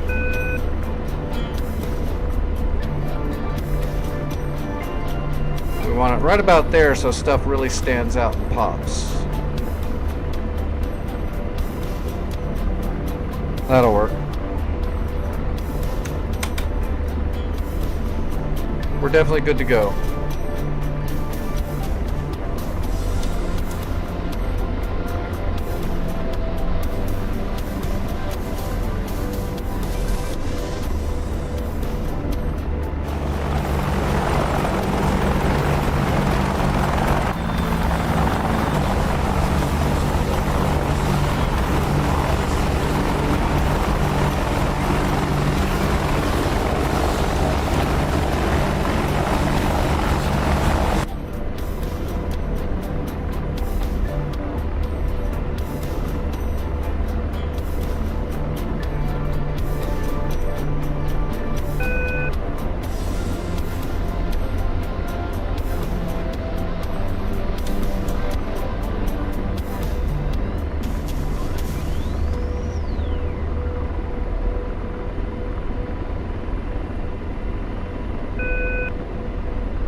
This will probably be the last flight. If I succeed or not, I don't think I'm going to keep going after this one though. It's already been like 5 hours. I still got a few things I got to do tonight before I lay down. But we're going to give it one more go. We've been working on this point all night. If Lone Hawk here can thin it out a little bit, I could have a really good chance of cleaning it up. Even if he doesn't drop a single bomb, I've got a good chance to clean it out. I'm an okay pilot. I could probably get it done.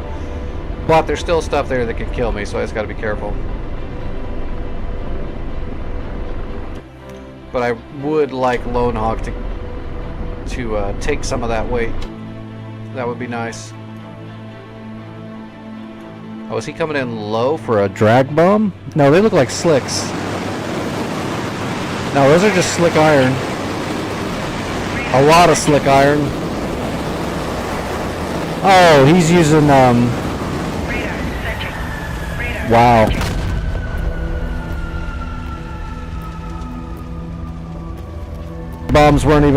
Those bombs weren't even.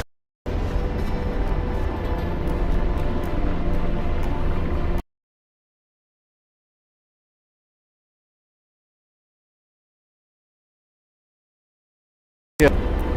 Oh, there we go. We're back. So he used the JTAC to put smoke over the targets. That's what he was doing. I mean, yeah, sure. If that's what you got to do. That's what you got to do. But never fly low and fast at AAA guns and SHORADs. That's just not good. You're probably not going to succeed with that. But what it did show me is there is a SHORAD right here. It's probably that Scimitar, maybe. Does that Scimitar have a? There's an MRAP. Does it have a tube on it? Nope. The MRAP's just got the Ma Deuce. Actually, I think it's an automated 50. What's the Scimitar got? Does it got a tube? Because I saw a SHORAD come at him. No, it doesn't have a tube either. What the hell? There might be a man pad around here we don't know about. Oh, there is right there. Look at that. There's a man pad. There's a man pad right there. Shoulder mount. One of the most dangerous things out here. Damn man pad. Alright, well, we're going to give it our best shot. I get that same bug though. I want to jump into my Tomcat to do some cool shit, but I just don't very often because I'll probably end up like that. Although he could have taken a targeting pod and laser guided bombs if he wanted to. Or he could have CCIP'd them from high altitude. Flying low at those guns is just not good. Even if you're really low and you're trying to drag bomb them, you're still risking them shooting directly at you because you're flying at them directly.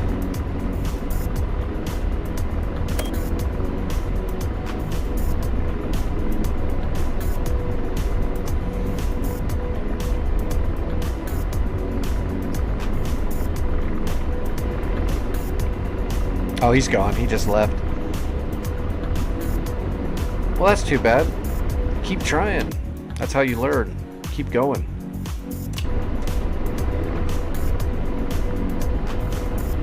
Is that 305? Yeah.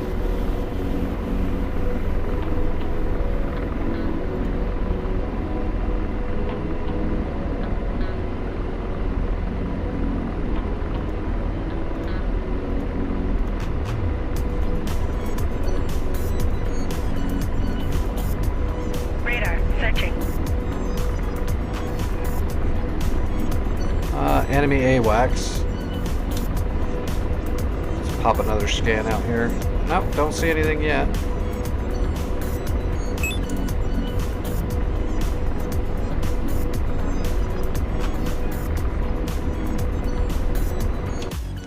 The super exciting part, getting to the enemy.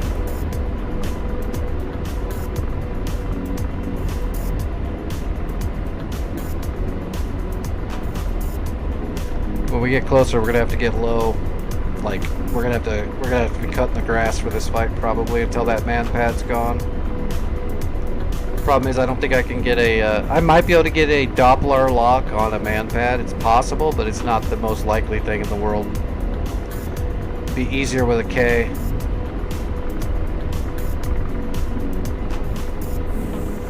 Although I might be able to let George take over with the man pad or with the. Because he can go ahead and lock it with the TDAC and do a low L shot from the TDAC.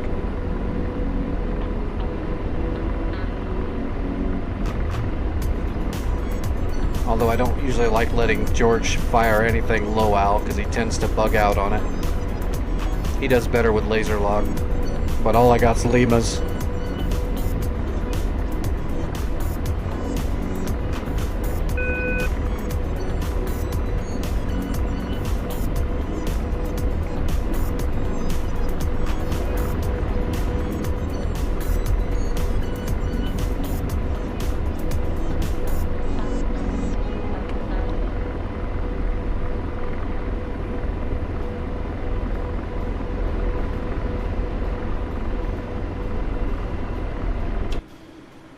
Those Hornets are still swirling around. Are those the Hornets that I called up when I was in the Hog? Are they just still up there? There's no way they'd have enough fuel to stay up that long.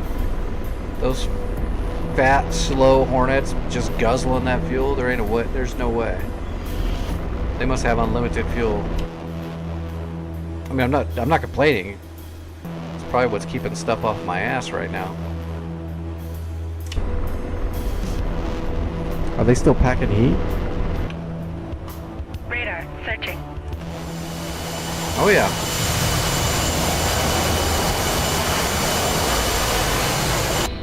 Well, they did have triple bags that are now jettisoned, so maybe they did have the fuel to just sit up there and idle around. They have 3 bags on it.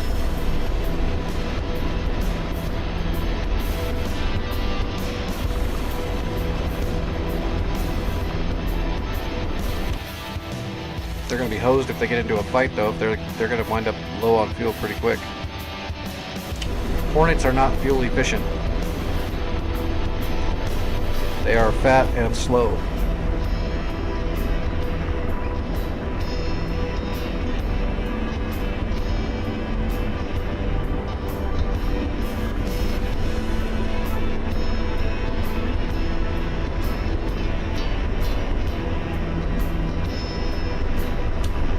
Scanning in front of us.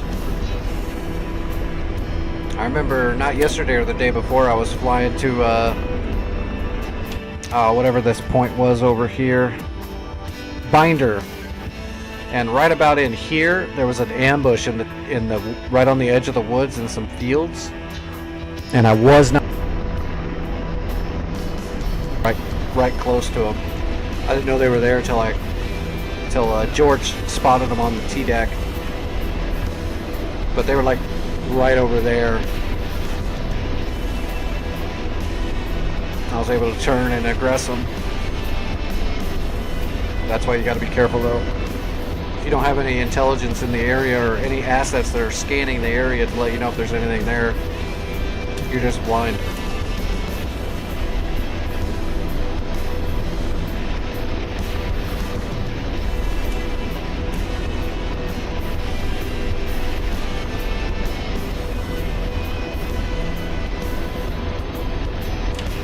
how much further? Whoop. We're about halfway there, a little over halfway. Yeah, 17 miles. Radar searching.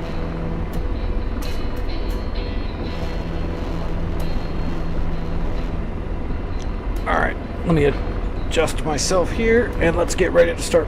I'm gonna have to start paying attention because we're gonna start flying below the radar here, so to speak.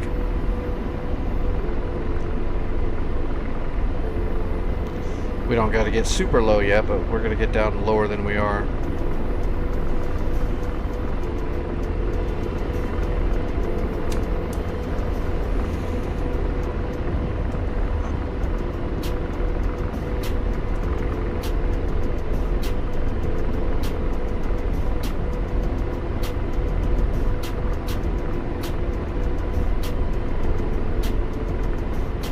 Radar searching. Radar searching.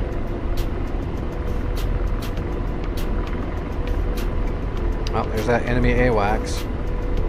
And there's our Hornets. And there's our AWACS. Everything's accounted for. Radar searching. Oh, I can't see it. It's Radar friendly. searching.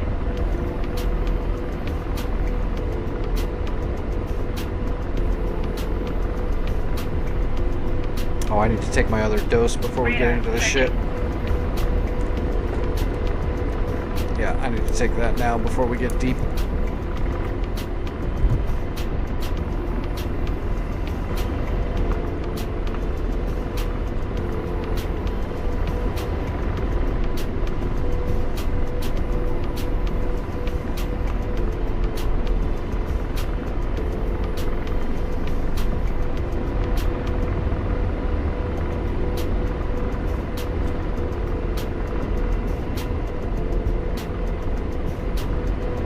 Oh, and the grass monkey came in today. I didn't get it yet because I don't have stuff delivered directly to my house. Too dangerous. I'd have to shoot all the people in my neighborhood because they'd try to steal it. But it did come in today, so I should get it tomorrow. So tomorrow we're going to be trying to set up the new grass monkey IR head puck for my IR sensor. So I'll have an infrared sensor on the monitor and on my head instead of using reflective tape. So that way my head tracking is going to be way better, more precise and more smoother. So it won't, like when I look to the side, it won't like get frozen and stop moving and get all weird.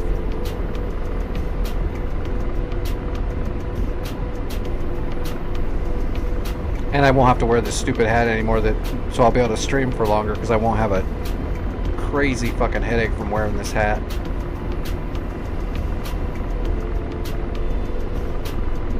Unfortunately, my broken, disabled body has a lot of side effects.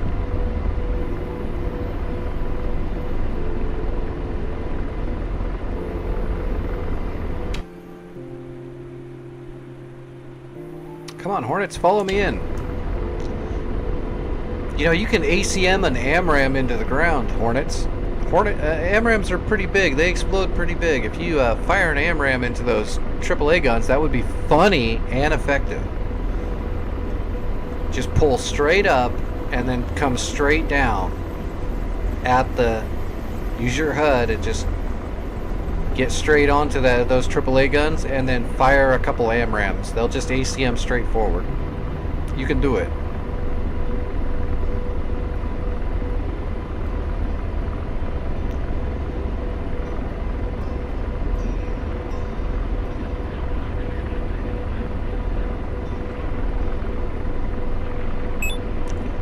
Our targets are going to be over here, off to my left a little bit. Ever so slightly. Radar searching. For 93,000.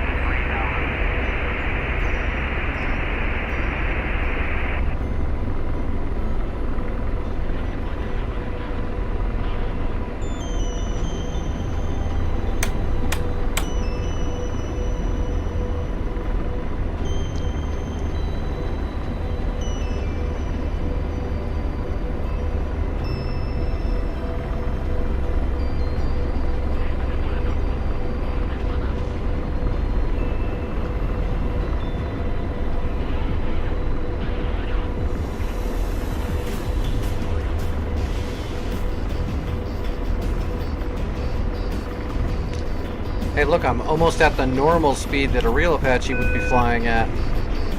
DCS. Cough, cough, cough.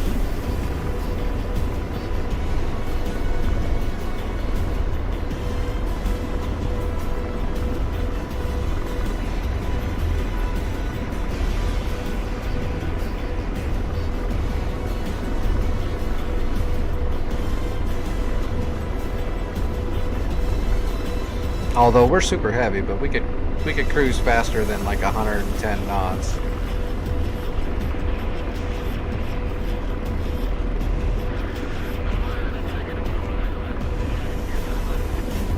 Radar searching. 1, engaging bandit. Hold on 2, 1, 1, 5,000. Radar searching. Alright, we're getting closer. We're going to switch to the R map. Oh, let's get our cursor over there and ready to go so we can cycle targets. Alright, we're ready to run and gun. Yeah, it's like 10 miles in front of us here.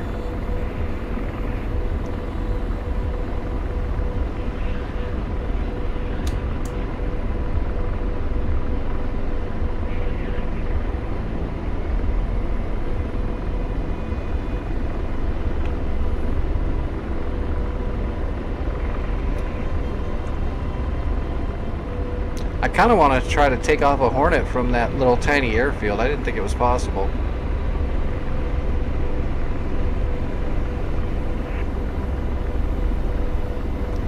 I could take off a Viper in that short amount of time, but a Hornet? Ah, that's pushing it.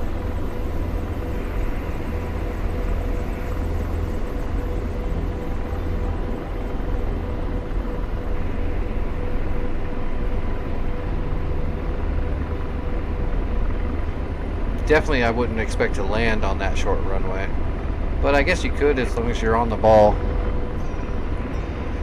I don't know, I can slow down pretty quick when I make a nice smooth light landing at a very low Radar airspeed searching. with a decent aero brake. But I wouldn't try to bet on it all the time. Alright, am I gonna see shit right over this hill? Probably. Except my Doppler, I gotta get a... This is not the good Doppler, this is the shit Doppler. This is the short bow. Radar searching.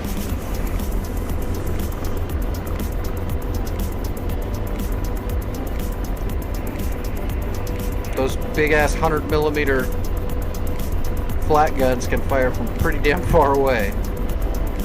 We'll just try to stay really low.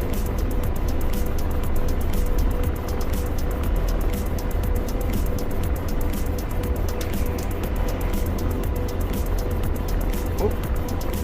And watch out for power poles.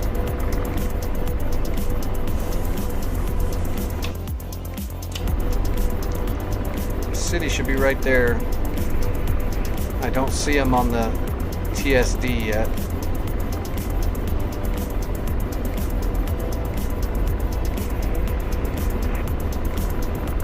There it is.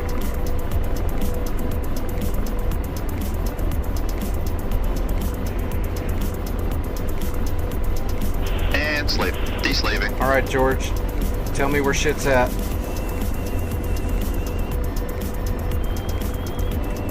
That is outside of the city. See, I told you it's dangerous. Look at that. This stuff is not actually where we're going, but... Look at that. Alright, let's go ahead and...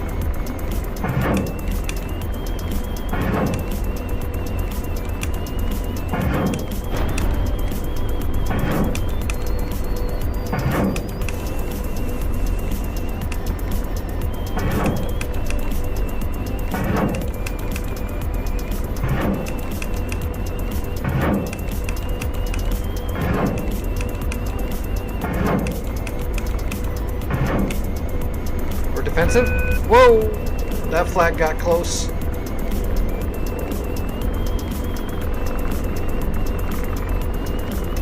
Look at that damage. Look at that. Bam, bam, bam, bam, bam. There goes the Terminator. Radar searching. Radar searching. Radar searching. Problem is that Doppler probably double locked a few things, even though it was rotating through them. Radar searching. And slaving. Deslaving. Radar searching. Let's get a fresh scan over here.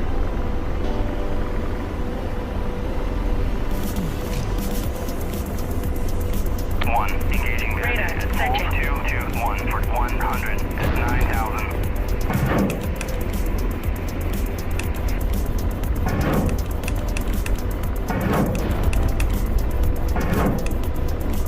Laser on. Roger, engaging. Roger, engaging. Firing. One, Engaging. bandit at hold Please, get it back, 222 get it for back. 100 at 10,000. We're doing our best here.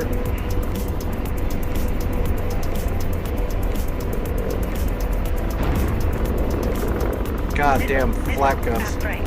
Engine 1 out. Ah, the man pad. Oh, we were doing so good. Rotor RPM 5. Radar searching. Missile. Missile. Out. Engine 2 out.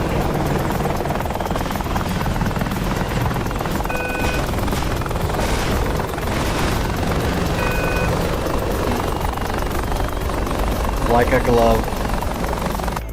We were doing so good. What was left? That stuff in the middle right there, there's a man pad. Oh, look at that. The technical was driving out to try to get a better shot at us, too. We got most of it, though. That was actually really good. We killed a lot of shit. Man pad's what finally got us.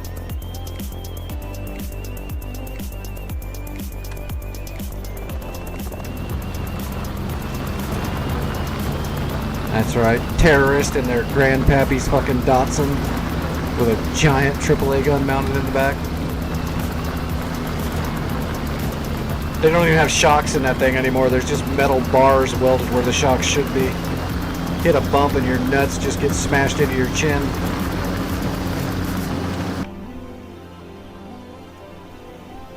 Yeah, there's a man pad over here that is causing all this issue.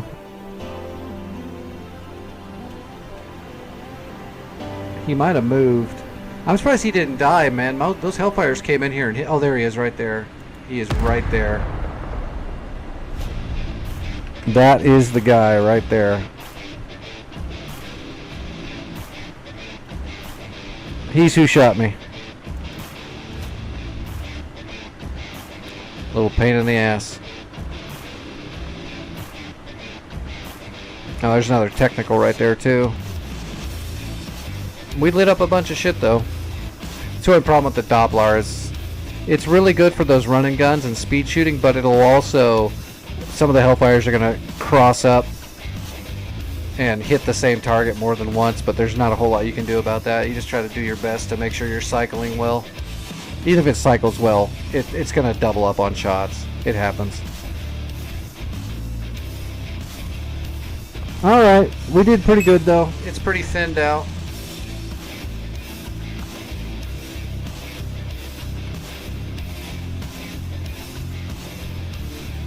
Once we got the new head tracking unit all cinched in and working, we will come back to this server tomorrow night and try to finish off that point and start moving on with that map. So we can start heading east before we turn north. That factory is the last thing that's kind of on the outskirts.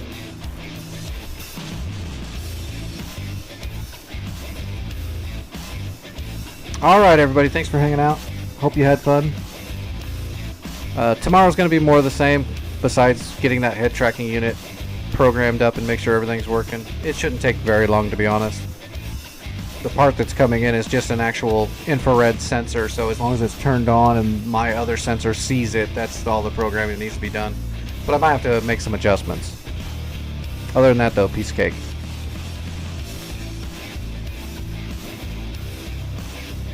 Let me see who's flying, and I will raid you guys over somewhere. Well, except for everybody on YouTube. YouTube, thanks for hanging out. Hope you enjoyed the video. There's other videos on the channel, but not a whole ton yet. I've been slowly building up that that library, but not for very long. So there's not a ton of stuff yet, but it's getting there. If you want to watch the streams on full screen, you'll have to go over to Twitch. Fortunately, I can't stream to both of them at the same time in full screen unless I pay a bunch of money that I don't have.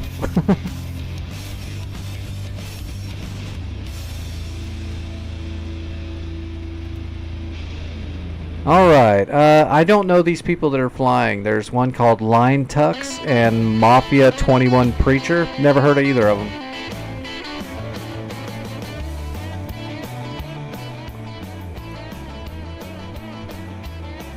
But it looks like Line Tux is flying a hog, so he wins. We're going to raid you over to Line Tux.